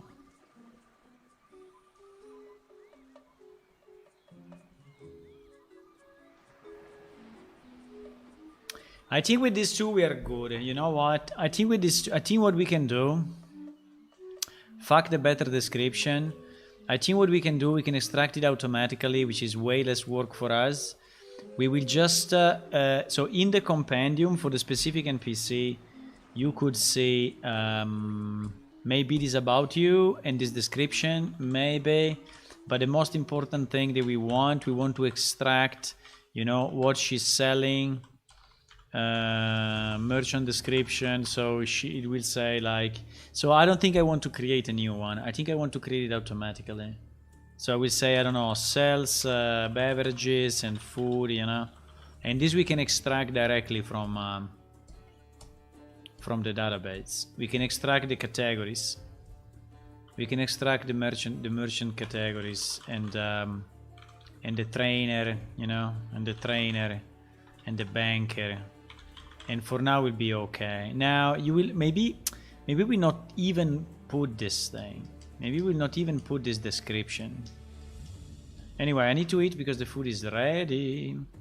So we are at eating dinner now. I think I need 5 minutes. I'm eating some chicken and potatoes, and some with some ham on it and other stuff. It's like a roll, you know, a roll, chicken roll. I don't know if we can find a chicken roll quickly. Maybe we can. Let me see if he's any. Yeah, but chicken roll cooked roll. No, not these ones. No. No.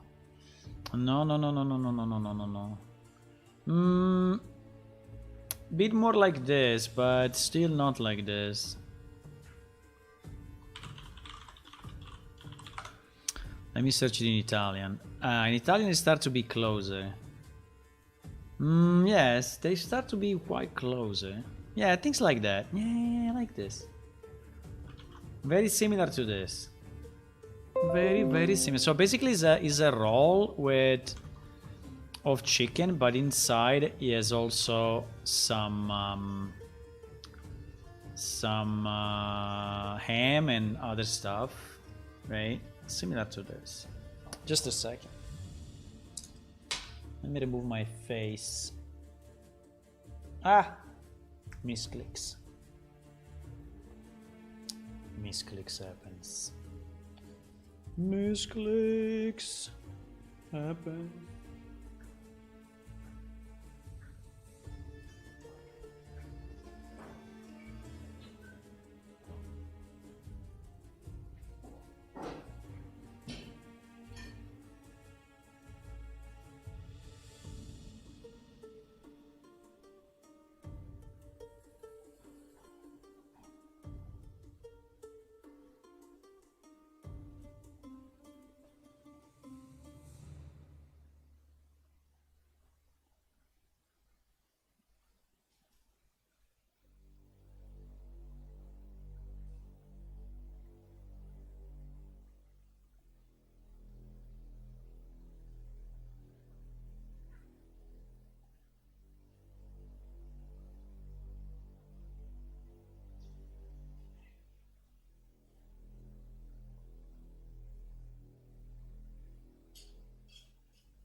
Para-pa-param.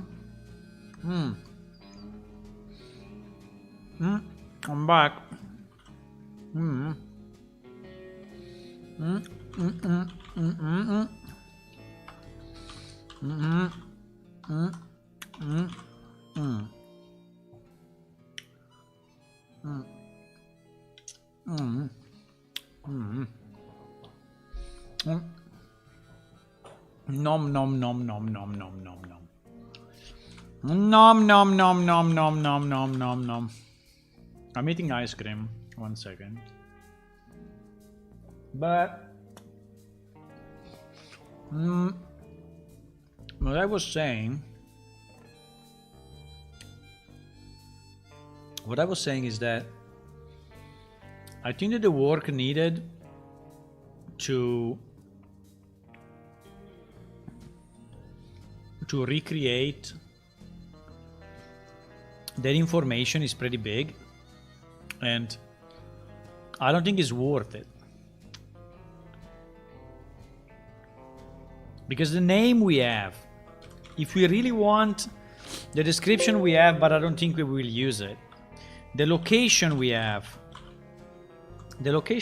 it on the map.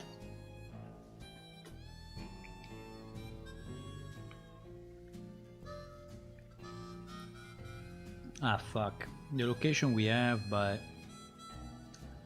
no, the location we don't have.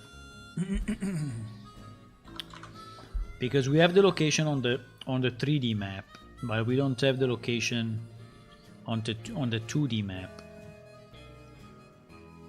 Right? Fuck.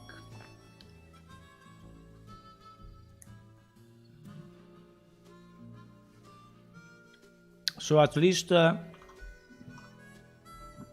location we need to specify it.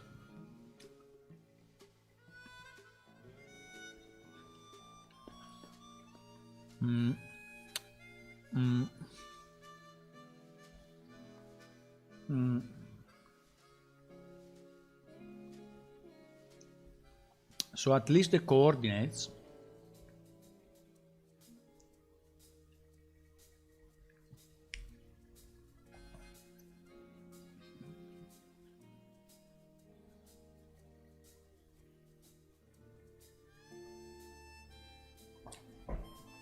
You may say, oh, what about a minimap, which is a real minimap, and then you will solve this problem. Yeah, I know. If we had a minimap that was a real minimap of the world, then yes, we would probably not have this problem of creating submaps, but you know, minimaps are not really existing in a medieval world. You can have it today with your GPS and your mobile, but not at that time. So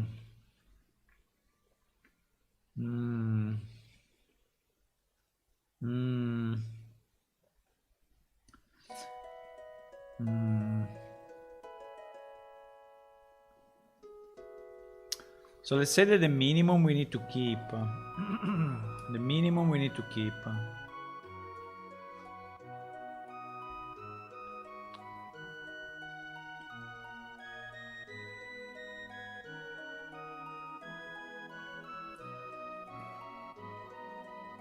The item type.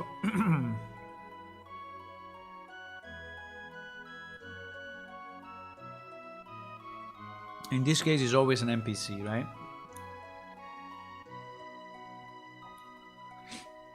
So we don't need it.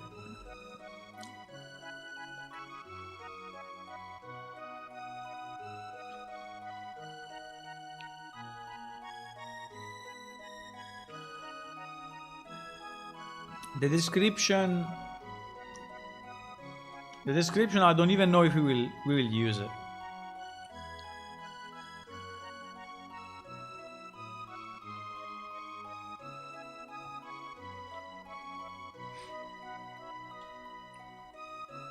The icon as well.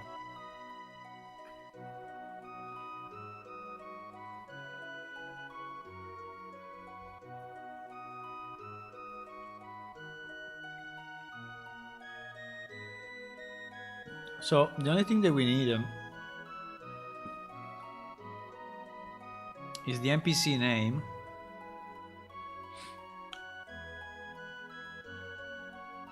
But also this one, I don't even know if we need it, because if we have the pointer to the NPC ID, we have everything.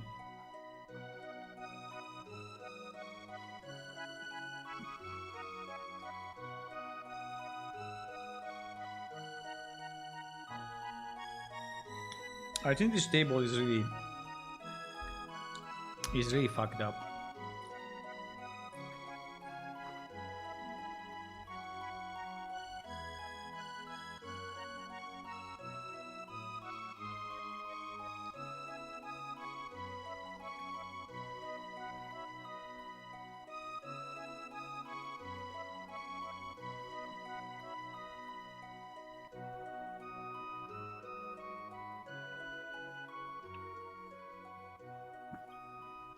I'm still eating the ice cream. I think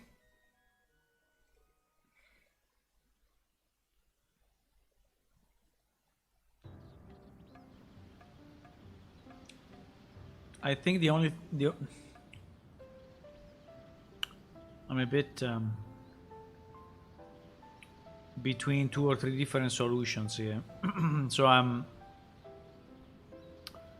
I'm thinking, but I'm between different solutions.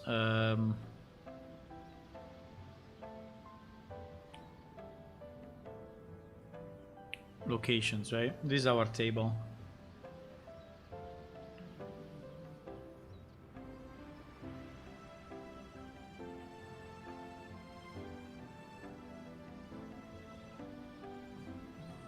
I have the NPC ID.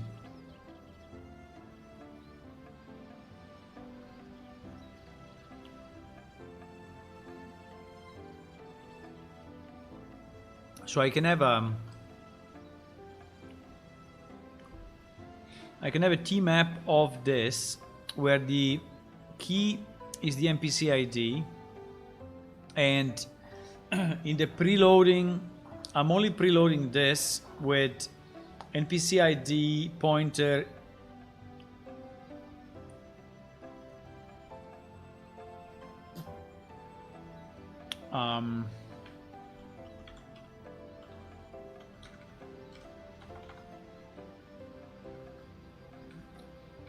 I think I need to do this. I think we need to do this. Cache manager will load this. No. Spawn manager. Spawn manager will load this when loading the NPC. Okay, so let's assume this for a second. The location NPC table has, okay, an internal ID, and who cares? Then he has the, I mean, not even the NPC name. We don't give a shit. We have it here. So the preloading we load, but not even the ID. But anyway, we load only the NPC ID, which is an integer, okay, at the beginning, and this one is loaded from the database, right? Then, and this table basically is loading this one from the database, and then it should load the sub map ID.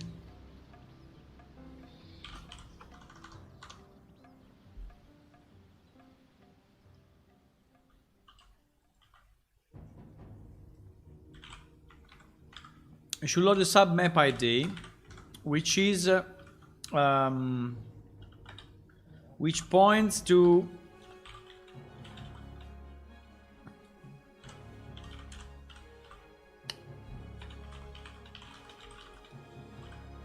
the sub map where this NPC is located, whatever, right? So we need the ID. This ID, I don't even know why we need it. I think we don't need it in this structure, at least. We need it on the database just to identify the records, but I don't think we need it here. And I think probably the same. No, here we need it. Okay, so here we don't need, we need just the NPC ID, which is loaded from the database. Right? Loaded from DB. Well, I mean, okay, let me not say.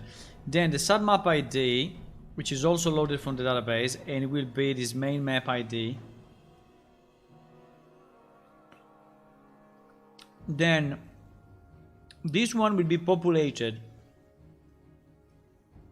later on by spawn manager,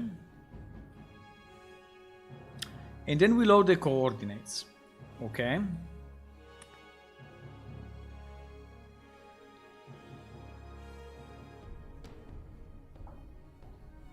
Everything else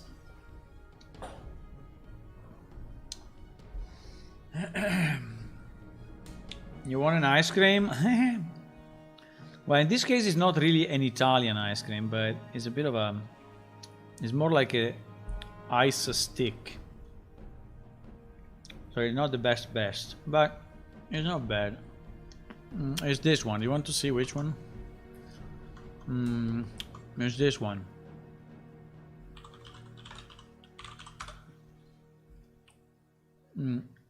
It's this one, which is like an ice stick.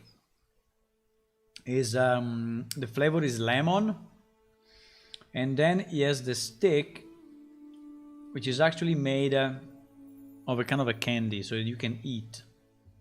So now I'm eating the black part. The black part goes all through it, so it arrives like here, and it's a kind of a licorice candy that you can eat. So you eat also the stick.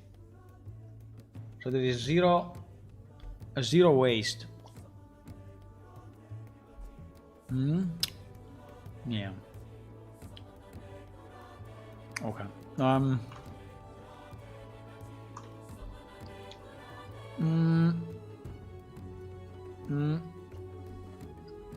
I think this is perfect. We don't need more than this.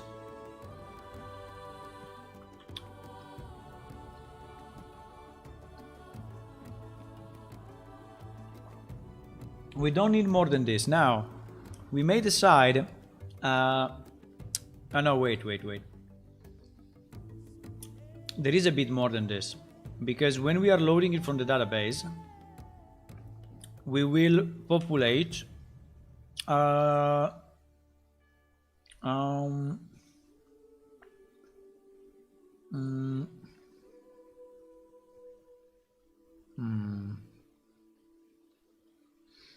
I'm thinking to the banker merchant status.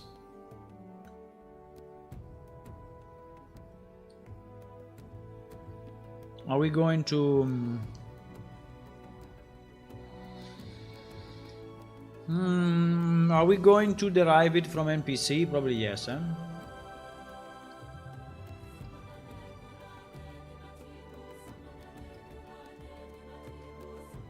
So we are sending the full list by submap.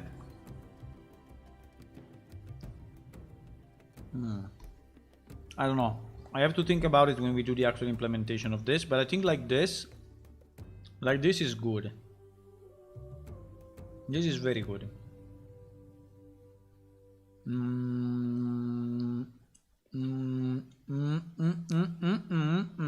Yes, this is very good.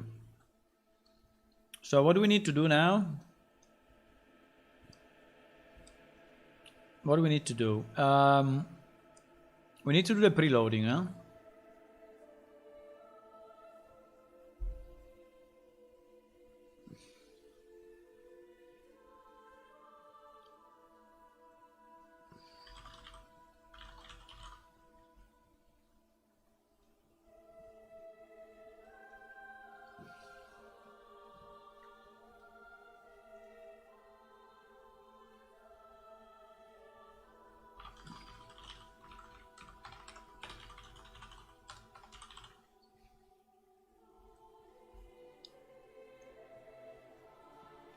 So actually, spawn manager is preloading the NPC info, and cache manager is preloading the rest.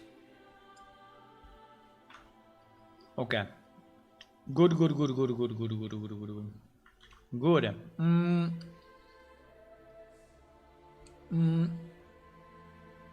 Yes, because I was adding here the preloading, and then I realized that it was not possible because the NPC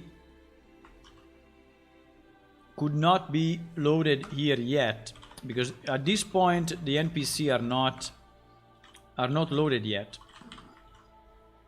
because we are too early in the loading process. But it's okay.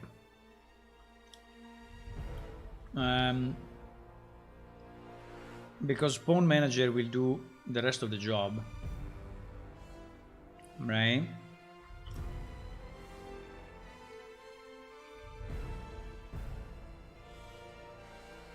Okay, so what we want to do in preload compendium. In preload compendium, we need to populate all this stuff, right? And in particular, we want to populate all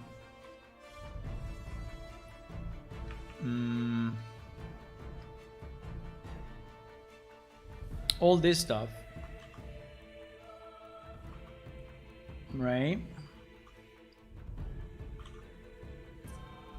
Yes, we need to populate all of this. And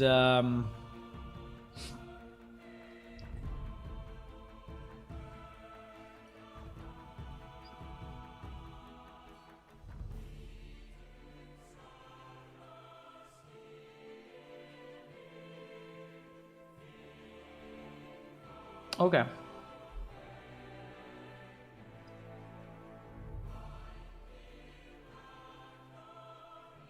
Is this all or not? It seems less than what we have.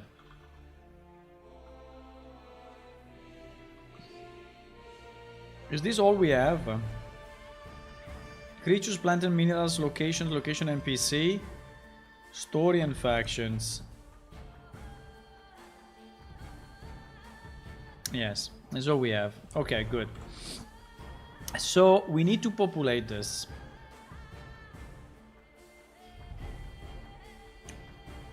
We need to populate this.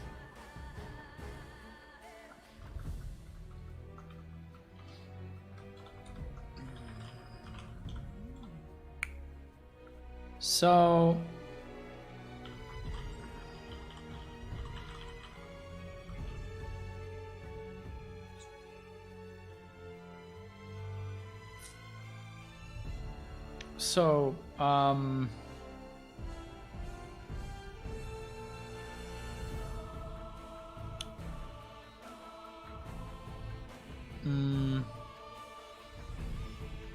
let me put my bookmark here so I can go there more easy. Yeah, it's very similar to any other preload, so we can just copy most of this.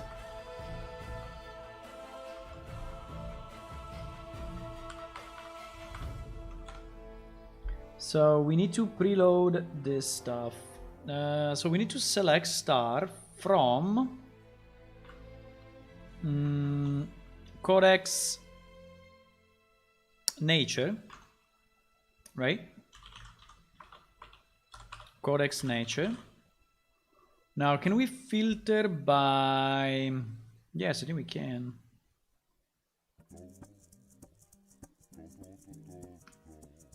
Because creatures is only one, so we can filter by item type equal 1. Where item type equal to 1, right? And so we extract only the creatures. And then we do what?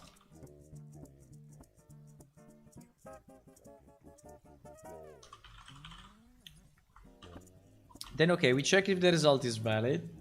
I think it's fine. We check if I mean, we go through that. Yes. Now we create a new chorus creature, but I don't think this should be a pointer because no, it should not be a pointer. So this is just a new creature like that, and then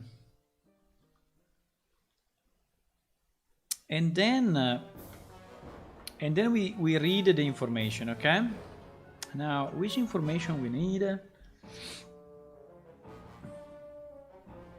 This ID we need it because we will be used. Yes.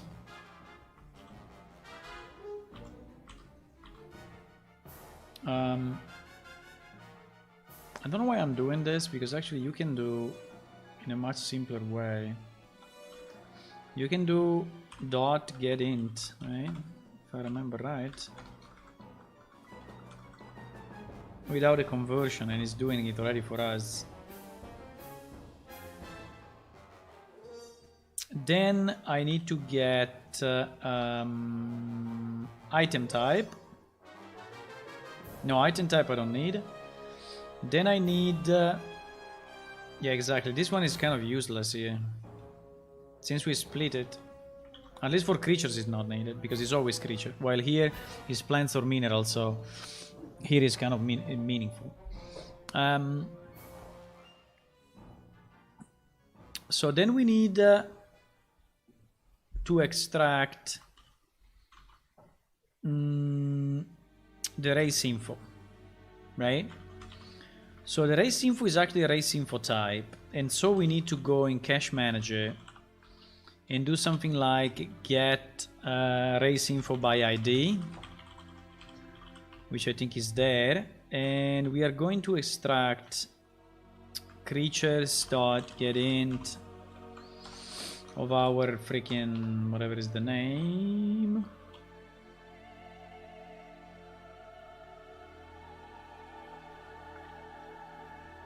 What?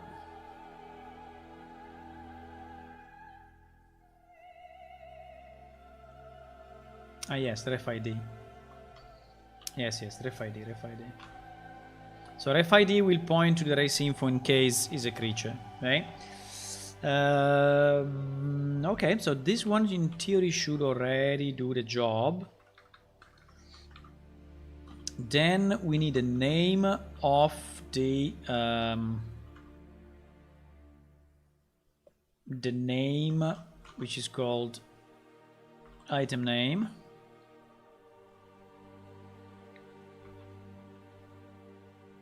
And with this one we just get as it is. Then we need the item description as it is. Then we need the item icon, no changes. Then we need the activation type. Okay, this one is start to be one of the tricky ones, but for now let's leave it as a string. Oops, what did I do? What did I do? Then we have the activation prerequisite. Okay, this one is already one of the complex structure because here we need to preload a prerequisite, right?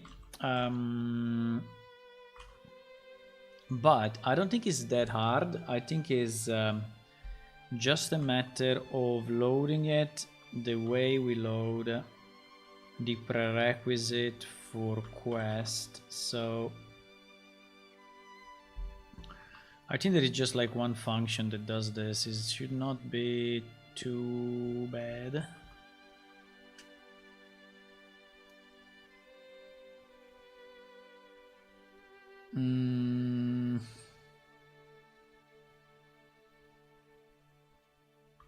It should not be too bad, but the problem is to find it because this thing is used in so many places. Is here. Load prerequisite XML. Did you manage to pass it? Yeah, I think it's this one.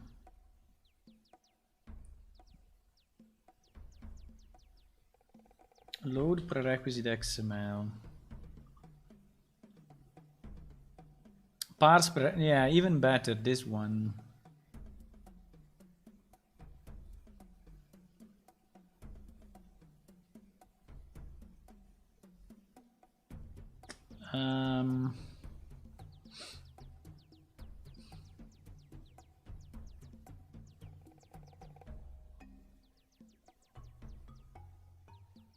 I think it's exactly like this. I don't know about this comment really, but I think it's exactly like that. The only problem is that this one is inside dictionary, so, and I guess it will be private.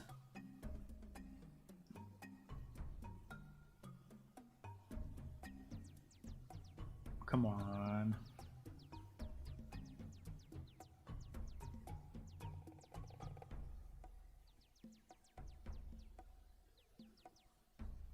No, actually it's on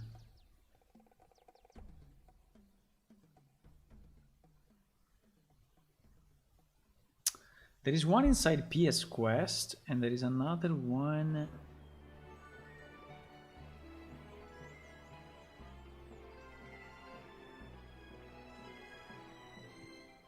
Okay, there are those two and those two. No, there's only this. There's only this.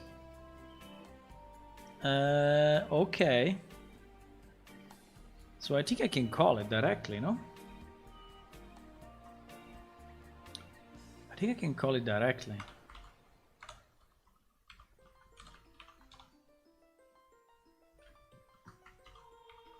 It looks like, but... Now here we may have an error, yes. We may have an error in calling this thing. And if we have an error in calling this thing...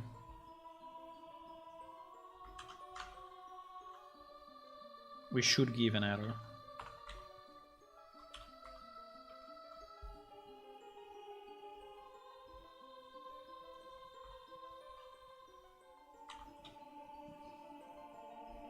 And return false. Because in theory this should never happen.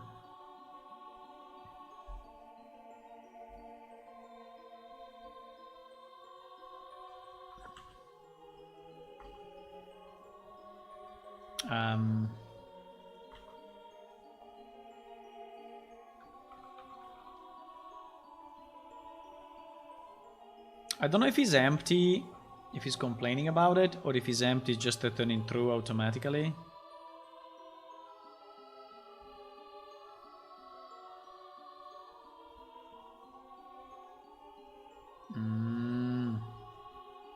I have it here. Huh?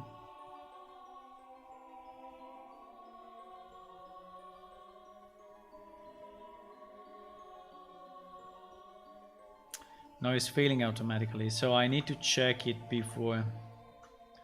I need to check here if this thing is not empty. And I need to parse it only if it's empty.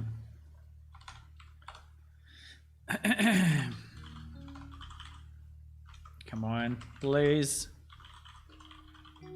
Sometimes I'm writing bad because the microphone is a bit in the way, but I think I moved it now in a better position, but it's still a bit in the way sometimes. Prerequisite.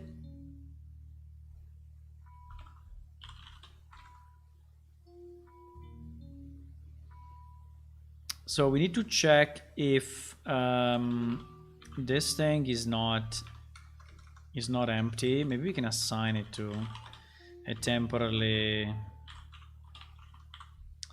and we can say if this thing is not empty, right, then we do what we need to do, otherwise we don't. And otherwise we just leave it empty.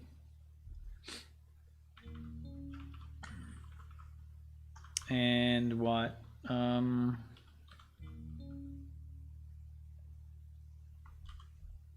so it's not gonna fail there, right?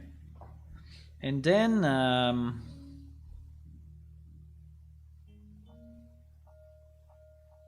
fuck.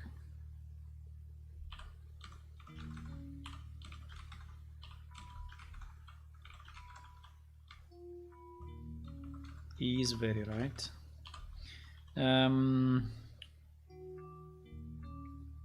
No, activation type was good. The problem was not activation type, but activation prerequisite. Exactly. Is inaccessible.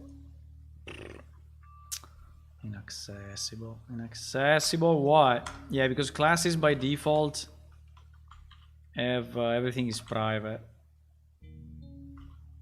for whatever reason. I don't want to make accessors to that, so. Okay, so we parse this. If this is okay, then we do I think we can put it here.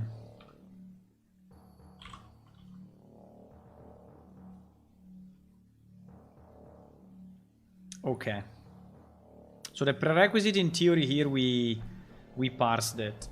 Okay, so we parsed the prerequisite of the code creature, whatever, and then what else we have?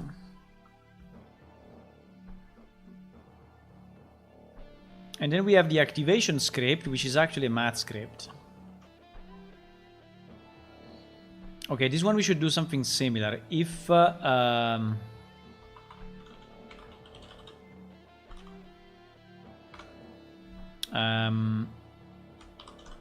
we should do, wait, let me copy this, maybe. If this thing is empty,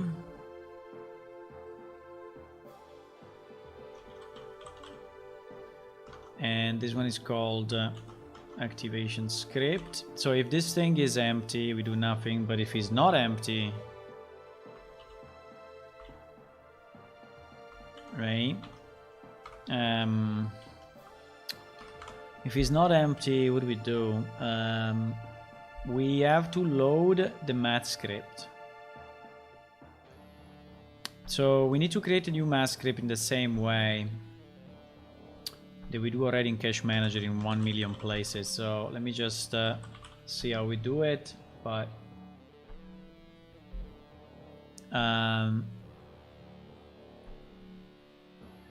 this lookup, what is this lookup doing?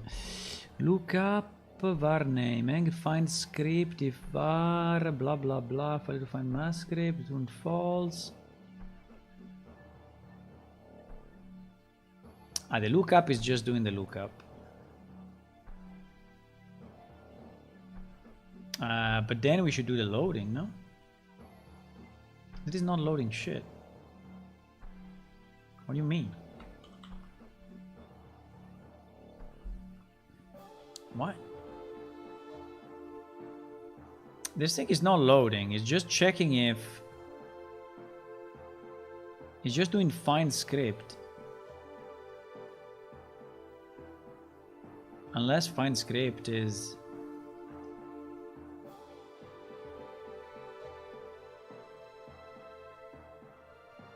because they are all preloaded.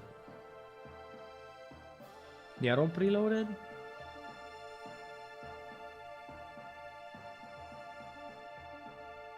No, maybe, sorry, I'm confused now.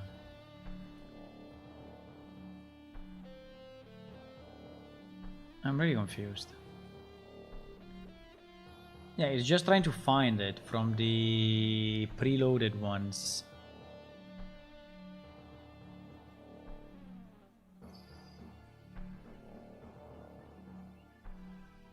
Okay.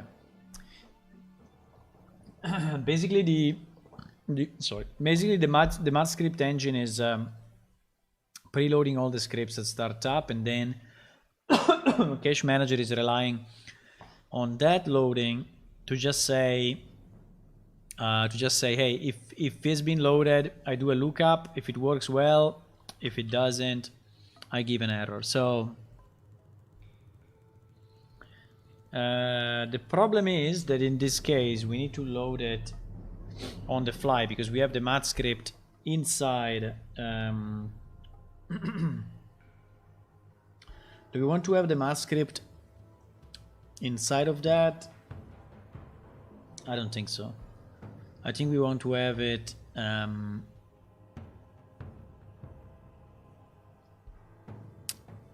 preloaded by the engine, yes.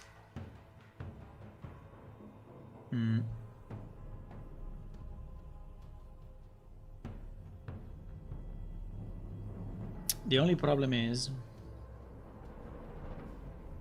No, by name. It does it by name. Okay, it's fine. I think I can do the same thing and just do the lookup and assign it to this variable. Because the lookup is actually assigning it, right? Yes. Okay, good. Okay, fine. I think I understand. So we should...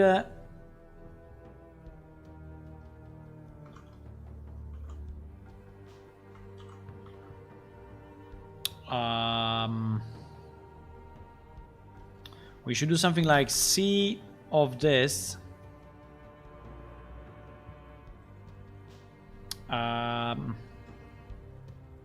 of this.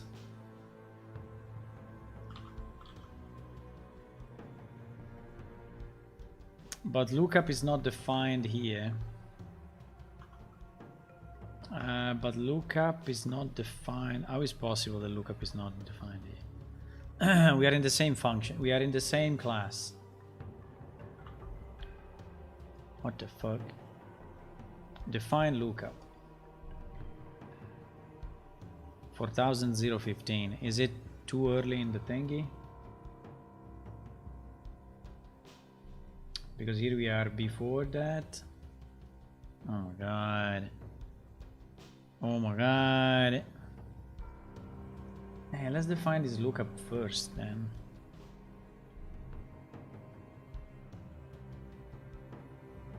Why we have to define it here? Well, we defined it here because it was like meaningful to the preloading. But I think I can move it.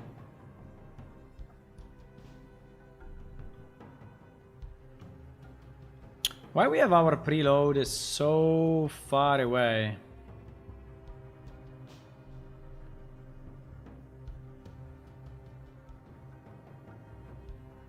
Now let me do something different. I don't want to do this. I want to do the opposite. I want to move this function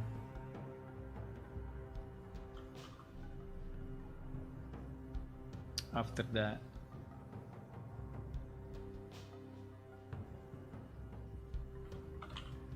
Yes. So now we will find it. Okay. So we do this lookup. We associate it to this, and we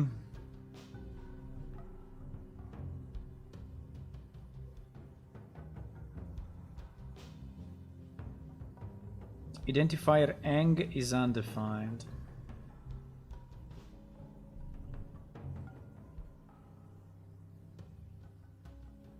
What?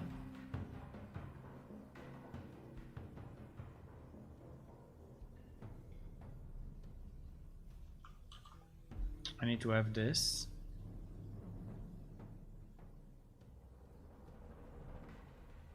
Yes. I need to have that. Incredibly enough. Because it needs a local reference to the MathScript engine to use it to load them. Okay. Fuck it. Okay, anyway. Okay, so this is basically loading the activation script.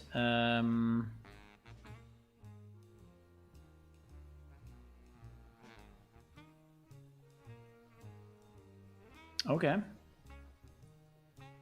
So we did one. I think this one, I don't know if it works because you need to test it, but this is basically loading the creatures. And then we need, wait, we didn't do the assignment, huh? To this thing. So if this works,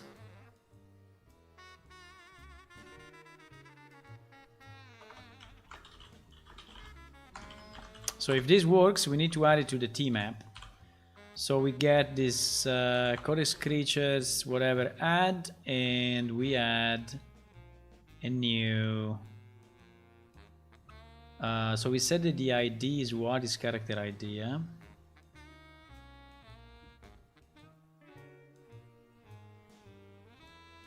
What? What? Keys characters ID. You crazy?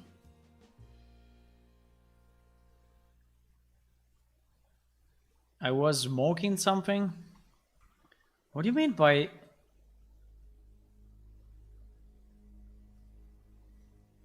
No, ID is not character ID.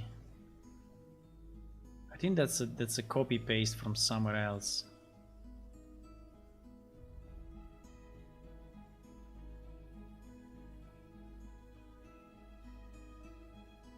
The ID can be race info ID. Yes, race info ID.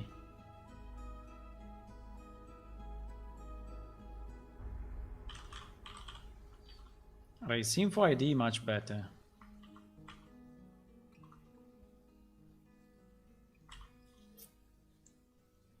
I was smoking something. Okay.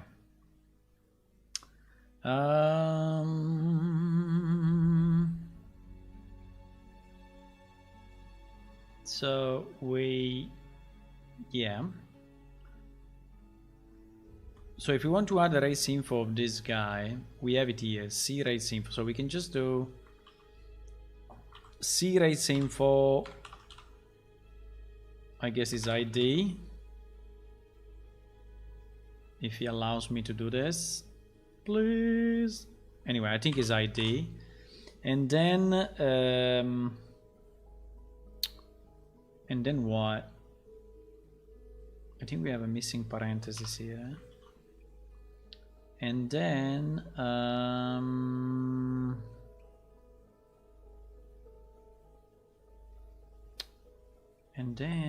he wants the actual creature.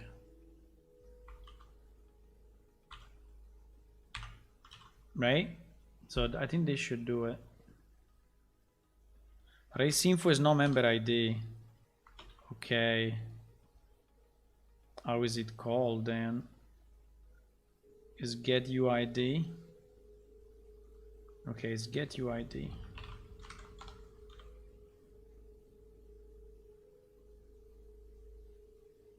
Yes. Okay. Perfect. So this one is adding the creature to the preloading. Okay, so it's adding all the creatures that we have defined to the preloading. Okay, so we did 1 out of 6. 1 out of 6, my friends. 1 out of 6. Okay, the second one is plants and minerals.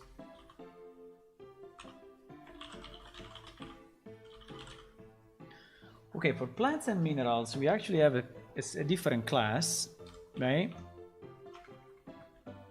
And this class is this one, and the key seems to be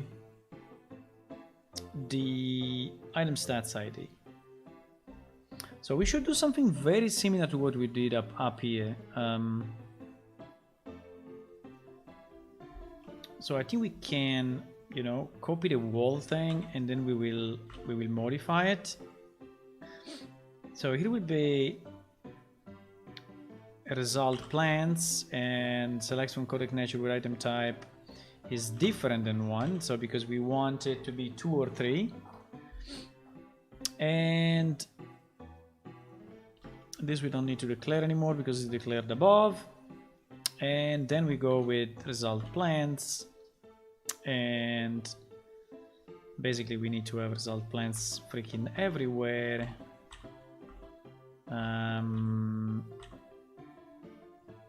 Now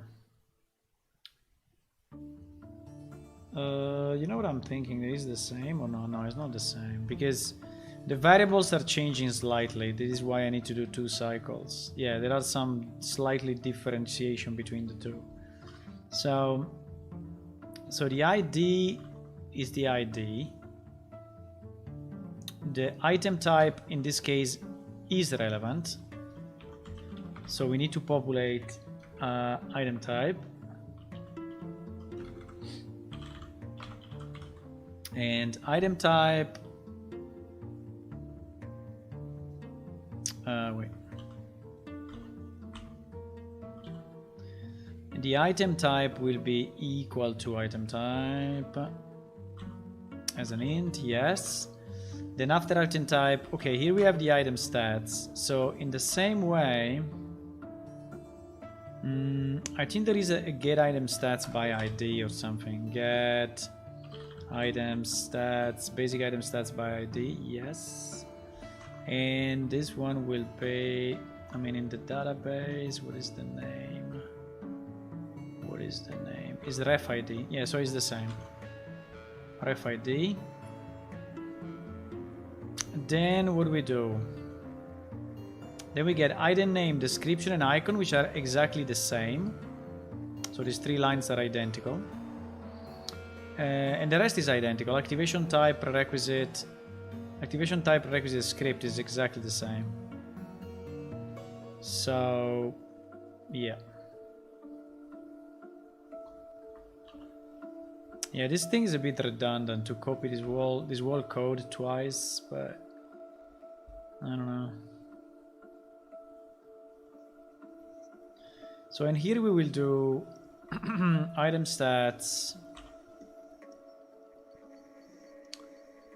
So here we will do codex, plants and minerals, add item stats, get UID. Yeah, there's get UID as well, and then C.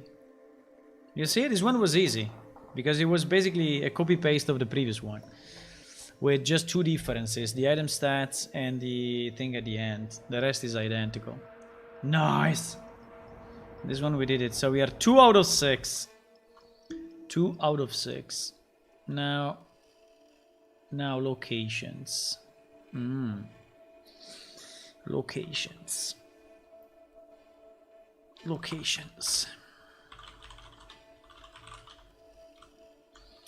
So locations,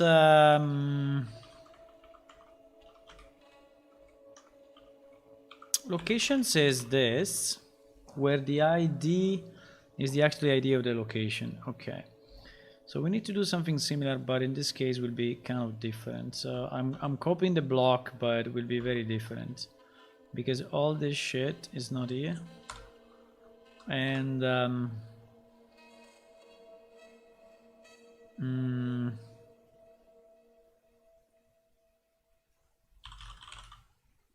this will be result locations, and this will be select from codex underscore locations. Okay, where nothing because we extract all the locations. Okay. And then if the result is valid, we are going to create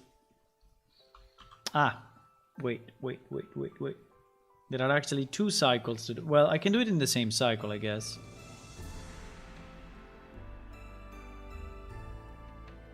Yes, I can do it in the same cycle, why not? So I can do if the item type is whatever. So we can do something like that. Item type equal to blah blah blah. Item type, and then we say if item type is equal to what? Is equal to 1 is a location menu. So if it's 1 or 2, or item type equal to 2. So let's say if map location or submap location, right? in this case,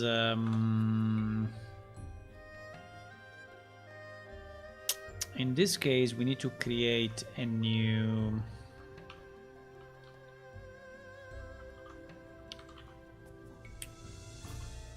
We need to create a new codex location lock,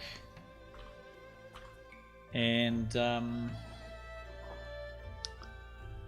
yeah, the only problem will be how to assign it. Well, we can assign it directly there.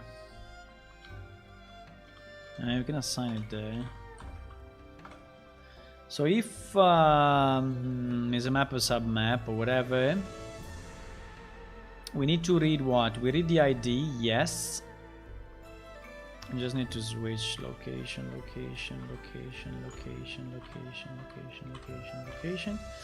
So the ID is ID. The item type, I need it for the lock or not? Yes, I need it for the lock.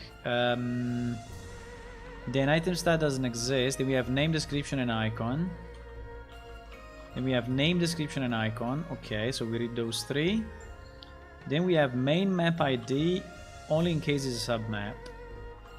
So we need to do if item type is equal to 2, so it's a submap. Then if it's a submap, then what? Then we need to assign the main map ID to. I mean, we need to read the main map ID, otherwise we set it to empty. Right? This thing, main map ID. Otherwise we set it to empty. Yeah, I need to get it as a get int. And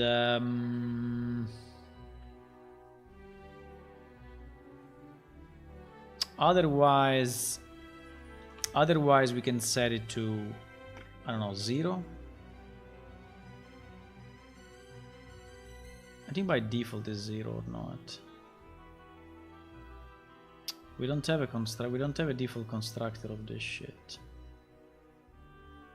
So all these variables will be fucked up. Okay. Interesting.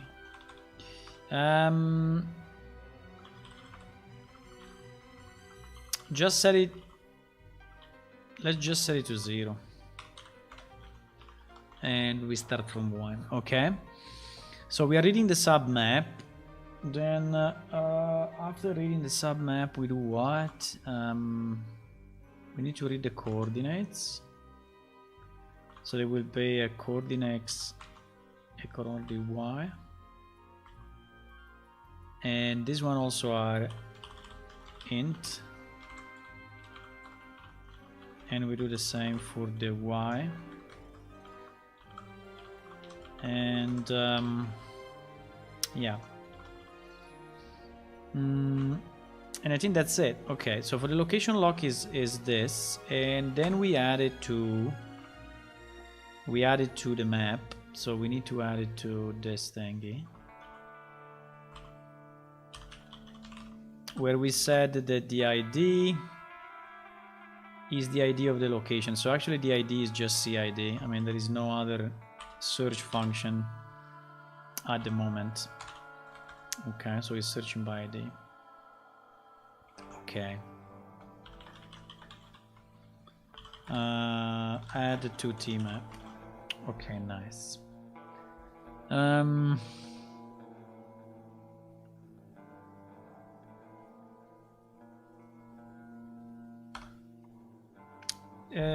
If is not a submap, what is it? Is an NPC. Okay, so if it's an NPC, we need to create a PS Codex location NPC. And I mean, this one is very special because apart from the ID, but yeah, everything is a bit weird on this one. Everything is a bit weird because we have the NPC ID. which is equal to the NPC ID. And this one is preloaded only for, so we can say spawn manager will then populate the APS character pointer, right? Yes, and now the submap ID, yes, is the, yeah, I don't know if you want to have a pointer to this thing, but no, I think it should just be an ID. So it's submap ID. So we load this, and then we need the two coordinates which are identical to these two lines. So I'm gonna take it.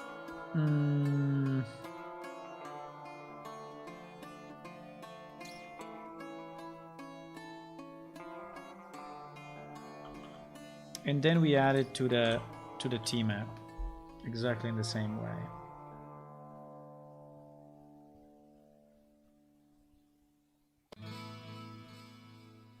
Right? No, there is something it doesn't like.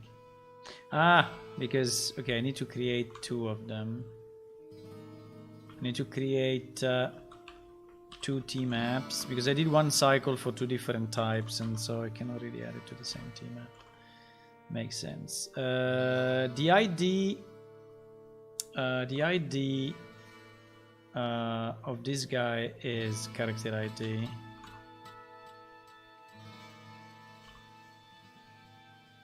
Key is characters ID of the NPC.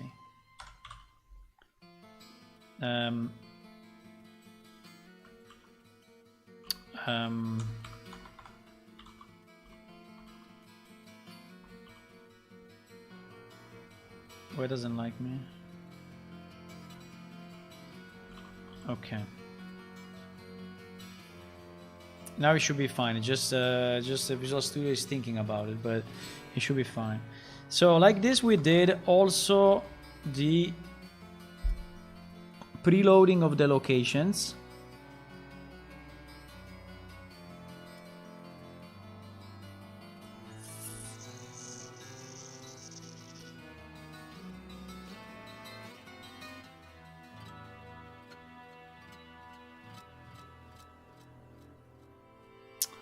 I don't know what I'm doing really. Okay. Sorry, I brain farted there. And it is NPC ID. Okay. Now we need to load. So basically we did these two in one round.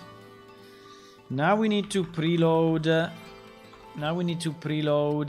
The story, the codex story. The codex story.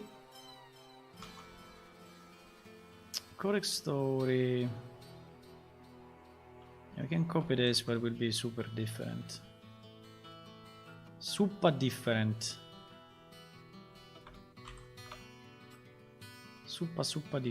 Because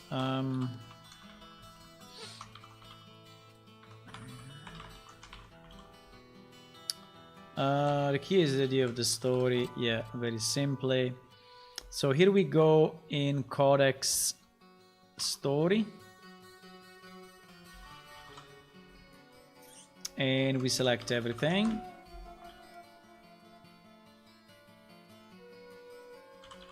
And then we do a result story, and everything is story, and this makes no sense, and this should be this, and this should be this. So we have, what do we have? We have in the story we have one ID, one item type, Then we have name icon. So this one doesn't exist. We have name icon. We don't have a description. Because we have the creative. So the creative is the description.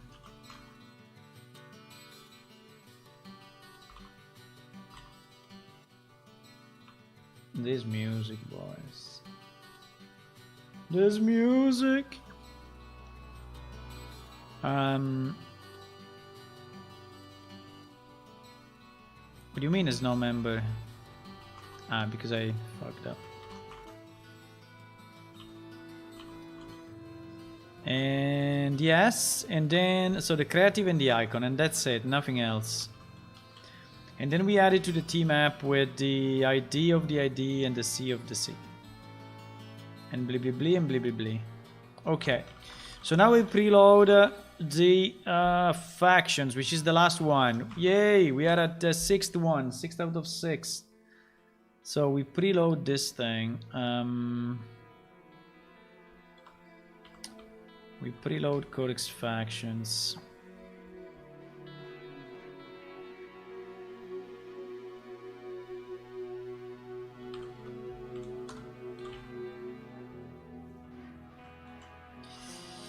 Okay. So we just initialize this thing, so it's initialized, then we don't fuck up. Now, this one, we have a bit of I'm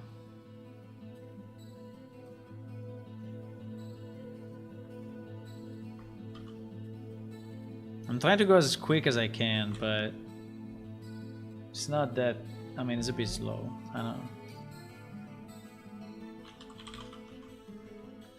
So we extract from Codex factions and no item type, and this all becomes factions, factions, factions, factions, factions, factions, factions. And then what do we have in factions? We have the ID, and then we have a reference to the faction ID. Okay, the faction ID, I think we can extract it in a similar way that we extract this one. So, don't we have an item type? No, faction we don't have an item type. Okay, so item type is not there. This should be Codex factions, and faction ID should be an F faction pointer. It should be a pointer, boys, huh? I don't know why we didn't, but it should be a pointer. So we need to get, we need to go in Cache Manager and see if we have a method to get factions. I think there is something like get faction by ID as usual. And the faction will pay like this. Let me see if we can do it. Parsing solution, please. Okay. For now, we'll type get faction by ID. I don't know if that's the real name, but hopefully it will.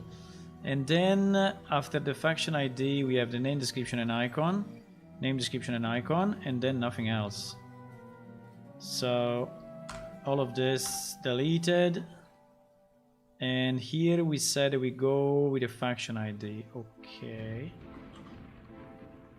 So we need to go something like faction ID, and then whatever is, I don't know, maybe there will be a get UID here as well. Probably. Let's assume it's get UID, and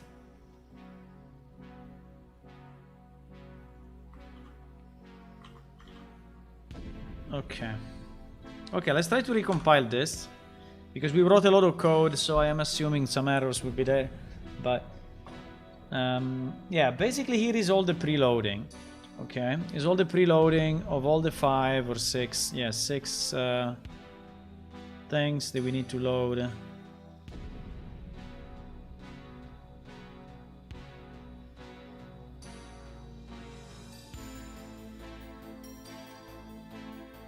Yeah, get faction by ID doesn't exist. Okay, but please give me a faction something. Get faction. Does it get faction by name? Get faction by name? There is not a get faction by ID? Fuck.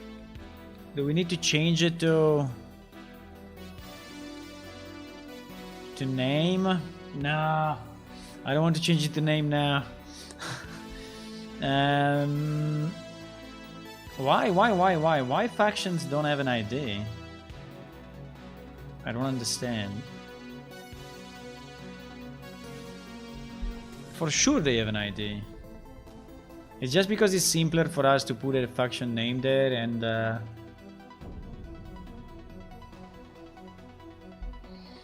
yeah, but okay, I think we can also use the name. We can also use the name, which is about the ID. Okay, do we want to use the name? Fuck, I need to change in a million places. If you want to use the name, I need to change it in a million places, including the database. Pain.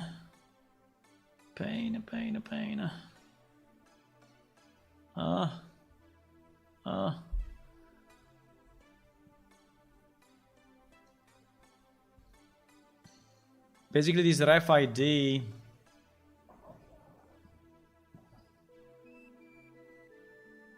Well, I can go by item name though, but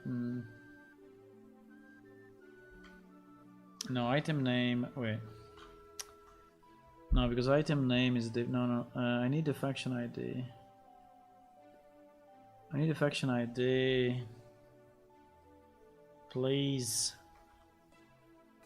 It's so much better. There is no get faction by name. No, okay. There is a get faction by name.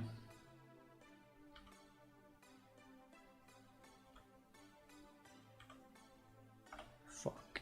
Okay, we can make it. We can make a new function, which is get function by ID. By the way, there is an hash, which is ordered by ID, you see? No, wait. Get faction is also by ID. Okay, we have it. We have it. So we can do this. And then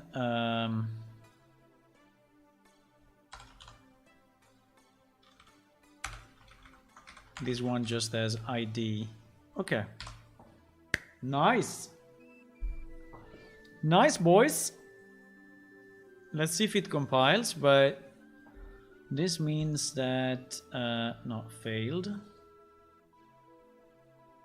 I think it's just I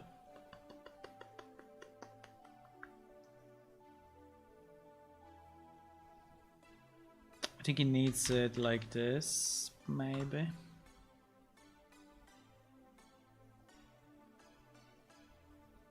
Because probably it's taking a tchar pointer or something. No? Fuck. Okay.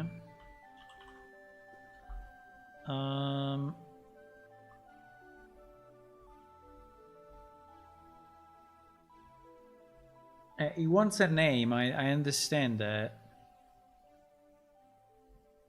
I understand you want what? You want an Nancy? Okay. We can go tchar to ANSI of this. If that makes you feel better, I can do that.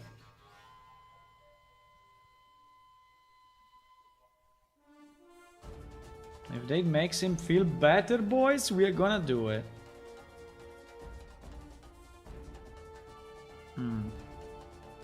Still doesn't like it. Okay, fuck it. Invalid argument passed to F message log. Instantiation of whatever.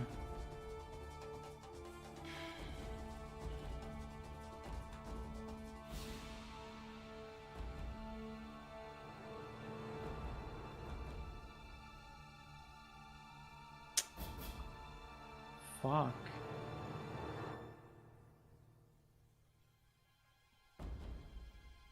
Ah no, it's the same, it's the same, it's the same, it's the same. It took it, it took it. It's just that we are doing it twice. We are doing it there and we are doing it here. So yeah, so it was the same error in another line. I was thinking he didn't accept it, but yes, he accepted it.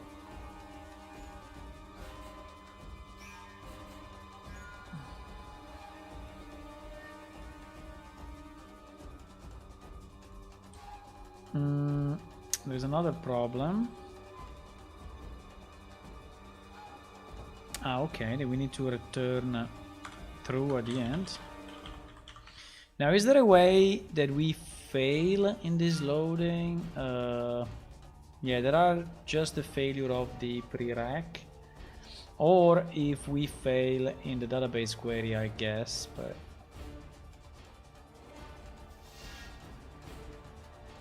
okay.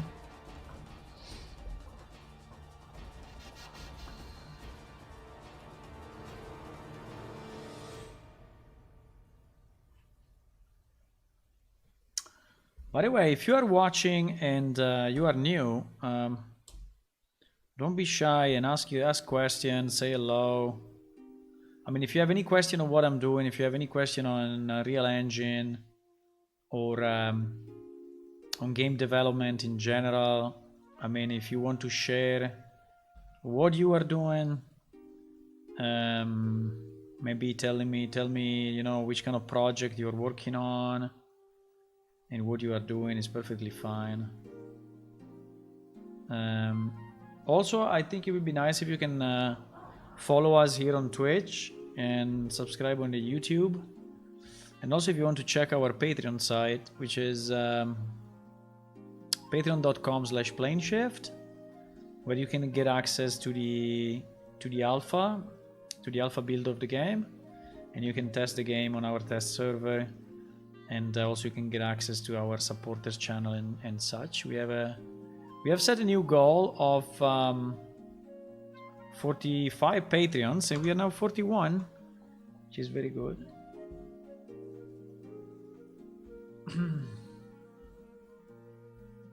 But yes, the bottom line is don't be shy on the chat. Okay, so did he compile or not? Yes, he compiled. Okay.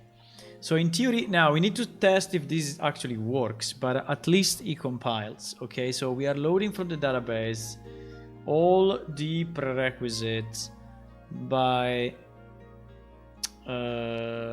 by thing. So now I think we need to make an Excel file, which is a Google Excel file for starting to store this information. Because anyway, the setting people and the rules people, we need to start to populate it, you know, with meaningful data.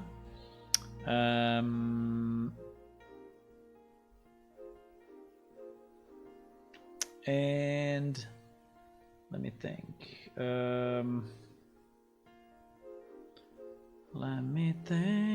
Anyway, so we did this one, preloading and storing. These two are done. Now, yes, maybe let's do this one, which is an annoying piece, right? Which is the preloading of the NPC info. This is a bit of an annoying piece because we will have, while we are extracting, so where do we do it actually? I think we do it inside PS character load.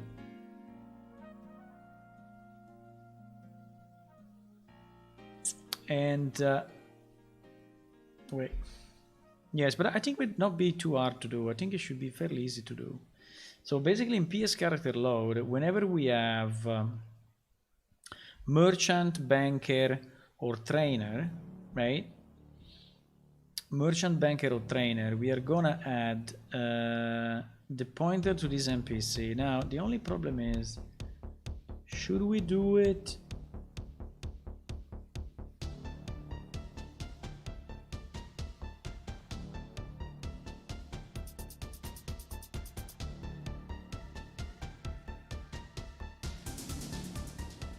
I'm thinking if I should set a variable, which is something like goes into Compendium on PS character, that then I'm gonna reuse also in other cases when I do the check for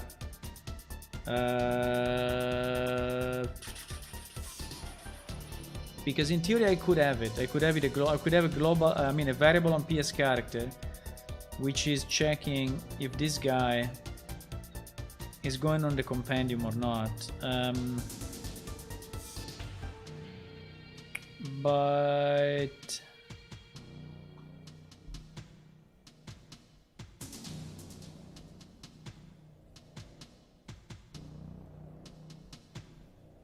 you see, like here, load merchant info, right? This is the first piece.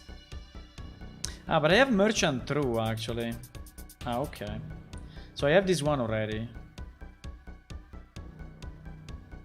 Okay, so basically what I can do, and also have trainer through, and I guess I have banker or storage banker through. Okay. Fine. So I have everything I need. So I think I can. I think I would like to place it maybe before the AI.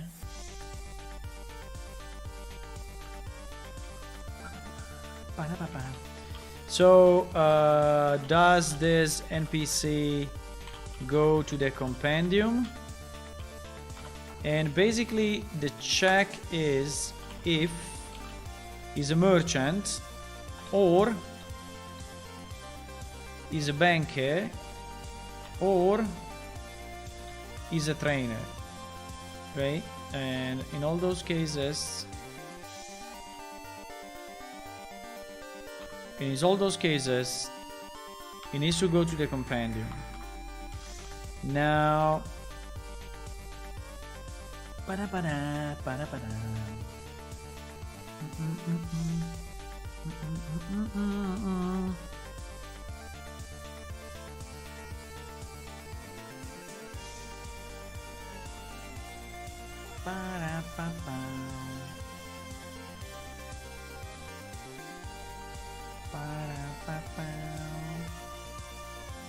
what do you mean the famous fake John Carpenter? What do you mean?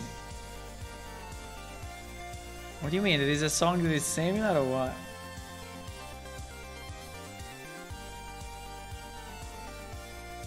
Which song is similar to this? The song is super good. The song is super good. So, does the NPC goes to the Compendium? So, if this is true...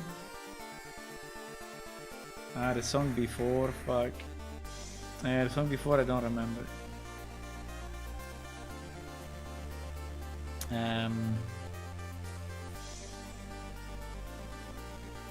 And I cannot go back because it's randomized, so... I cannot go back into the random. What was the name? Do you remember the name? No. Or the author?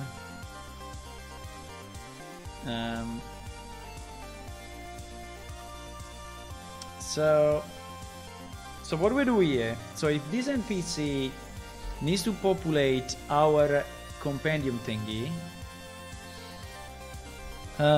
basically it means that we need to go in Cache Manager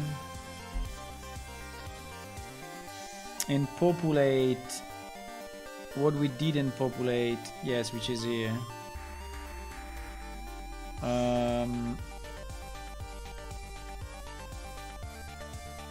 So we need to get from... So we need to get... So we need to go... We need to Cache Manager. Codex location NPC is private. Yeah, it's private. I think we can have a function in Cache Manager that does this job.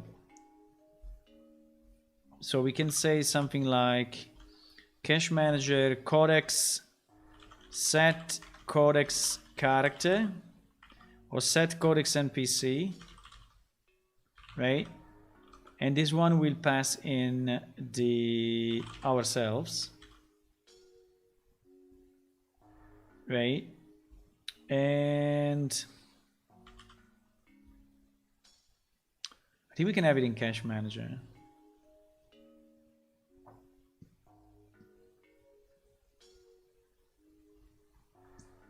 And should be, I don't know where it should be.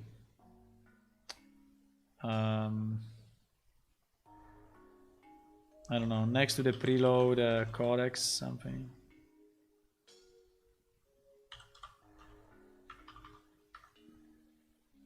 What do you mean? Okay, let's put it here. I don't think it should return anything because we don't really care. So I think we'll be set codex NPC, and then we'll take an APS character as NPC, and this one will be implemented, I don't know, somewhere down here.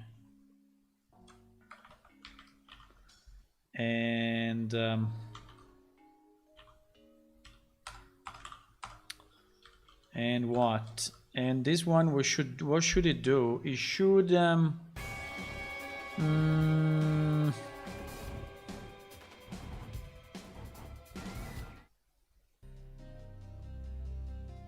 it should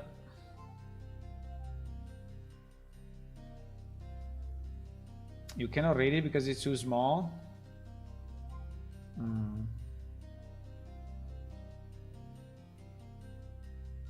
Should not be super small, no?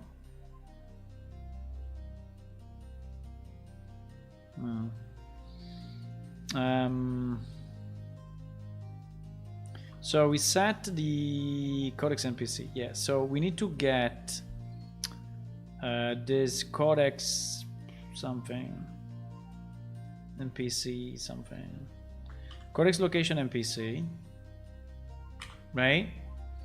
And from this one we should get, no, we should find, what is it? Find ref. We should find, I never understood the difference between find and find ref. I think that find is returning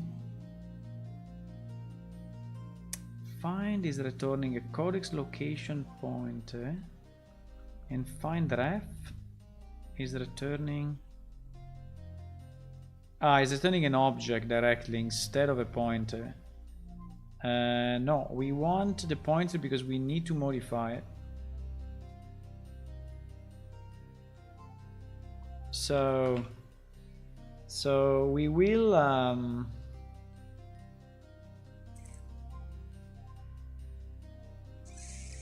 search by NPC ID, get whatever, get PID, yes, get PID and box, okay, and this will return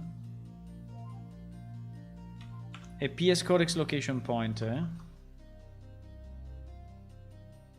a PS codex location NPC pointer, NPC codex NPC, and of this one the only thing that we need to modify is NPC, which will be equal to NPC, right? So basically this one is set the proper APS character pointer, which was not loaded in the preloading phase, right? And we can say also that this is called from APS character load, right? This is called from and set a proper. Okay, so this is what it's doing. So we need to call this. So from APS character, whatever. Yes, I did it already. Okay, so this in theory should substitute the character in the right place. Yes. I need to go to the bathroom 1 second. Bathroom, room. Break. 1 minute. 1 minute, my friends.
Okay, I'm here. Hello. Hello.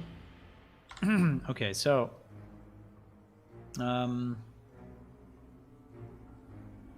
function seccorex npc is inaccessible. Fuck it. Why? Why? Why?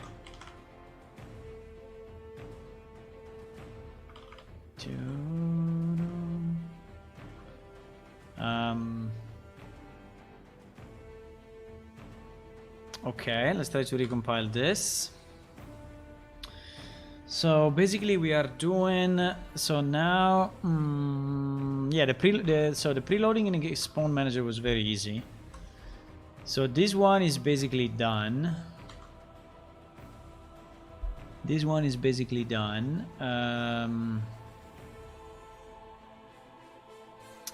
This one was already done, but I think that since I changed the table, it may be broken now because I changed wait.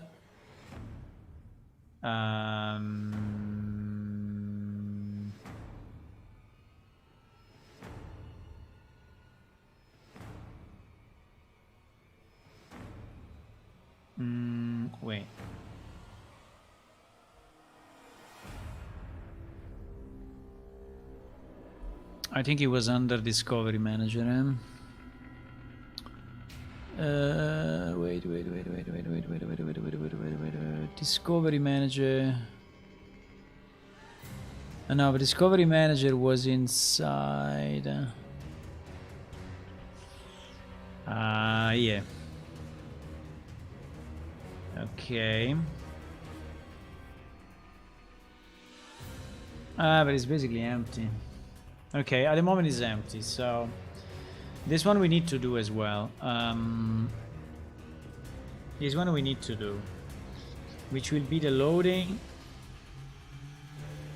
of all the discovery for this guy. Now this one needs some thinking though, because this one needs some thinking because I have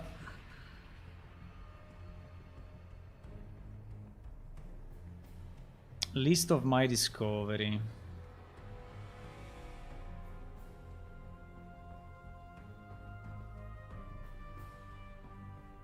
But was this thing already in the old plane shift? Because it's very strange of this comment. This discovery class, eh? I have a feeling that this discovery class, maybe with different reasoning, but was already there because I see.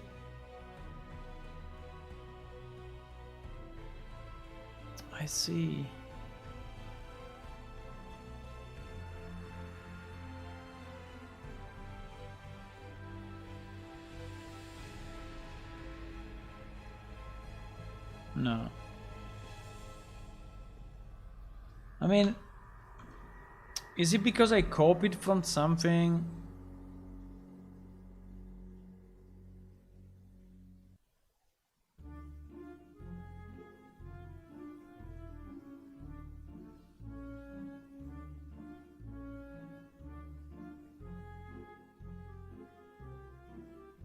Like this remove special ability.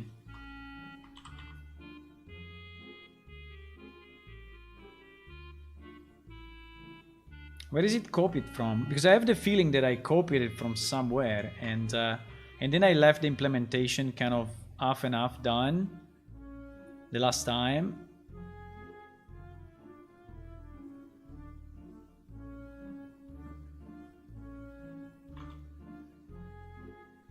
No, it seems it doesn't exist, but it's strange because it looks like it exists somehow.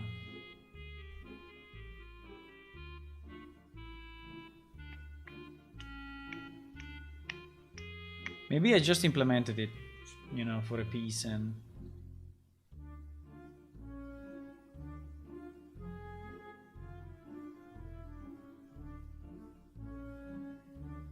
Because I think some of that I copied it from the body manager. I think I copied it from the body manager.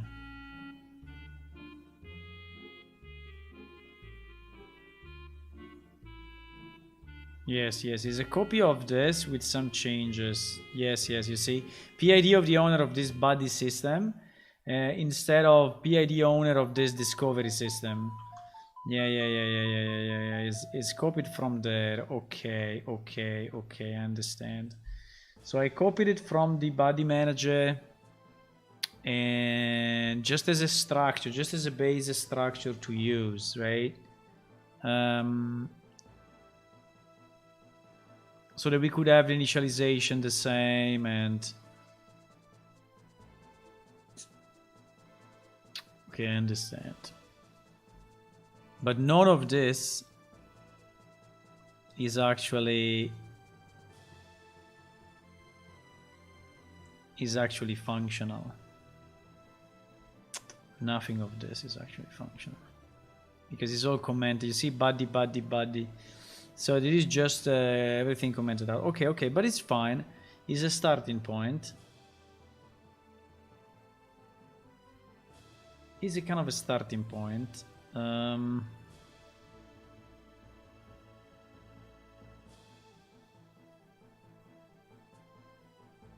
just thinking if I want to do this now or if there is other pieces that I need to do before this, because this is basically when the character is loading up and he has already some discoveries, he will load them up, right?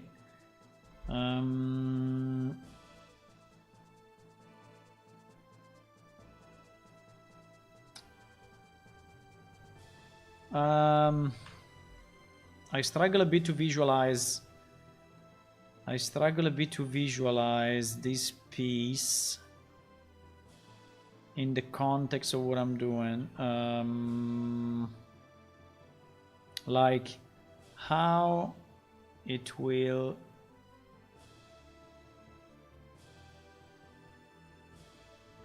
change. Can I change this thing to black? No, huh?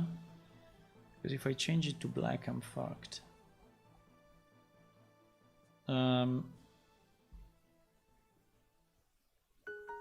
Is there an easy way to change all the colors that are black in here in another color? Like blue. Is there a way?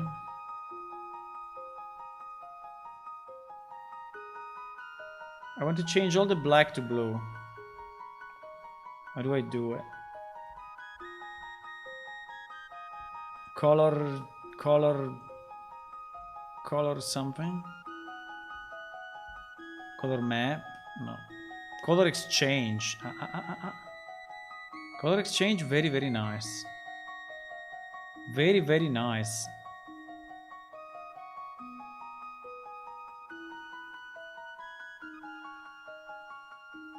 Perfect. Perfect. Perfect.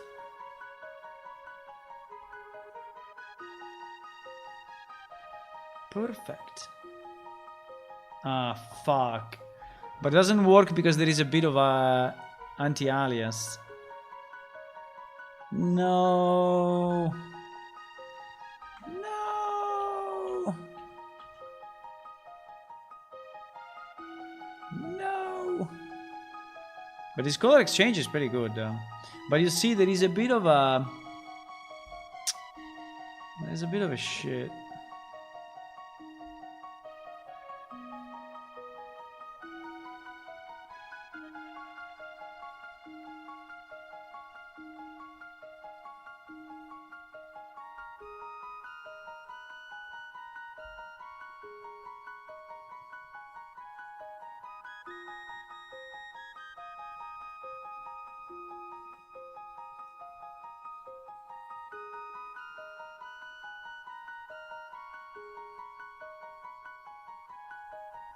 Ah.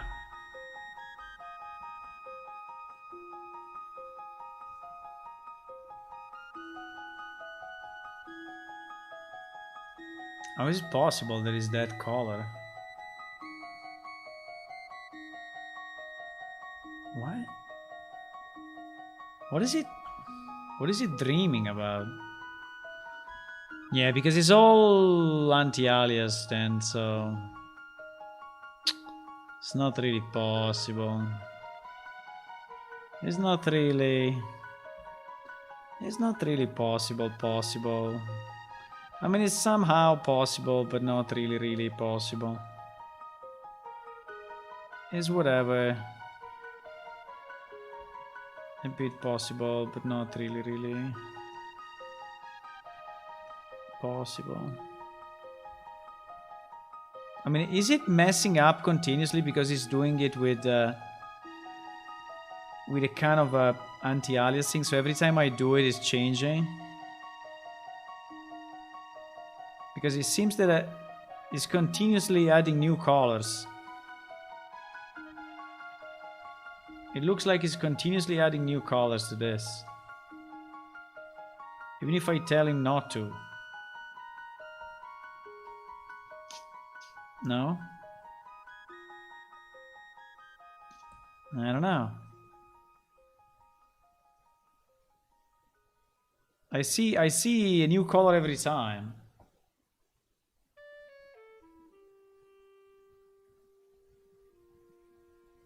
What the fuck is going on? Why there is always another layer? There is always another layer. The more I do it, and the more is... You see, every time it does this,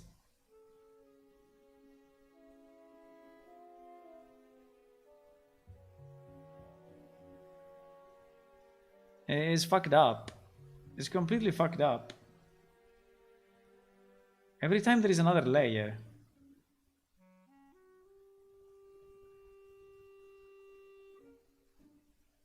No matter what I do, Every time there is another line. So like the L now has 4 colors instead of... Okay, it's not possible. Fuck it. I want just to have a black background on this. But it's not working. It's not working. It's not working. Because actually there is a bit of a, you know, anti-alias here. There is. But in theory there is not. Ah, yes, there is. Yeah, there is. There is. So GG. So we cannot do. Okay, fine. We will leave it like this. Let's remember to have the new screens as black, because it's so much better for my eyes and your eyes. It's like a cellular multiplication, yes. You change one and you change the other. Then you change it again and change the other again. And it's like splitting all the time. It's like a crayon making babies. Okay. What I want to do?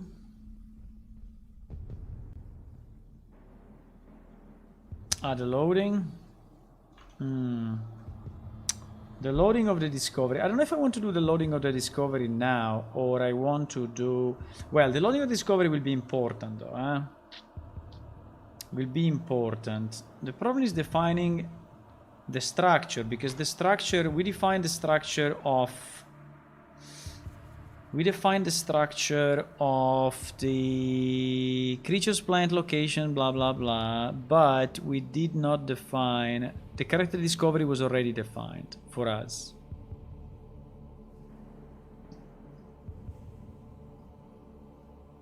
And it's just an ID, a character ID, a discovery type, and a child table ID. So based on the discovery type, you know which one of those are valid. I don't really like it too much though.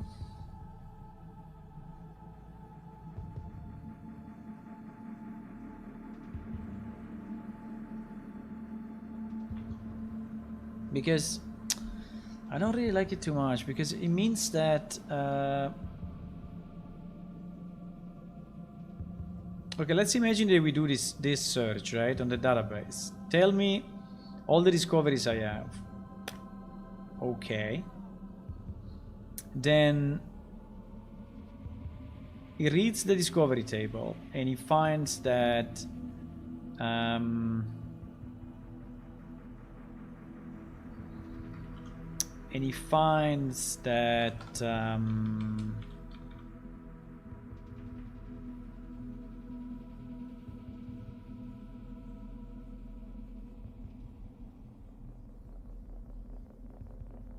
what?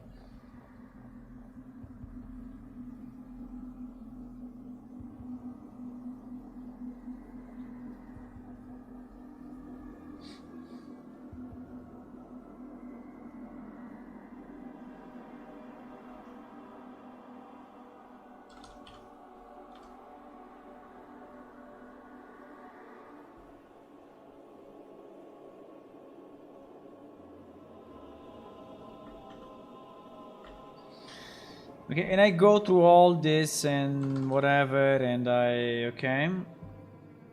and I search and I do this, but then I need to have a pointer, exactly like he's doing here. I need to have a pointer to that discovery. I don't want the discovery to be replicated for all the characters in the game. It should be a pointer to that discovery, right? So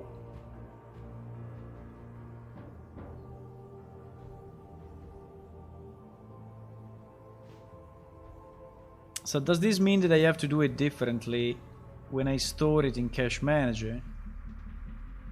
Probably yes. Because at the moment I'm storing them as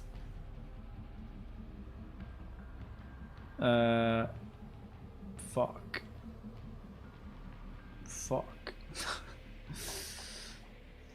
Fuck. Yes, for sure. For sure, boys. For sure. Mistakes were made. Mistakes were made. Yes, I need to, boys, I need to store them all as pointers. Holy fuck. Yes, because then I need to point. I mean, if they were staying only in the compendium, I think would be perfectly fine. The problem is that they are not staying only in the compendium. They are going around. They are going around. So these T maps must all be pointers to this. Pointers to this. Pointers to this. Pointers to the. Pointers to the. Pointers to that. So that we can then point to this thingy. I mean, it's true that getting it from the T map is nearly instant, but still.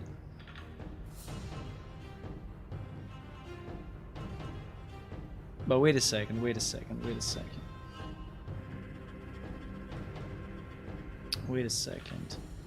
Because do I really need to keep on my character? No, wait a second. I think it can be simpler than this, because here I have the information, right? And on my character I can keep the list of ID by... Yeah, then I need to do a find though. Yeah, the problem is that I need to do a find every time, which is pretty stupid. I don't want to do a find every time, right? Assuming that these are never changing, because these are all static at server startup. Yeah, so I need to make them pointers. Fuck it. I need to make them pointers, boys, so that we can store... we can quickly retrieve them by ID, but at the end, you know, what really counts is that I will store that pointer into my character. So should I really have the same list in my character? Should I have a T map of codex creatures in my character, or should I have an array of codex creatures pointer in my character? So do I need another T map, or do I need... I think a T map will be fine anyway. So it will be the subsection of my character. Yeah, but anyway. Absolutely. So I think that we need to have something like this, very, very similar to this, inside my discovery manager.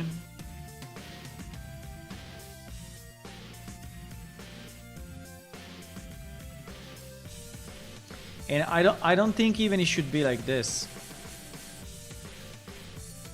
T array of discovery list. I think we don't give a shit about that. I think we store it like this in here.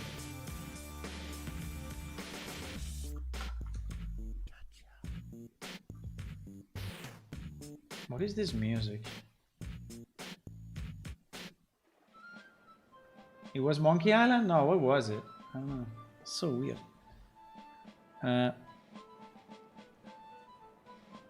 I think we have to store it like this, per character, where we will point to the team. We will point, you know, to the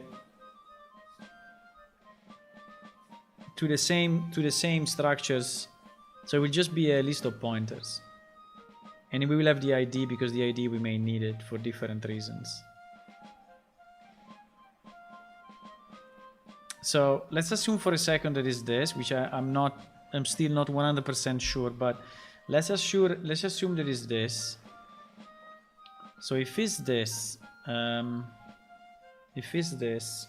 what do I need to do? I need to, when I'm loading the discoveries,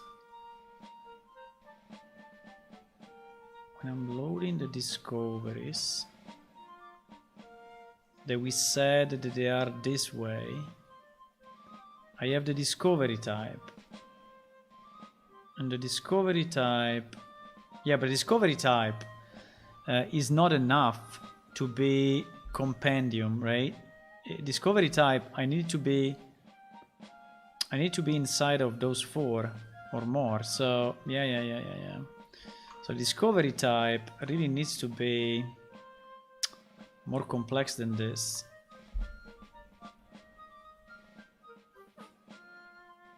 Because at the moment we said character discoveries, compendium knowledge 1, GG, no. No. Absolutely not. I mean, it's not enough. It's compendium creatures, compendium plants, compendium minerals, you know? So everyone needs to have his own thingy. Is there a better way to do this? Is there a better way to do this?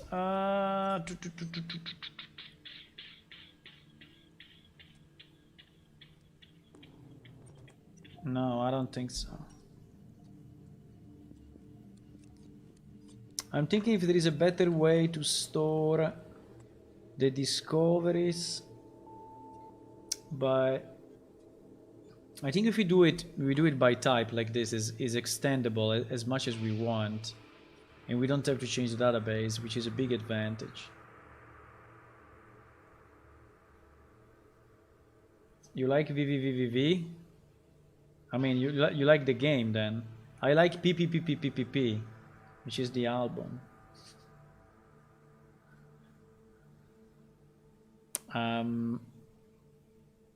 So what should we do? What should we do? What should we do? I think I want to have in knowledge type. So what knowledge type should point to? Knowledge type should point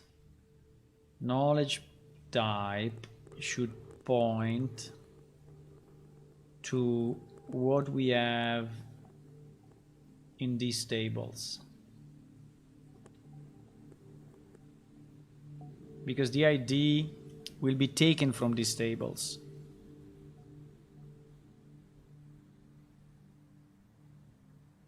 Yes. So knowledge type should be 1 creatures, 2 plants and minerals, 3 locations log, 4 NPC, 5 story, right? Yes, it should be this way. Otherwise, we will never fuckerinos. We will never find this. We will never do it. So, okay. So let's say that I select from this. Right? And then I do discovery results of X dot get int of ID, and this is the ID that I get here. Okay, so this is the ID of the discovery. Okay, fine. We like it up to a certain point, but we like it. I think I don't even need it, by the way, because I will never remove them. I will just add them. So the ID is totally useless to me. I can save it, but it's totally useless. So the other point is the knowledge type, which is the real thing that we need to load. So the knowledge type, unfortunately, is hard-coded, but I don't think we have another way. I mean, I can make another table keeping the names, but fuck it. So I think it's okay to be predefined, because this thing will never change anyway. At least the categories will never change, right? And if we add, we may add some, but it's not so dynamic. So the knowledge type is defining which, right, of the things we, and then we have what? And then we have the child table ID, which is super simple. So child table ID, right? Is it called this way? Child table ID, yeah. So child table ID, and then, and that's it. We don't have anything else, right? So fuck this body thingy. And then and now I think we can switch. We can switch on we can switch on knowledge type, right? Can I switch on knowledge type? And we switch on knowledge type, and if it's 1,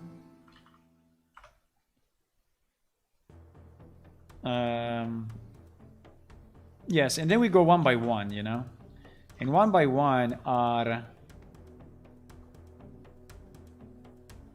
these thingies, right? Are these thingies. 1 by 1.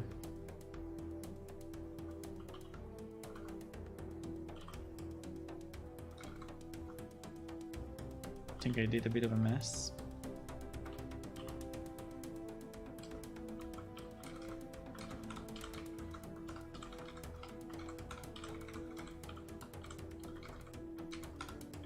Are these ones, right? So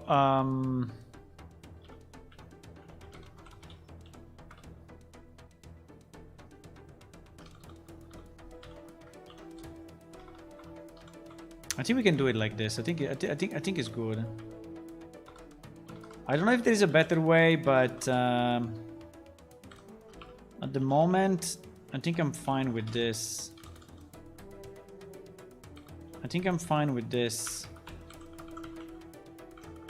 So we'll just code them by number, and everyone will have his own case, and we'll be fine. And everything will be good. And our life will be better.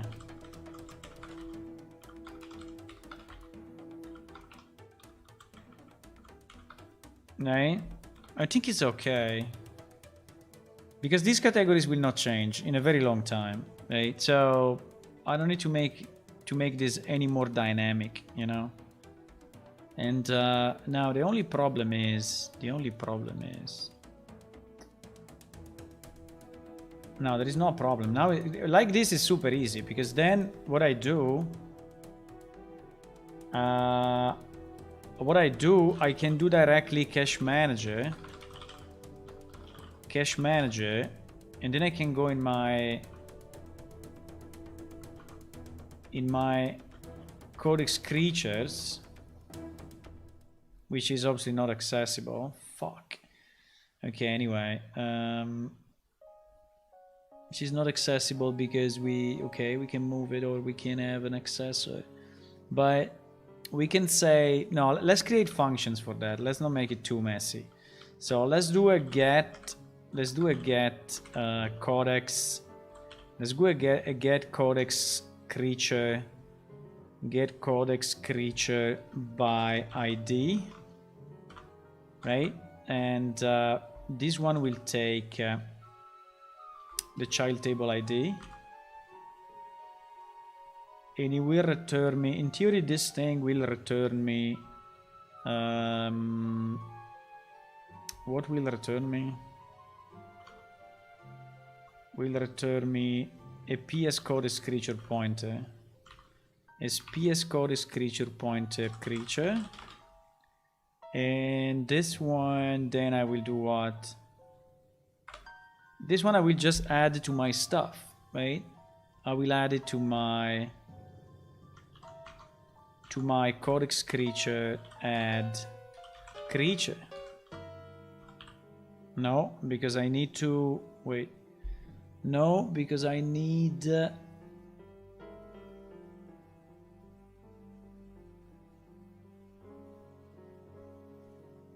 you know that I can do something even simpler than this. I can do cache. Well, the best would be to do it on Compendium Manager or Discovery Manager at this point. Discovery Manager is this one, but yes, it would be probably better to do it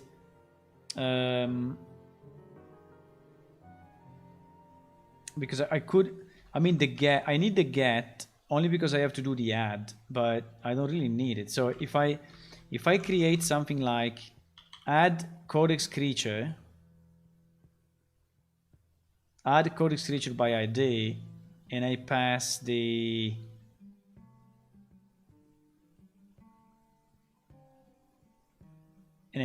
owner of this character discovery manager, which I hope somewhere somehow I have it. No, come on. I have the ID and not a pointer to. No, please don't do this. That is not very nice. Character ID, fuck it. Character ID should be owner, and this should be an APS character pointer. Come on.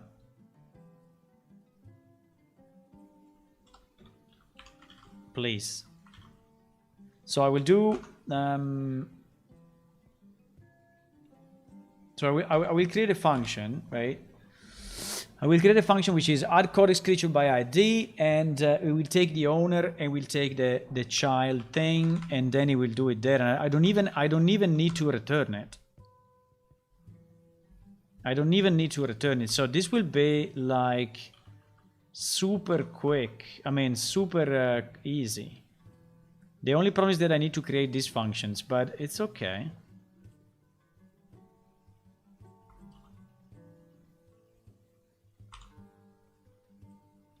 Right?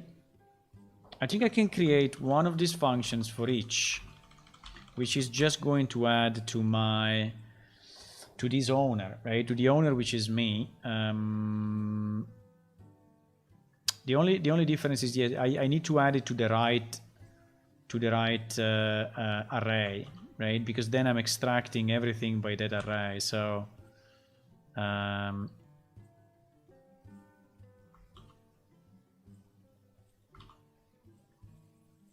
so that's the only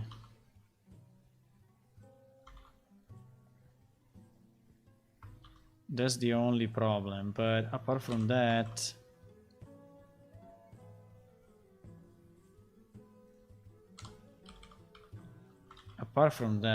I think it should be fine. So I'm going to create these six functions. Okay, so these 6 functions, where I'm going to create them? I'm going to create them inside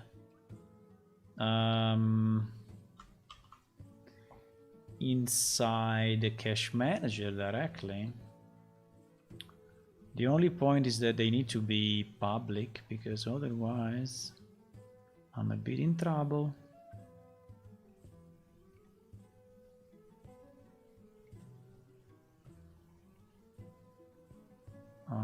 Otherwise I'm a bit in trouble.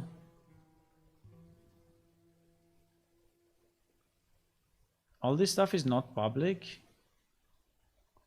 Okay, I think this stuff is public.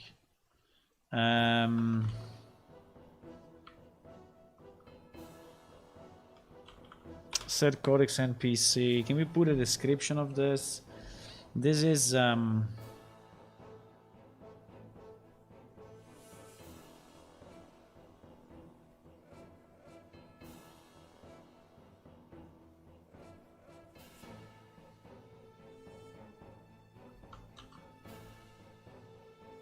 yeah, this should have been better here, probably.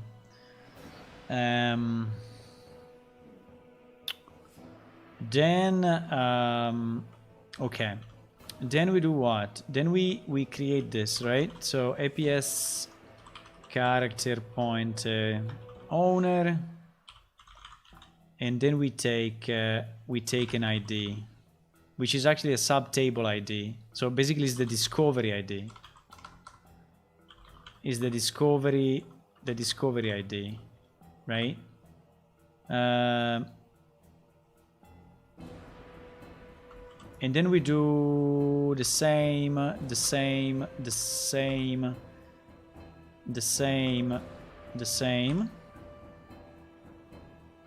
right? And then we do void, I think, yeah, void, because anyway. Oops. And then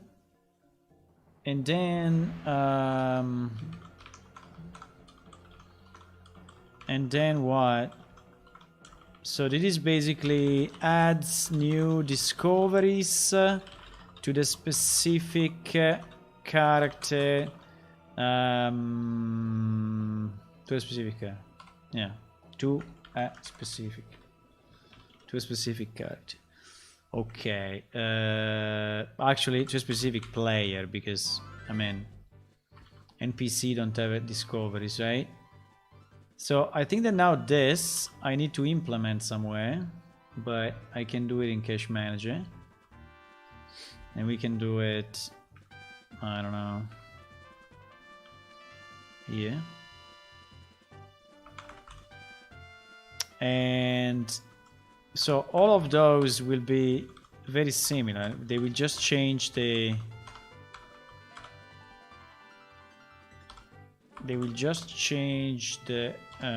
array, right? But in this case, since I'm local to Cache Manager, I can access all the arrays as I want.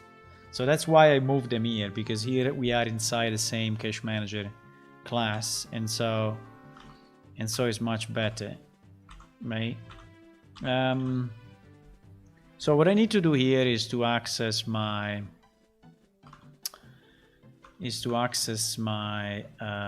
codex creatures, and then in codex creatures, no, yes.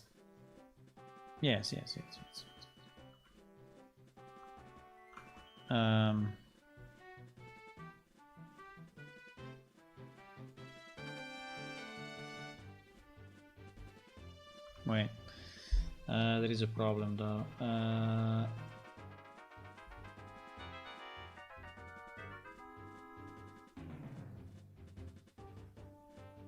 Fuck. Ah!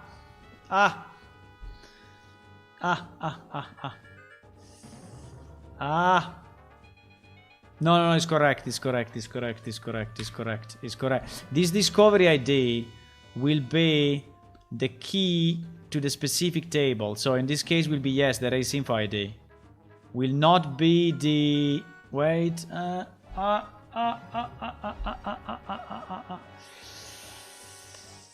Will not be... Fuck the ID. Pain.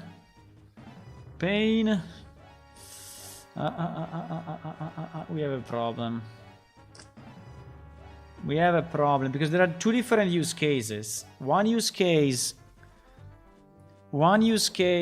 is searching by race when I do the study. You know? So there are two entry points. One entry point is that I see a creature, I study the creature, and I learn the discovery. And in this case, having this by race info ID is perfect because I search by race.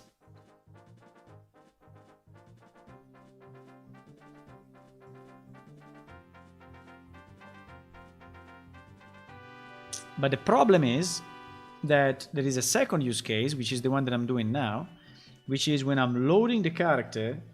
And when I'm loading the character, I don't have the race info ID, but I have the discovery ID. If we assume that we are putting the discovery ID into the thingy.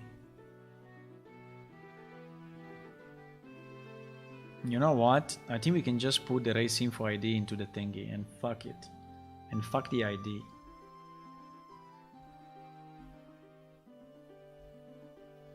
And fuck the ID. So if we put directly the race info ID into the structure, like we say here, and this means that we put the race info ID when we store the discovery, then when we read it is okay. Then when we read it is okay. So it means that when I read it from the database, the discovery ID will not be a discovery ID, but will be a race info ID. Right? And my god. Okay. And so if that's true,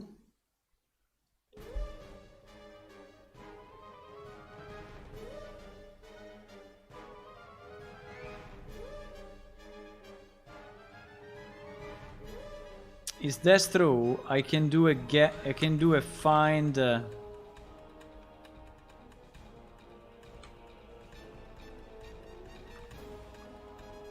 I can do a find ref and specify race info ID, and I can do owner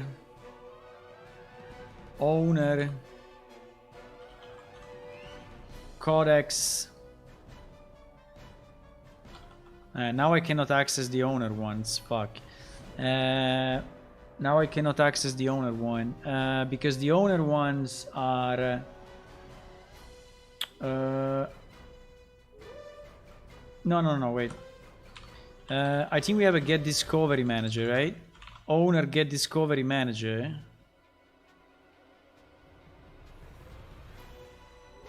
Dot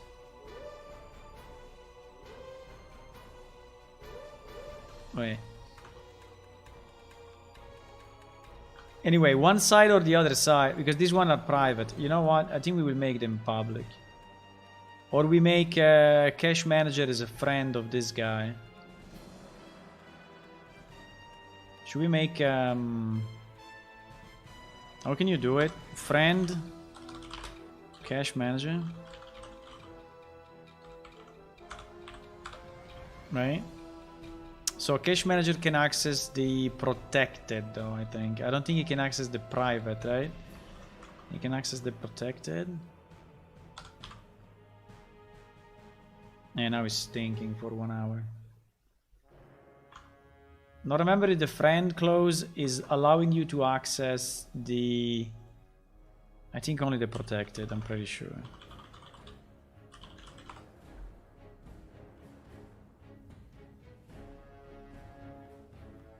Can access private and protected.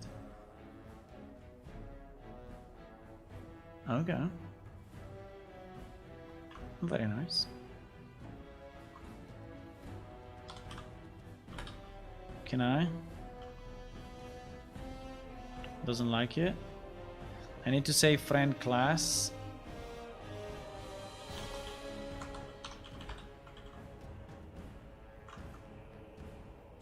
Please. Do it. Please do it. But anyway, the only thing I need to do is this, you know. So I will say codex creatures dot add of codex creatures dot find. So basically, I'm finding in the global cache manager this particular entry, and I'm adding it back to my player discovery manager codex creature. So this is basically what we are doing. So at the end, it's very simple. It's one line.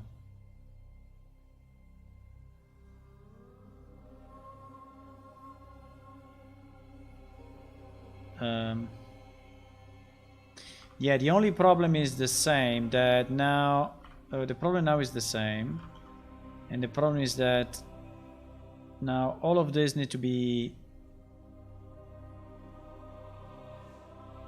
all of these are pointers in character discovery manager, and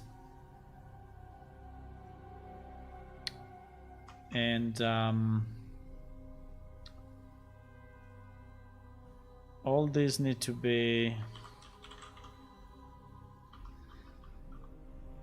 pointers as well here, right? Yeah, so why is complaining?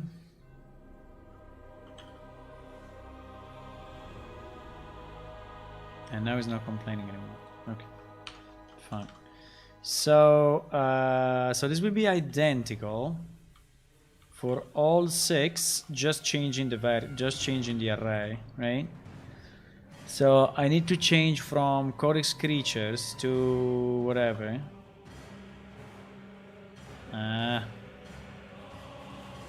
To Codex plant and mineral. I call them the same, so to Codex location whatever. To Codex location NPC. I don't know if I could have made a system which was actually more generic, so without, but I don't think so, because each of these things is so specific. They have different data types, different data structure. They are managed in a different way. They will have different UI. So, I mean, similar but not identical. So, okay. So basically, we did all of this thing, and we did all of this. So we now can insert from Discovery Manager new discoveries when we load them from the database for a specific character, which is great. Now the only problem is that I changed those to pointers and I didn't change the code, and so now all this code is broken. All this code, all the preload is broken. Preload codex something. Preload compendium. All this preload compendium is broken. Completely broken. Because this is a different structure than this.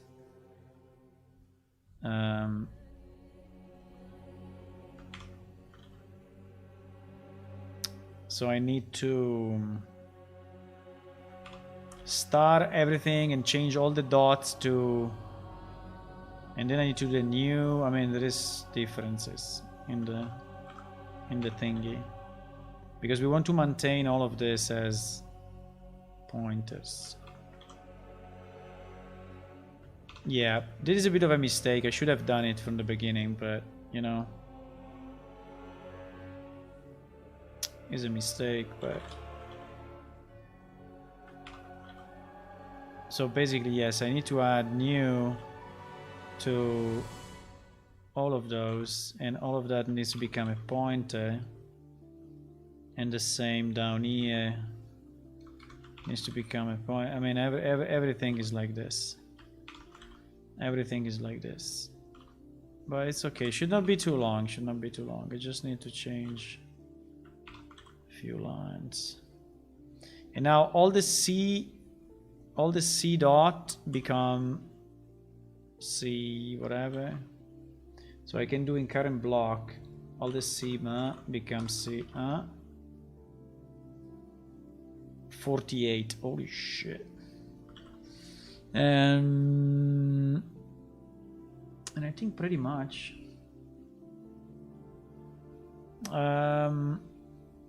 now when we do the add, is the same. Yeah, we do the add is the same. Let me try to recompile and see what happens. So we have some pointers of pointers, but it's okay. I mean, it's perfectly fine. So we have structures which are pointers, which are then have inside pointers to, I don't know, race info or other stuff. So it's usually the best way, because it means that you're optimizing the reuse, right?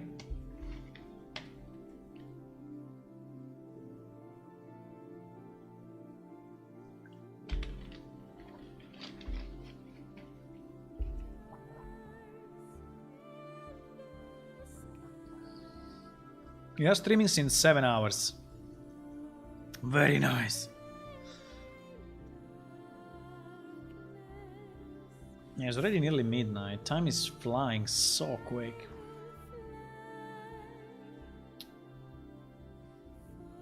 Yeah, character ID, fuck it. Initialize should be an APS character.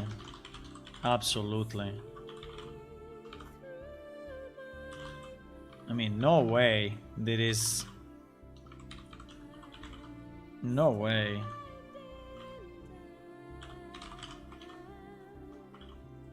Please.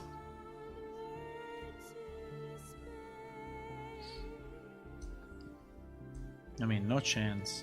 There was an ID. I think we should do the same with Buddy Manager. I have no idea why Buddy Manager is taking ID and not... Maybe there is a reason, but... Why is taking... Why is initializing with the ID? So from the Buddy Manager you cannot go back. Maybe from Buddy Manager is not that important because you never go back, but... For our Discovery Manager, yes, because we have a lot of functions that need to go back to the actual owner, so...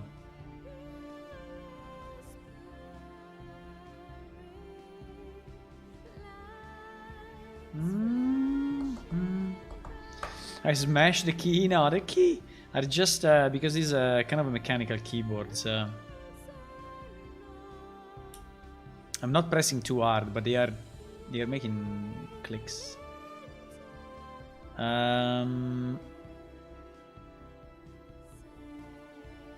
PS Codex creature and yes, because Discovery Manager doesn't know anything about this, so we need to tell him that we exist, and so we need to include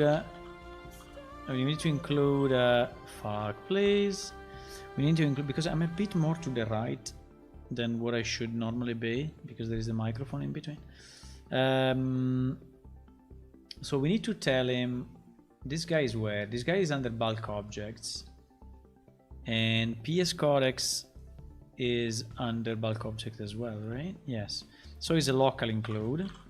So it will be PS Codex.h, and I think that like this he will be happy.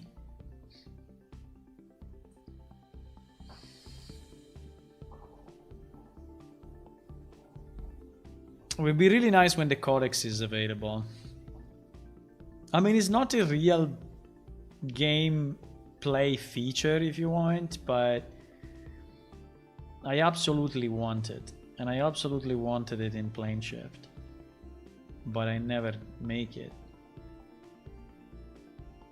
There are so many things that I absolutely wanted in the game, but I never made. Or anyway, I never fully completed. Many of those things now are part of many games, but at that time they were not, unfortunately. I typed a lot, yeah, I type a lot in general, but yes.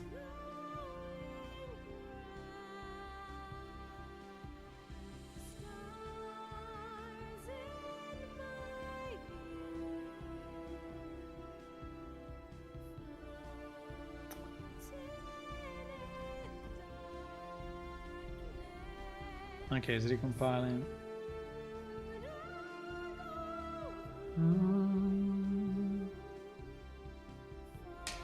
Yeah, there are for sure a number of errors.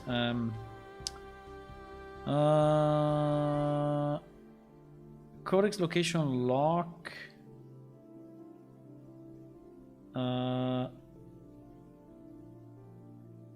What?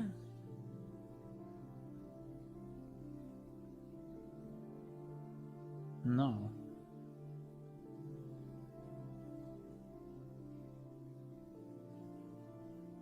What do you mean? Ah, yes. So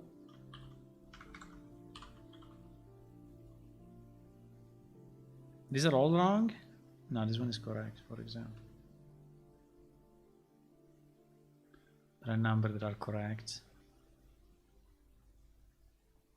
Yes. Character ID, undeclared identifier. Okay. So here we go with owner dot get PID. and then unbox, and this is your character ID. Sorry, this is broken. And then what? This one I fixed. This one.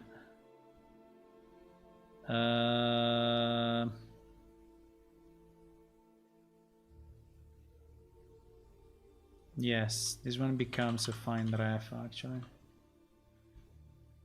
And race info ID. No, fuck it. Okay, so these ones, let me just check so we name it properly. So we name it properly. Race info ID is okay. Plants and minerals should be item stats ID. Item stats ID. So we name it the proper way.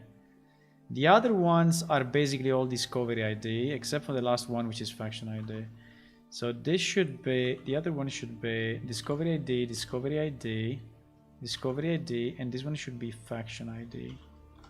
Faction ID. Would be nice to fix also the declaration of this shit, but I don't know.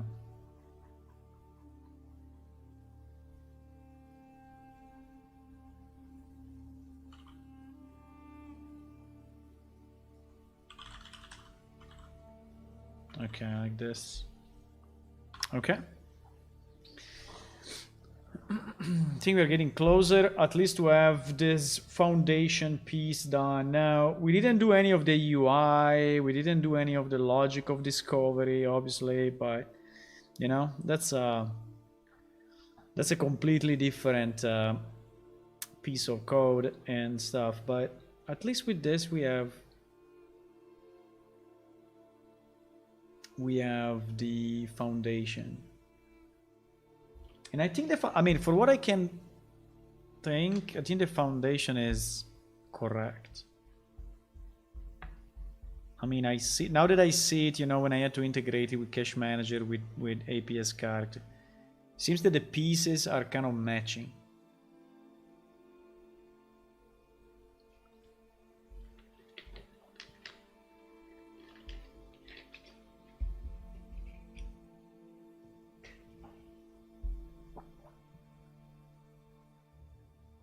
The pieces seem to be matching.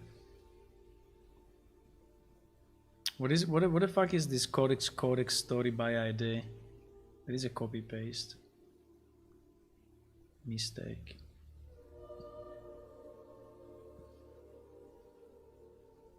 But let it go. Okay, let me just change this one because it looks very stupid. Codex.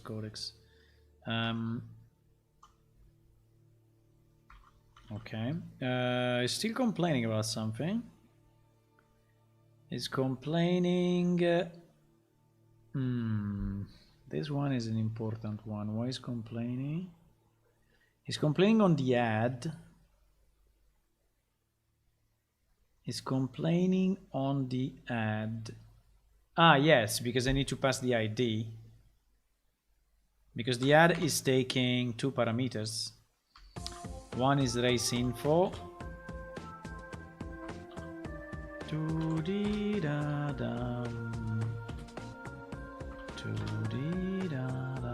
Because we are adding to a T map.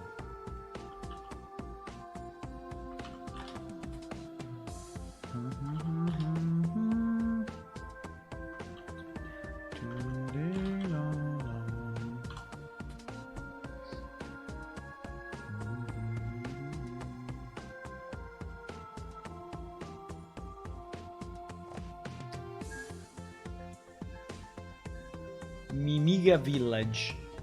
What was the Mimiga Village? Let me check what was the Mimiga Village. The song that we are of Cave Story.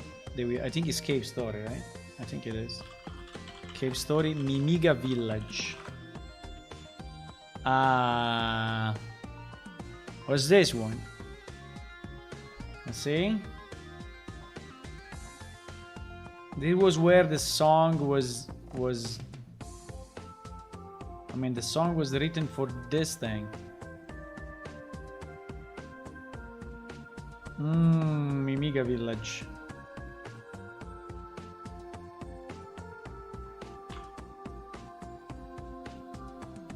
I think I will stop at midnight. I don't know. I can go on. I can go on. I still have energy, but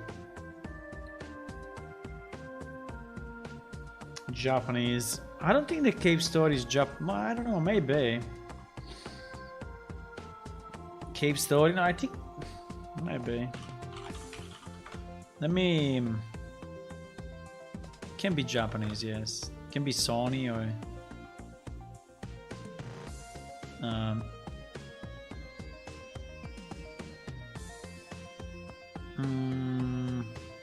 Pixel is the company, but it's basically PlayStation and Nintendo, also Windows though. But wait, I put in English. Oh my God, these guys, they want money. Wikipedia, they wants money. Did you ever see how much money Wikipedia is making? You have no idea. How much money Wikipedia is making is insane. Yes, anyway, it's a Japanese game.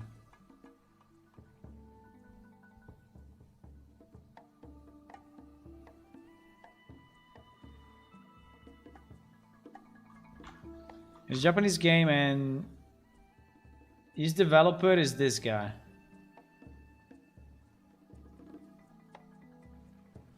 He did the programming, the illustration, the design, the story, and the music. Oh my God. Oh my God. This guy did everything himself. Wow. Also the music.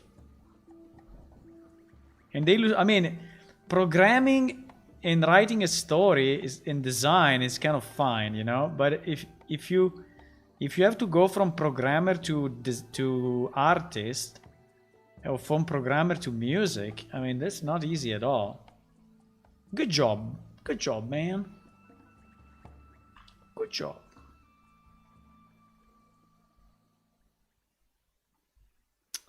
Yeah, we have this codex, which is a bit and then we have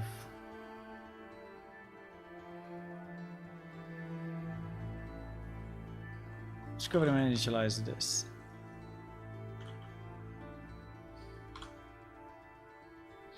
Okay, I think now we should compile.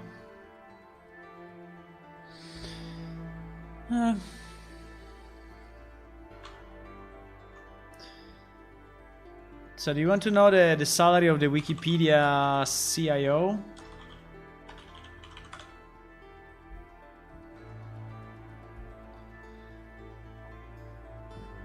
So the salary of the Wikipedia CEO is $374,000 per year. Right? $374,000 per year. The salary of the Wikipedia CEO.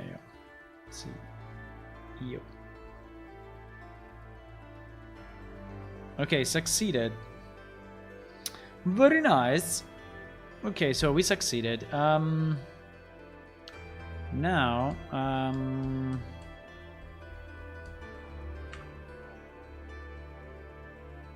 now where do we go? Now where do we go with this? So we have the low. So in theory, now we didn't test any of what we did, but in theory we did the loading. So if our character gets any discovery, we have the discovery loaded for him. And then we will need to do the last one, which is this one. But you know, I think I will probably put it inside Discovery Manager. I don't think I want to create a new manager for the companion. I think we can put it inside of this one, which anyway at the moment is super light, so it's not doing much. And so probably this one can be merged into that. Okay, but okay, let me try to understand where we are. Okay, where we are.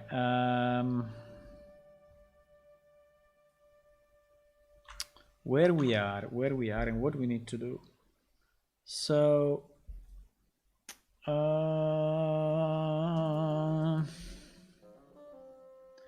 this one we resolved.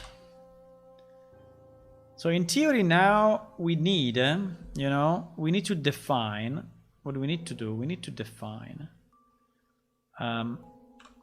We need to define an Excel file. Define an Excel file to enter data. Because this will be the biggest work, eh? Well, I don't know, but define an Excel to enter data. So this one should be on our nice Google thingy, okay? So I make a new file. I call it Compendium. I call it PS Unreal Compendium data, right? And I make it private.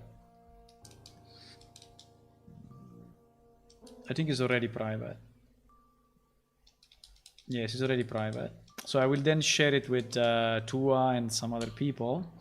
And so basically the point is, but in the American system, if you are a no-profit company, you can receive the money from the super big company, which by the way don't pay taxes. No, the difference between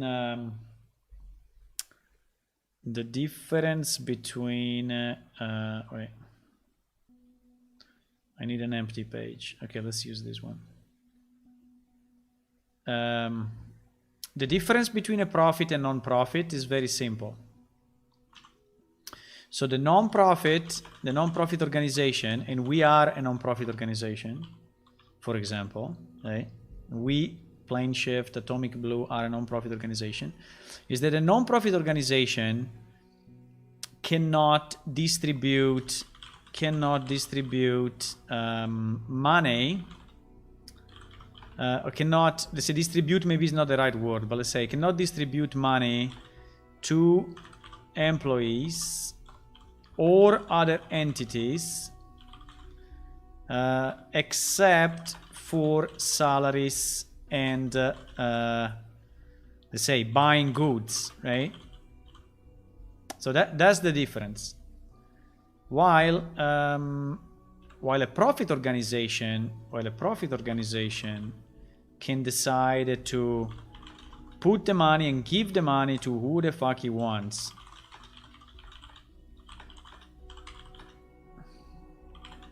Right?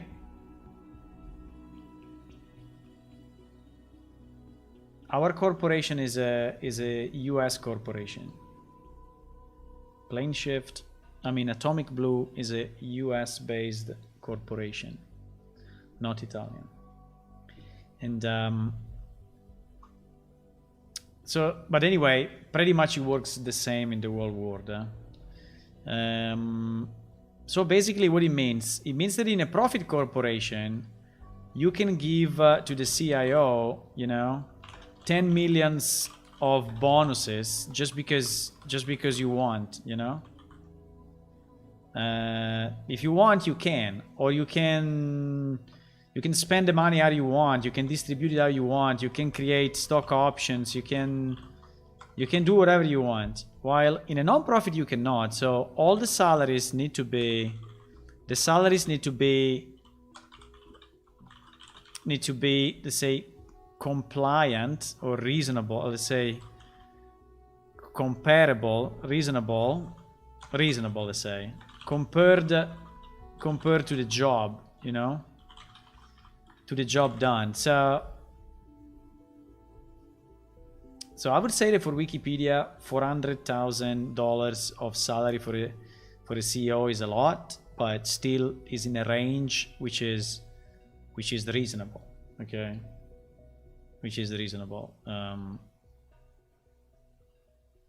but still, you know. So that's one of the main differences. Then there are a lot of other differences, like going to the stock market and doing IPO and whatever. But I say the main difference is that. So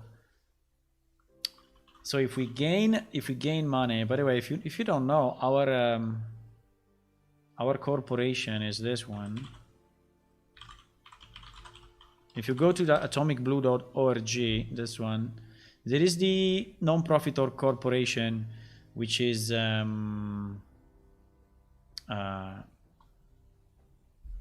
holding all the assets of PlaneShift, right? Is a legally recognized non-profit corporation incorporated in Texas, USA, of which at the moment there are 3 board of directors: Andrew, me, and Jorrit. And the main mission of the corporation is to build games, as we always have dreamed to, and to encourage the development of large community of role play that will recreate the beauty and complexity of virtual medieval world, and to create, like I'm doing now, free resources to teach programming and development of multiplayer virtual worlds.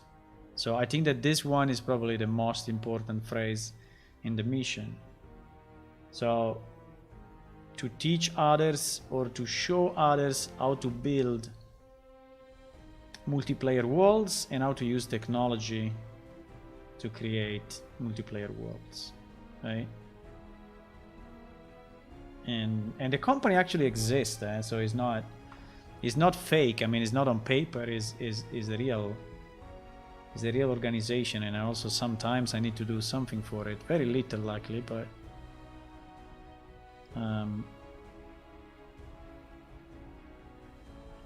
okay. So here, what we need to do, we need to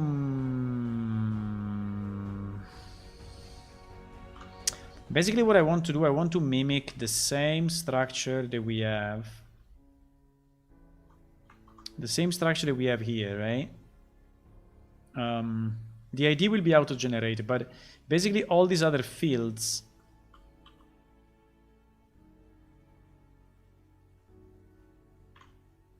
creatures, plant, and minerals.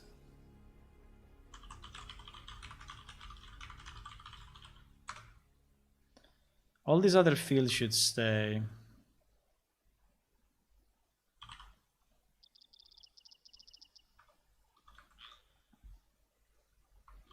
So ID, item type, ref ID. Should I? I think I need to wait. I think I need to just copy this.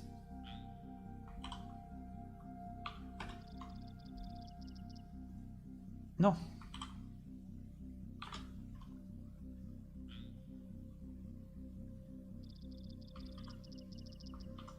I think I can just copy the world thing. So there is also the explanation.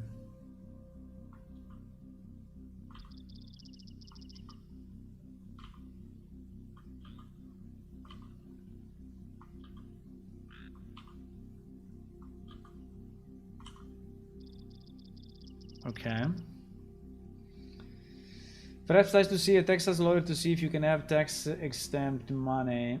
Yes, there is a very, very long standing problem on the tax exempt. And actually we submitted the request to the US government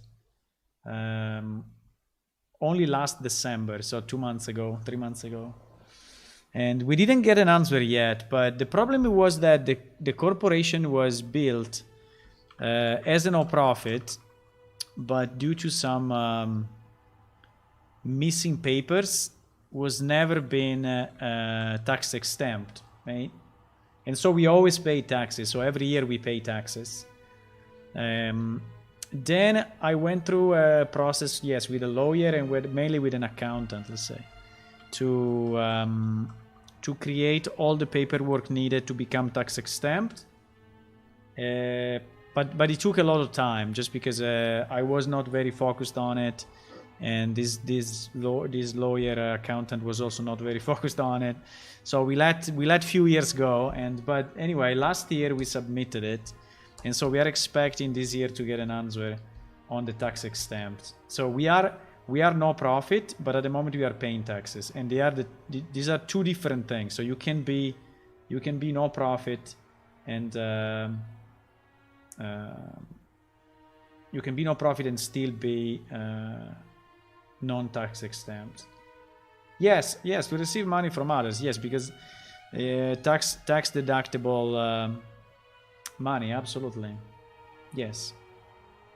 Again, money has never been our focus, you know, but obviously we need to put the things in the right place. But money has never been our main interest, you know. Our main interest is to make the game.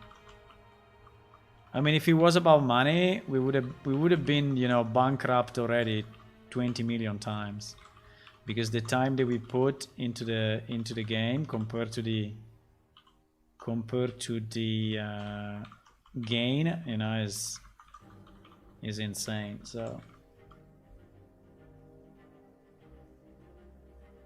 but yes, if we become tax exempt, which is not very easy because we are actually you know, not really a charity, so we are producing free knowledge and free games, and we are teaching people, you know, how to build this kind of games, and we have been producing open source software for such a long time, so for 20 years. But so there are all the prerequisites, you know, for being tax exempt. In fact, there are educational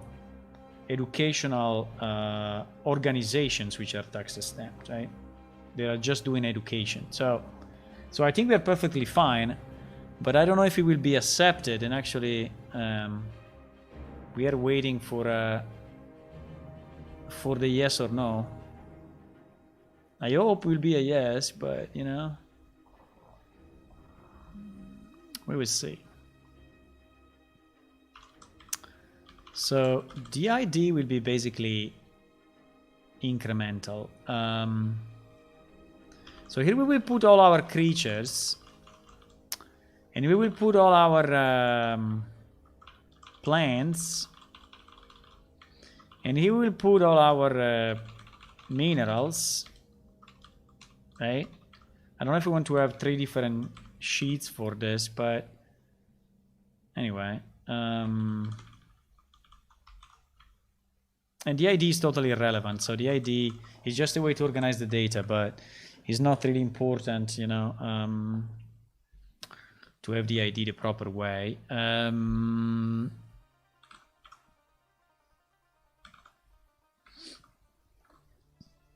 But yes, for example, for creatures, we should put, you know, here all our creatures.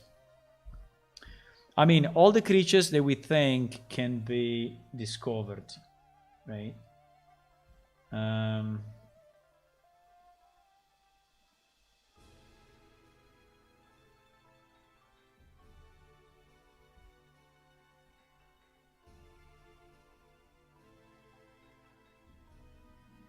And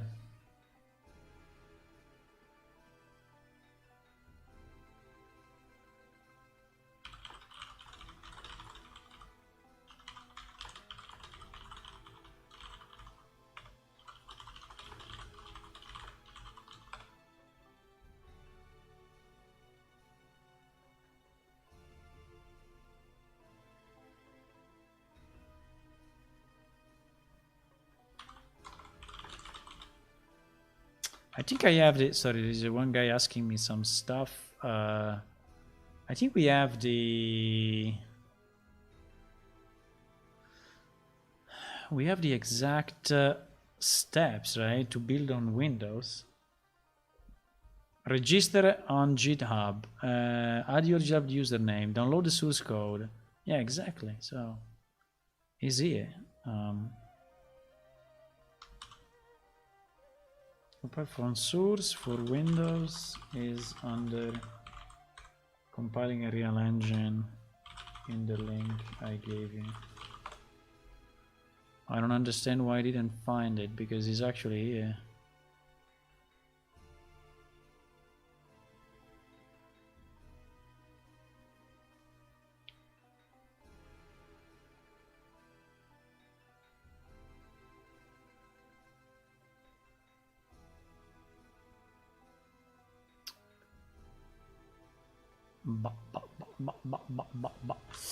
Okay. Anyway, what were we doing? Yes. Location. Collection of NPC. So yeah, no, we was no. Sorry. I was in this thing. So yes, here we need to put all our creatures, right? So all the creatures that you can actually discover. So basically, all the creatures that you can actually discover. Well, it's more than that, because it's more than that. You know what? I think the ID we can auto-generate it. So I will delete it from here, because I think it's just confusing people. I think we will just auto-generate it, right?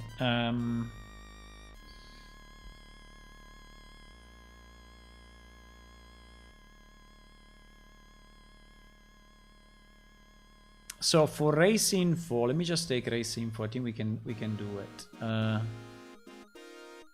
Race info. Race info. Okay. So race info. Now, I don't know if we want to have the playable races. What did we say? We said yes, right? We said that we also want the playable races. Okay. We also want the playable races. So basically is... the only problem is that race info is male or female. Fuck. Because we have one entry for the Stonehammer male and we have one entry for the Stonehammer female. I think we will go with the male and...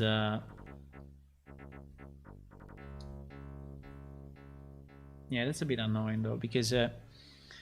but yes, when you learn about the race regardless of the sex. I mean, regardless of the gender, right? But basically...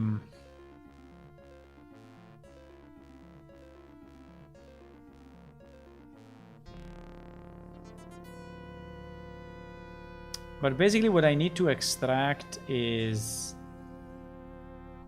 all of this. I don't know if I copy this and I try to paste it here, what the hell is going to happen? Not bad. Not bad.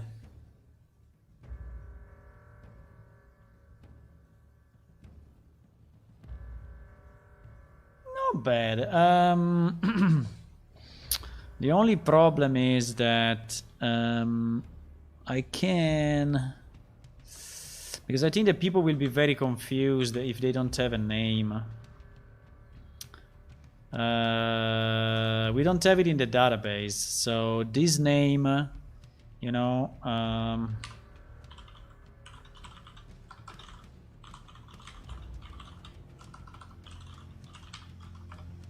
so just for reference, you know, the race name, but actually this is not gonna go into the database. And okay, 0 Stonehammer. Let me just see how it is here. 0 Stonehammer. So these are all male until 12.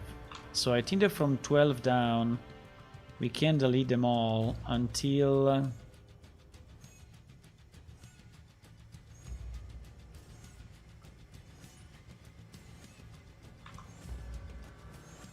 until Kleros. And then we have the rogue. So all these are the unique ones.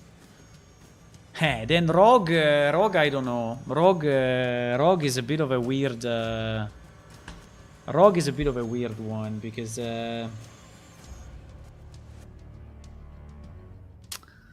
Hey, rogue is not easy.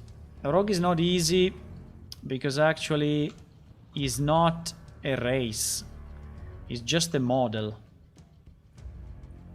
Rogue is just a model. I can leave it there, but actually makes very little sense. All these ones are good. All these ones are good. All these ones are good. Good, good, good, good, good, good, good, good, good, good, good. Good, good, good, good, good, good, good, good. They are all good. All these ones are the one that we need to have in this table. Which is basically all our creatures. This special, I don't know what is it. I don't know, the archery target. The archery target and the training dummy, maybe not. Because these are more these are more like items than. But yes, basically what you need to do, you know, which is the real work, and I think is a massive work, by the way. It's a freaking massive work. And I think we should split it, but basically this one should do the following. This should do a concatenate, and will be insert into what? Into codex nature. Yes. Insert into codex nature.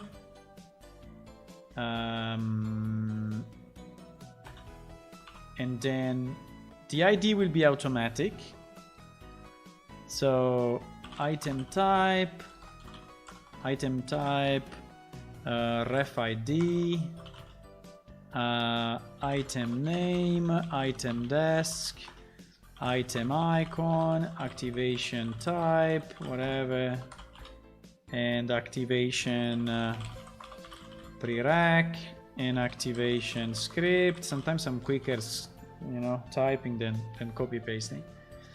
And then values, and this one will be, the first is an ID, so we can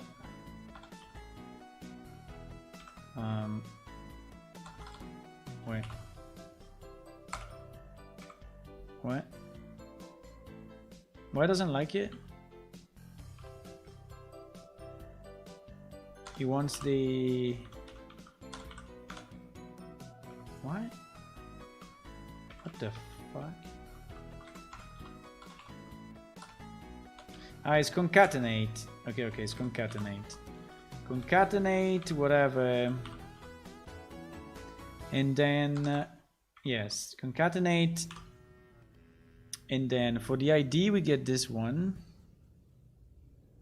Ah, no, for the ID we generate, sorry. For the item type, we get this one. Right? Then for the ref ID, we get this one.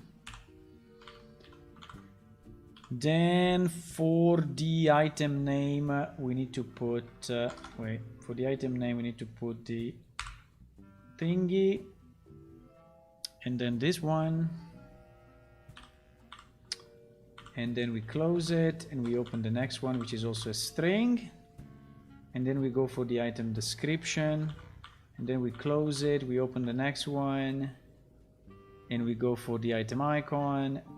And then we close it, we open the next one, and we go for the activation type, and so on, so on, so on, forever. Okay.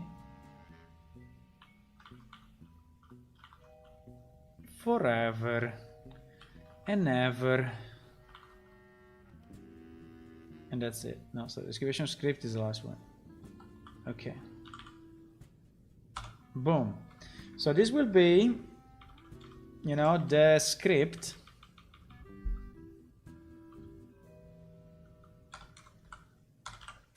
This will be the script that will generate the SQL, you know, for our insertion into the database. So this way we have the insert done already,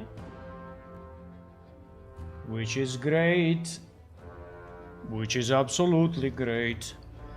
And then what? Yeah, then we need to put in all the thingies, right? So we said that for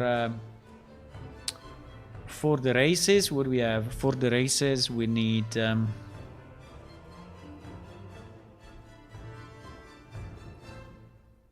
for the races.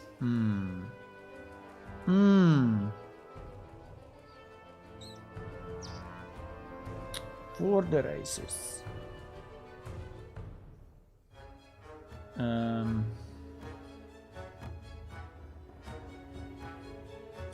need to remember not to save this one, huh? Wait.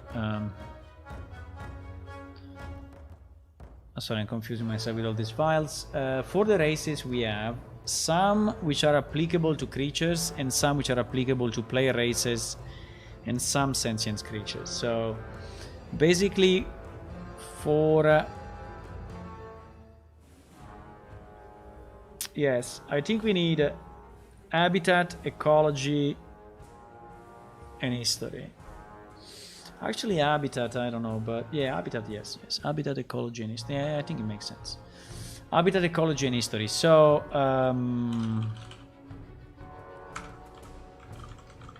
so just to give you an idea, right?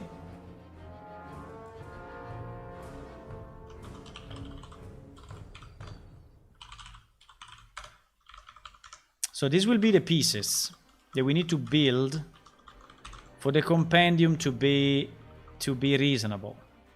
So we will have three pieces for the stone hammer, right? And the description here will be blah blah blah to be defined, right? The icon, I don't know.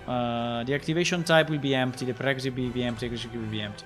So this one will be given by character creation background, or by books, or other stuff like that, right? The same for all the others.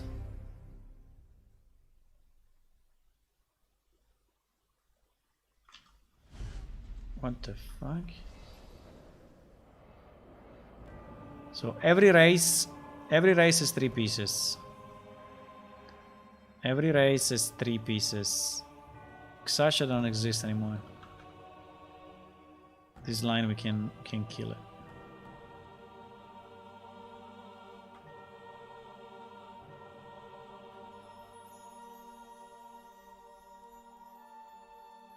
Amarvielder doesn't exist anymore.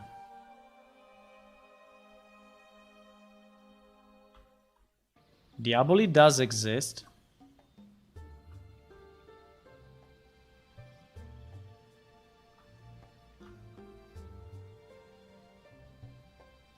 Right? So this will be the thing.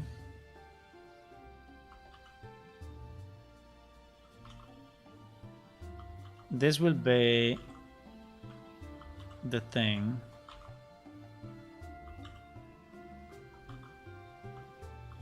Right? That we need to populate.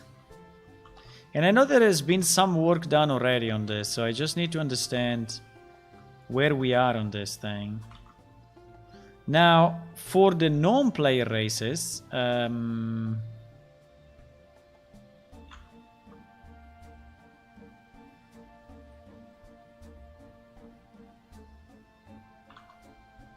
for non-player races, we need 4.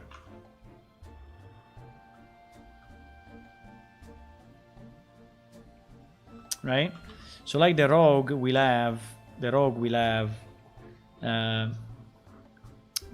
so, and this will be, you know, this will be replicated like this forever. Fantastic. Right? Habitat ecology history for each race. And then for these ones will be habitat ecology,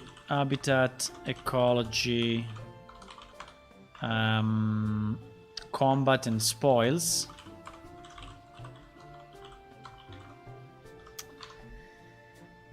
Now the combat will be about the vulnerabilities, but at the moment I don't want to make it too complex because like this is already complex. I think if I make it more complex, we're never gonna do it, okay?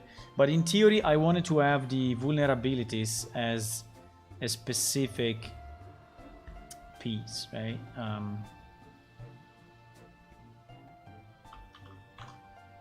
I think I can copy this somewhere. I don't know where.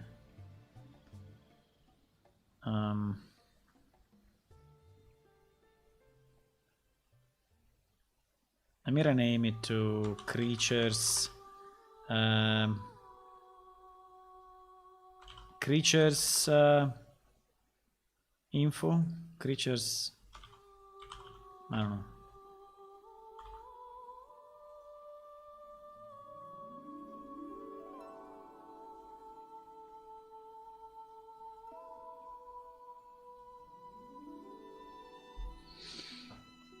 So yeah.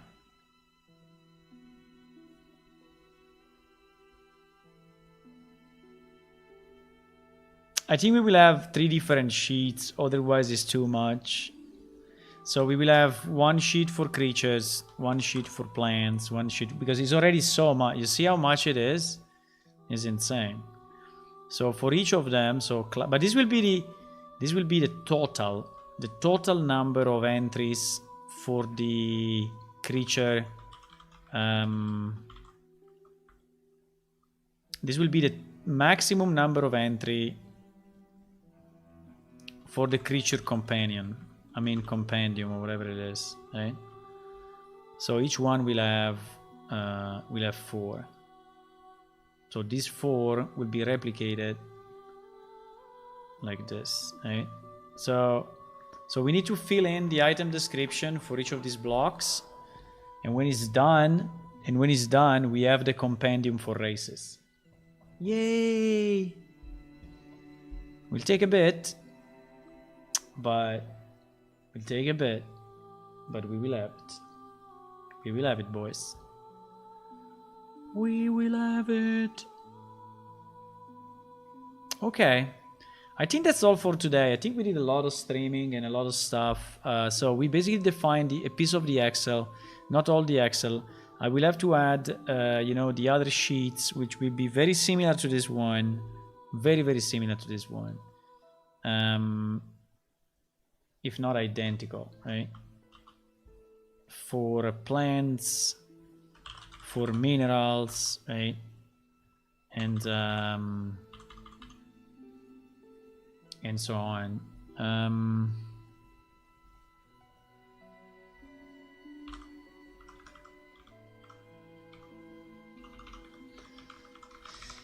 And yes, and we're gonna do this, boys.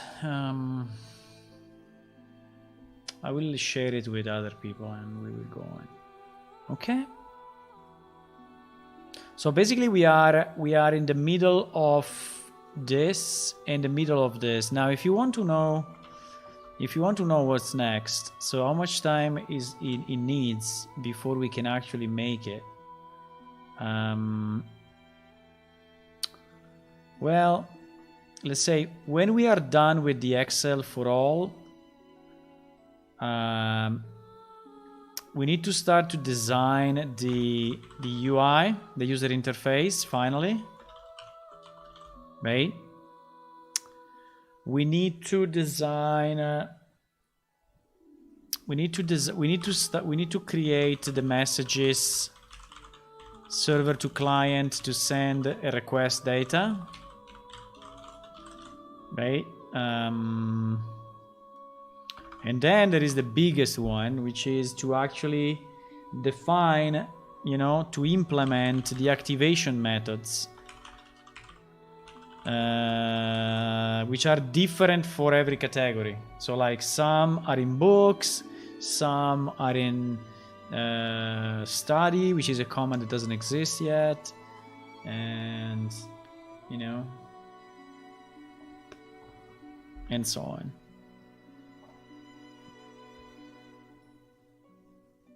Okay. I think I'm gonna go. think I'm gonna go. Do we want to do a raid? I don't know, it's a weird time to do a raid, but let's see if someone is online. Let's see if someone is online. No one is online. GG. Okay. It's only me. It's only me developing. It's only me developing. But yeah. So thanks for watching. Speak to you soon. Tomorrow we'll stream. Will be another long stream, I think. Well, I think we'll have one session of 4 hours tomorrow. Probably. Yeah, I think tomorrow will be only 4 hours, I guess. But we'll see. And if you are new to the stream, please click on follow on Twitch. Subscribe on YouTube. And check our Patreon site, patreon.com/planeshift. It's a beautiful site. You can use it. And bye-bye.